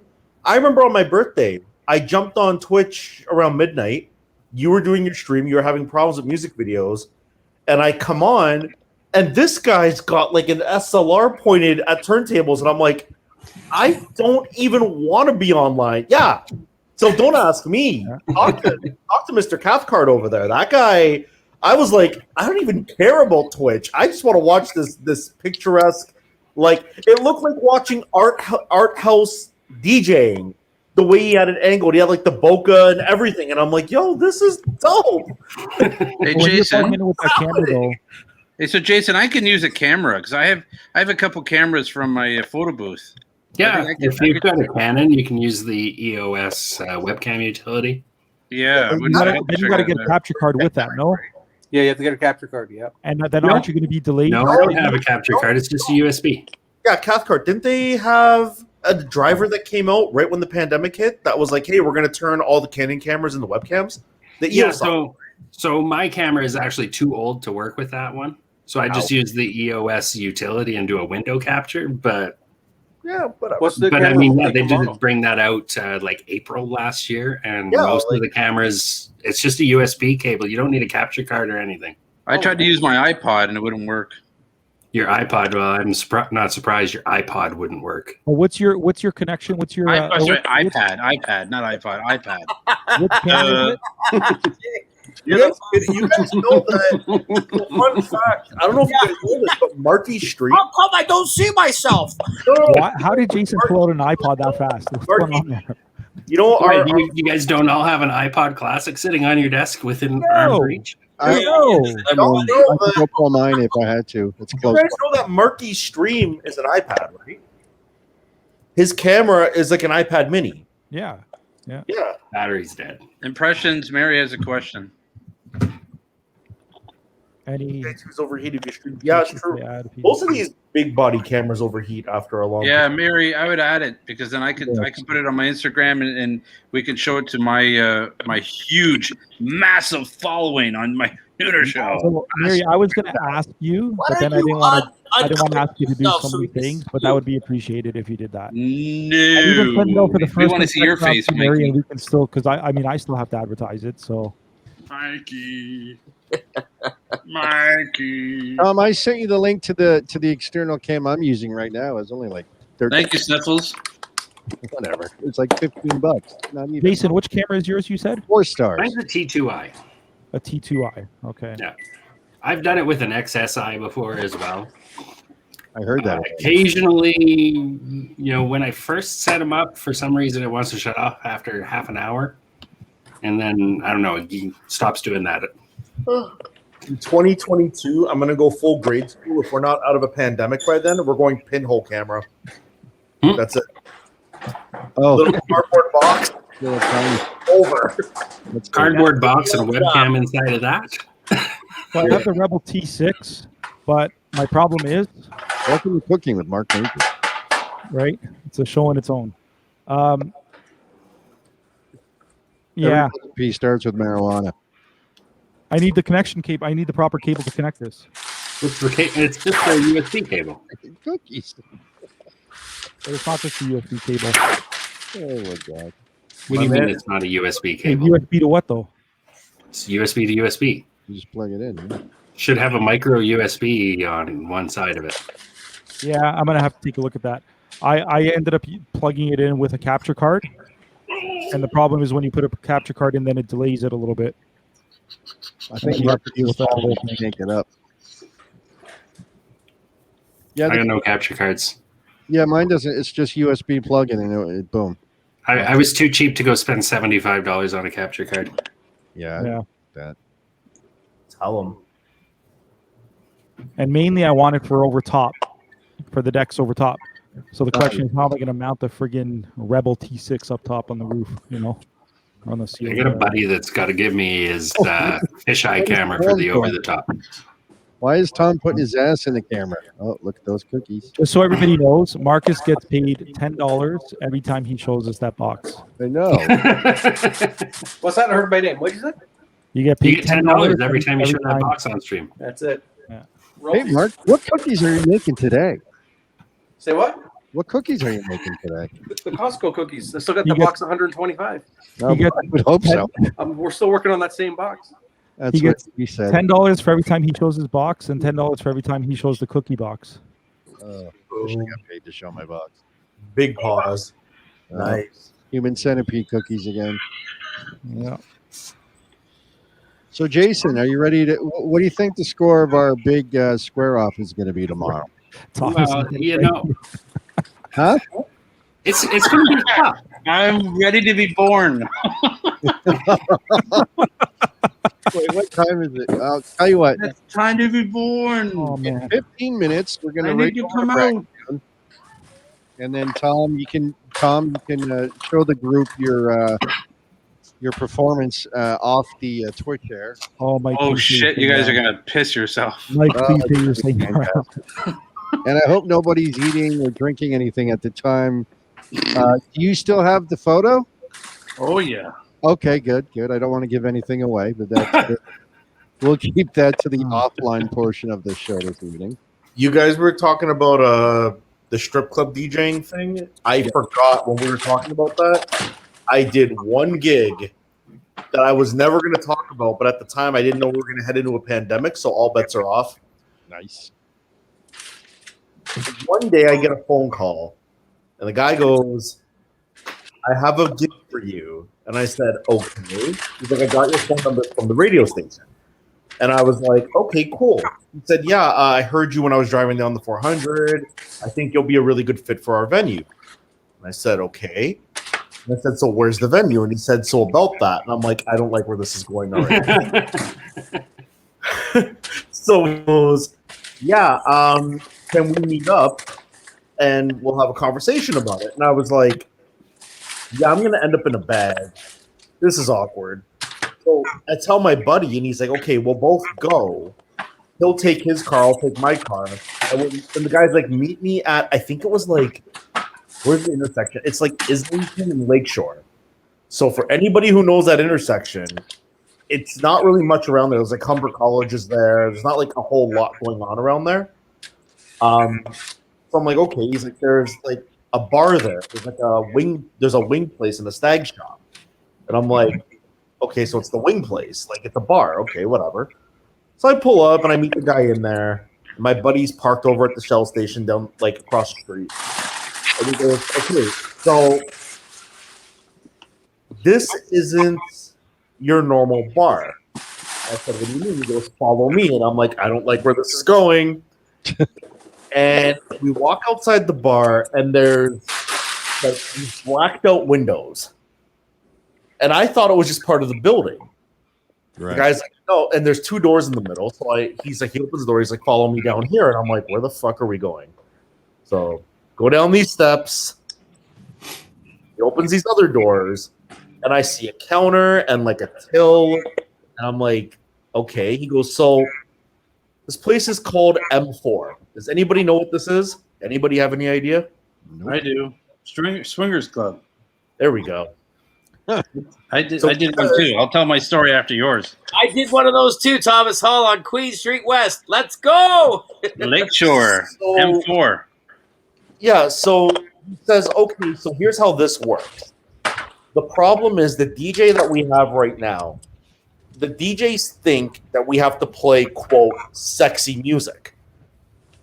That's what goes on there." And I'm like, okay. He's like, the average people in the club don't want to hear sexy music. They want to hear stuff they know. And I said, okay. So he goes, "But in order for you to do this, I have to explain how the venue works." And I'm like, all right. So and judgment free, and I'm not going to assume as a patron, but as a DJ, has anybody been to M4? I never even heard of this place. Same. I've never heard of it ever. I've done it. I know what M4 is all about. Okay. So Marcus is about it. Okay, so you walk in the club. So does Tom. He's just letting you know. Did you guys go together? Tom will tell you an M4 story later. So you walk in the club, and it's like, so you get down the steps, and there's like the counter where they take cover. He says, so the club's a big. So he gives me all these rules. So I'm going to go down. I'm going to break down the rules for anybody who's interested, curious to me. And he says, so you come into M4, you go to the bottom, and then you walk out like this way. And when you get to this side, there's a long dance floor like this. The bar is over here. The DJ sets up behind the bar. And I'm like, okay. And then, so where the long dance floor is, there's like a partition, and then there's couches. And he says, you're going to DJ behind the bar, and your main audience is straight ahead. And I said, okay, cool, word. Said, so what's going to happen is you'll start at 9 o'clock. You're going to finish around 1.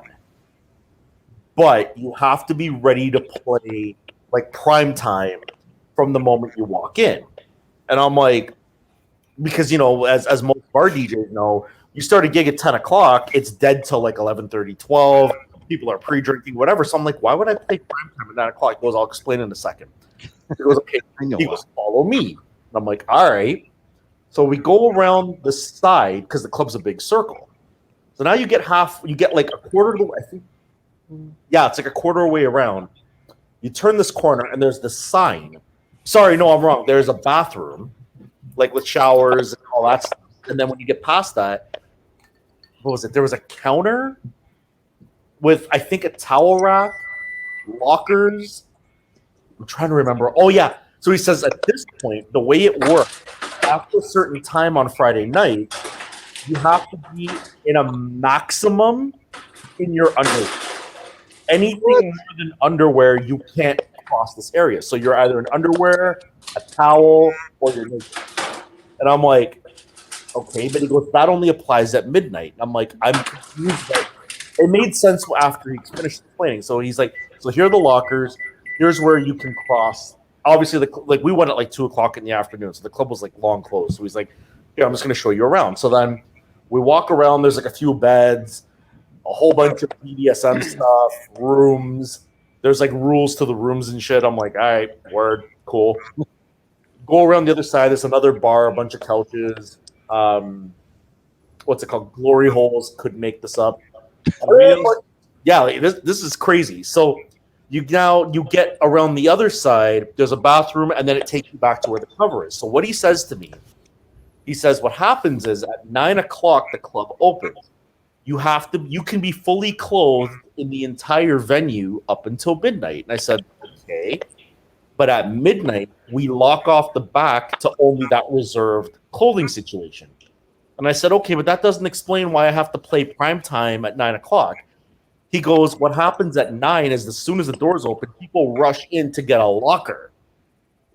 And I'm like, oh, crap. And he goes, so the problem is we want to keep people engaged because not everybody's going to get a locker, and we don't just want people to leave. So I'm like, okay, weird, but I get it. So I said, I'll think about it, whatever, and I never called him again, and I thought nothing of it. A few months passed, and St. Patrick's weekend was coming up, and if anybody knows me, they know that I loathe that holiday. I hate playing it. I hate playing the music. Not that I hate the music, I just hate playing it. Something about the way St. Patrick's Day gigs have gone for me in the past, just not a fan. So I purposely took that weekend off. I'm like, I'm not playing it, whatever. Their resident DJ took a St. Patrick's gig and told them last minute. So he calls me and he goes, I need you to do St. Patrick's Day. I'm like, I'll be honest, I don't really play St. Patrick's Day. And he goes, here's the thing about our club. The last thing anybody wants to hear in a swinger sex club is St. Patrick's Day music. Of course. So I'm like, all right, cool. I'll do it. So he offered me a bunch of money because he knew that it was last minute, whatever. And I said, okay, cool. So I go down and I play. Pause. I went down. Got it? No. So I get to the club. First problem. I set up everything. They had like an SX2 or something behind the bar. And the one channel was like destroyed on the thing. This thing, it would just mute itself. So luckily I like to go to gigs early, and I'm like, okay, I got to run home. So I ended up driving back to Mississauga, picked up my controller, came back, all that. So set everything up, start playing. By 9:15, I saw there's so that dance floor has I think 1 or 2 stripper poles in the middle. I saw a dude getting head from 2 girls. I saw some wild stuff. It was crazy, and I'm like, okay. Was it Tom? This is Mike Harding. That's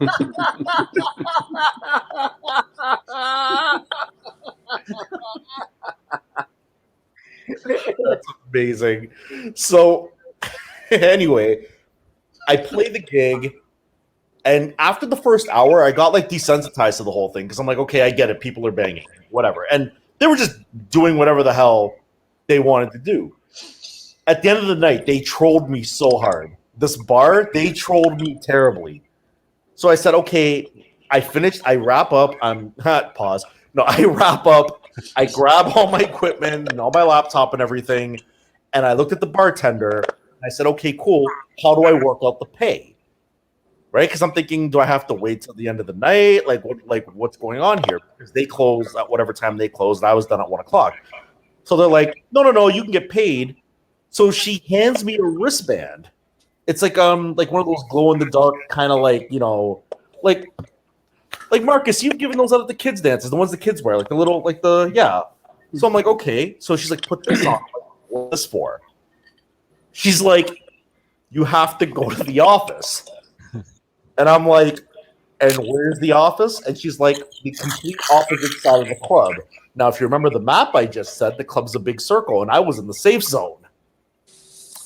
Take it off. It's so I'm like, I'm not getting naked to go get paid. She's like, no. That's why you have the wristband. You have the wristband, so it's all good. Like anybody who wears the wristband is staff essentially. So I'm like, okay, cool word. So I go in the back.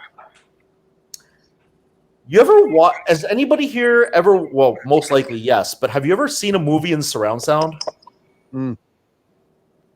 Okay.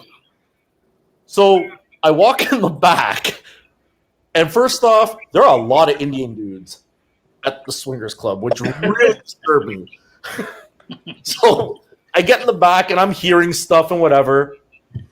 And what stood out to me wasn't what I was seeing or what I was hearing. It was the smell. The smell. The smell of sex. So now I knock on this door. Where they told me to go, like, go to this back door and knock on the door, which ironically is next to the glory holes of all things. So I knock on the door. Pull it open. And he opens the door and he's like, hey, yeah, come in, I got to pay you. And I'm like, okay. So he closed the door. So here's the surround sound part that messed with me. You know when, like, you stay at a hotel and you know the people next to you are banging? What happens when that's all around you? Oh my God. And the room is like tiny. The room's like, it's like, Marcus, remember Nava? Remember the office? It was like that. Oh, wow. And like, and the thing is, like, you've got body heat from this area, and then you've got this room, and the smell's like concentrated. So I'm just sitting there holding my breath, like, fucking I want to go home. And then I come out, it's just bodies everywhere, and I'm like kind of like sliding through, and I'm thinking like, I hope there isn't a pandemic because this is awkward. I just got my stuff and dipped, and I'm never ever gonna play at a sex club again because I remember thinking to myself, I got desensitized to it after an hour, and I said to myself, I played there every week. Sex won't matter. You know what I mean? Like you get desensitized to something like that. You just kind of go like, nah, I'm good. French kiss. How come Mike Harding had disappeared all of a sudden? Because I busted him. I don't know if the sound effects or just impressions going French kiss. So Buddha, yeah, you're talking about M4 on Lakeshore, right? Yep. Yeah. So I got Eli. Eli used to work there. He got the call there, and he wasn't available. So the guy put me in touch. I think the guy's name was Mike. Yep. So he put me in touch with me, and I went and did it. And I actually took Pearl once with me. And he's right, but it was different. He showed me the tour, but I never had to go to the back. I set up at the DJ booth. I used their shitty controller or brought mine. I realized you told me after because I'm like, you could have paid me from the till. Yeah, and he comes, and I was done by 12 because they would come in, they would dance, and even one of my mixes is actually up on my company's Mixcloud account that I made there. It was a dirty mix. That's amazing. And I recorded it, and it's up on my site, and it's all dirty. And I played everything from Latin to hip hop to top 40, everything in between. But the funny thing, my story, and it's quick, is I remember a transvestite or a guy, a cross-dresser, and all their friends were there dancing. And she keeps coming up and chatting with me and saying, "Oh, what? Can you play this? Sure, I'll play it. Oh, can you play this?" And then later on, they come to me and she goes, "Hey, we got the cross-dresser. I can't remember her name. It was on a wheel. They had a wheel that you'd spin and you'd be like this on a wheel." Oh, they whipping prop and all that nonsense on it. Yeah. I remember I saw that thing. It was like a big wooden board. Yeah, and I was like, what the hell is this thing? Yeah. And they go, "Hey, do you want to come join us?" And I was like, "Oh, pass, thank you." Thomas, remember that DJ booth? I don't know if it was like that when you were there, but they had a weird setup where it was like the controller would sit here, but they had this all like the shit underneath the bar. Like it was like a wooden platform that came up like this, right? Yeah. I have a cut or like a scar on this finger because I scratch a lot. And my controllers, I was using a Z at the time, which somehow fit under that thing. But I went to scratch and I put my hand under and scraped the top of my hand on the wood thing. So I've had this like scar from M4. I have herpes is basically what I'm trying to tell y'all. Just there's a shot for that apparently. Yeah. Yeah, he was like telling me, hey, after you're done, if you want to go to the back, full free. And I was like, Yeah, they told me that too, and I was like, yeah, I'm good. I'm gonna go home and wash my feelings. And I was happy to bring Pearl because Pearl was my barrier. Your buffer. Yeah, I buffer. didn't have a buffer. And that the bar, like anybody could run behind there because the coat check was like right beside it, right? So it was different. Yeah, and I haven't gone back since. I remember he used to call me and hey, do you know any DJs? And I was just like, it was like $300 for like 3 hours. It was easy money. See, that's what they offered me before, but because St. Patrick's, they made the mistake of thinking that I was booked for a St. Patrick's gig. I hear you, Dan. Just look at Mike Harding's screen. What? Okay, so Mike, so what's the story about M4? You see your logo flash and highlight. I don't know what you're talking about. I would go back. If they called me again and I wasn't working, I would go back in a heartbeat. It's easy. It was just awkward. Mike's playing porn. Where's your other hand, Mike?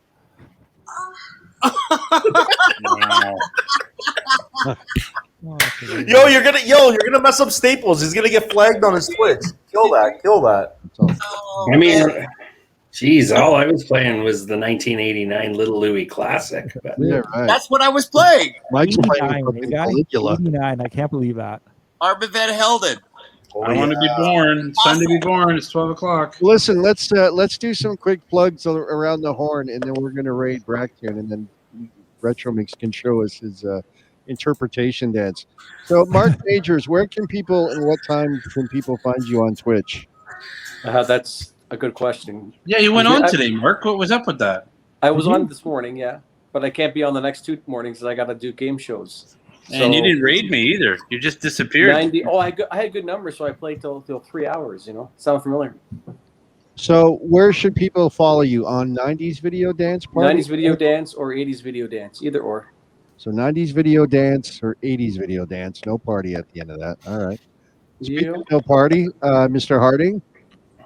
Sundays, 10 a.m. 10 a.m. to Sunday mornings, Eastern Standard Time. I was going to ask if that was Central, Eastern. Jason? A, B, C, D. Well, so usually Friday afternoons at, I guess it's 6 o'clock Eastern or 3 o'clock if you're on the West Coast. Saturday nights at 8 o'clock on the West Coast and 11 o'clock Eastern. And tomorrow I'm going to kick DJ Staples' ass. So, yeah, I'm with that. Yeah. You did for that one. It's a good old-fashioned ass whooping tomorrow.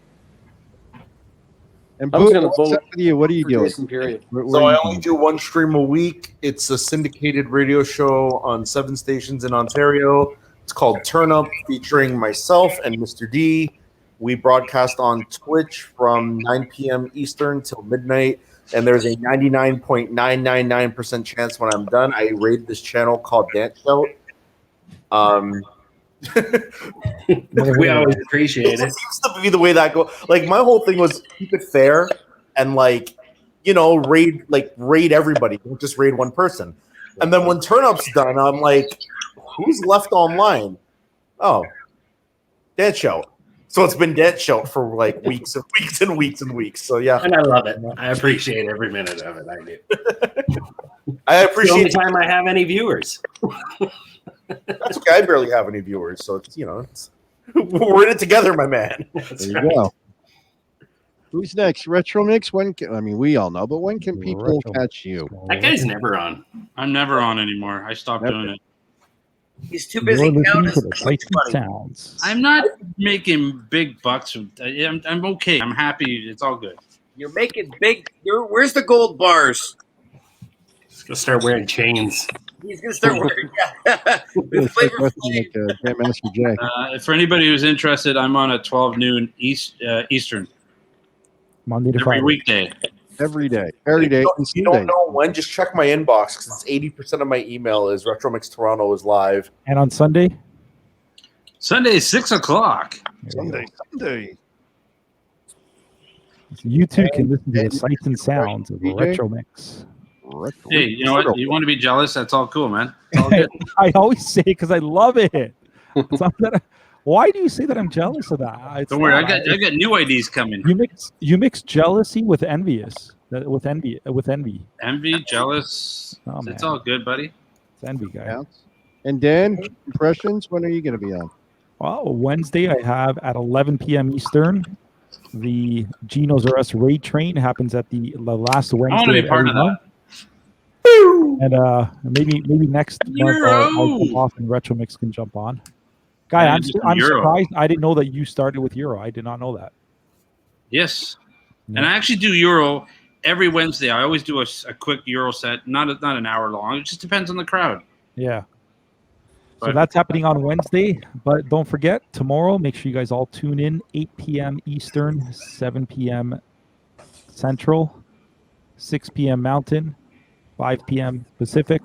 I'm going to show you that video. DJ.com. Make sure you guys tune in for the Battle of the Bands. I'll be taking on DJ Jeff Moyer. So it's New Order versus Pet Shop Boys. And then after that, we're going to raid over to Jason 1 to Dance Shout and continue on with that battle. Oh, the loser prize, I guess, eh? Real nice. I'm just teasing. I love both. On my own channel. Hey, I even played some Talking Dead for you today. The cookies are going in. Talking Heads, not Talking Dead. What the hell is that? I said Talking Heads. I didn't say Talking Dead. I ain't got zombies on the brain. No, and then I wanted to play Swamp, eh? They put it up on the site. Oh yeah, I grabbed that yesterday. Yeah, I want to play that. I was going to play it today, but I'll probably do it tomorrow. So I'm going to give a self plug, and then we'll play our closing thing, and we'll end the broadcast and raid and all that. And then I can be born. And then yes, Retro Mix can be born. So basically, I'm doing the every Monday night. We're doing these roundtables. Next week for the DJ roundtable, we're doing an all Australian version. We're going to have DJ Glenn McBride from Australia, along with Dan Audio Brothers. Also, the Audio Brothers. Yes, so we need a translator then. Yeah, so 8 p.m. our time on the East Coast. I believe it is going to be 10 a.m. the next day for them. So they got to wake up early, and they're going to be hanging out with us next week. There's going to be See You Next Tuesdays all over the place. All over the place. That one. It's going to be good. It'll be fun. And then tomorrow, I'm doing my artist spotlight with a good friend of mine out of the New Jersey area named PJ Farley. PJ was once in the band Trickster. If you're a glam metal fan from back in the day, Mike, you're more than welcome to join in the conversation. He was in Trickster. He was in a band called Ra, R.A. They did a cover of Everything She Does Is Magic a few years ago. They got a new album out. He's in a Kiss tribute band called Quarantine, spelt with a K, with the likes of John 5 from Marilyn Manson, Chris Jericho singing, a couple other great musicians. So he's been doing that. And he's actually joined up with Chris Jericho and his band Fozzy. So They jump off Chris the top Jericho, rope, the wrestler? smashes at the yeah, top. Chris Jericho, the wrestler. Yeah. Actually, Fozzy has some bangers. I've seen Fozzy live Yeah, a few Fozzy times. has some Pretty bangers. badass. Where did you see Fozzy live, you said? I've seen him twice in New York City. New York He City. started out as a cover band. They do things like SOS by ABBA, and then they just started writing all these originals. And Jericho's got a hell of a voice, man. He can belt it out. Yeah. So PJ, that's tomorrow night at 6:00 Eastern. I'm doing that a little bit early. So that's tomorrow. So that's my thing, Mondays and Tuesdays, with the odd popping up of doing some streams, and it's kind of I was it. just joking, Mary. That's what we're And then doing. I guess tomorrow night will be the first time you played music in quite some time, hey? You're such a shit talker. Yeah, so tomorrow, after I'm done talking to PJ, I'm going to go over to Dan Shout's channel and whoop his ass all the way in Calgary at the Stampede. And it's going to be an old-fashioned slobber knocker between Talking Heads and Duran Duran. Wait, are you playing? I don't know. I mean, I'm not sure that you remember how to press play, so. I got nothing, man. I got nothing. I'm going to let the music speak for itself. Ooh, those are fighting words right there. I already So- know who the winner is going to be. Yeah, right. And so, you know what, Jason, when you're watching the remainder of the battles at home, like the Leafs usually do in the playoffs, I will be sure to give you a shout out for your. Calgary is going to be sitting at home watching. That's what I meant this time around. Yeah, bad. Yeah, I think we've been undefeated in several weeks now, so. But no, I'm looking forward to it. It should be a lot of fun, right? I don't know a lot of Talking Head stuff personally, but no one does. Yeah, it's a problem. You don't know what I'm going to pull out. Oh, retro words. Who selected these bands to go head to head? Like, who just selected that as going to be Talking Heads and then you get to pick your own? Oh, you get to pick your own. Yeah. We got to pick our own. We didn't get to pick who we got to go up against, though. That's true. And Jason picked Talking Heads. That's again. That's just the random draw of who seeded first to 8, right? So. Mm-hmm. All right. So let me see if I can start our ending. Thank you and raid and end the broadcast. Everybody sit tight. Thank you, everyone, for hanging out. Mark Majors, it's nice to see you again. Of course, sir, the usual panels, right? Chat. And Remember, you want to see that video, Staples, that I have on that I couldn't show you earlier. Okay. Hey guys, I'm out, guys. Take care. Marcus, you're not going to stay, Marcus? Hang tight, Marcus. You guys all send it to me on. I can't. It's live. It's something we have to show you. Another buddy of mine wanted me to give him a call. All right, here We we go. can wait. Your buddy can wait. Hang tight. Go anywhere.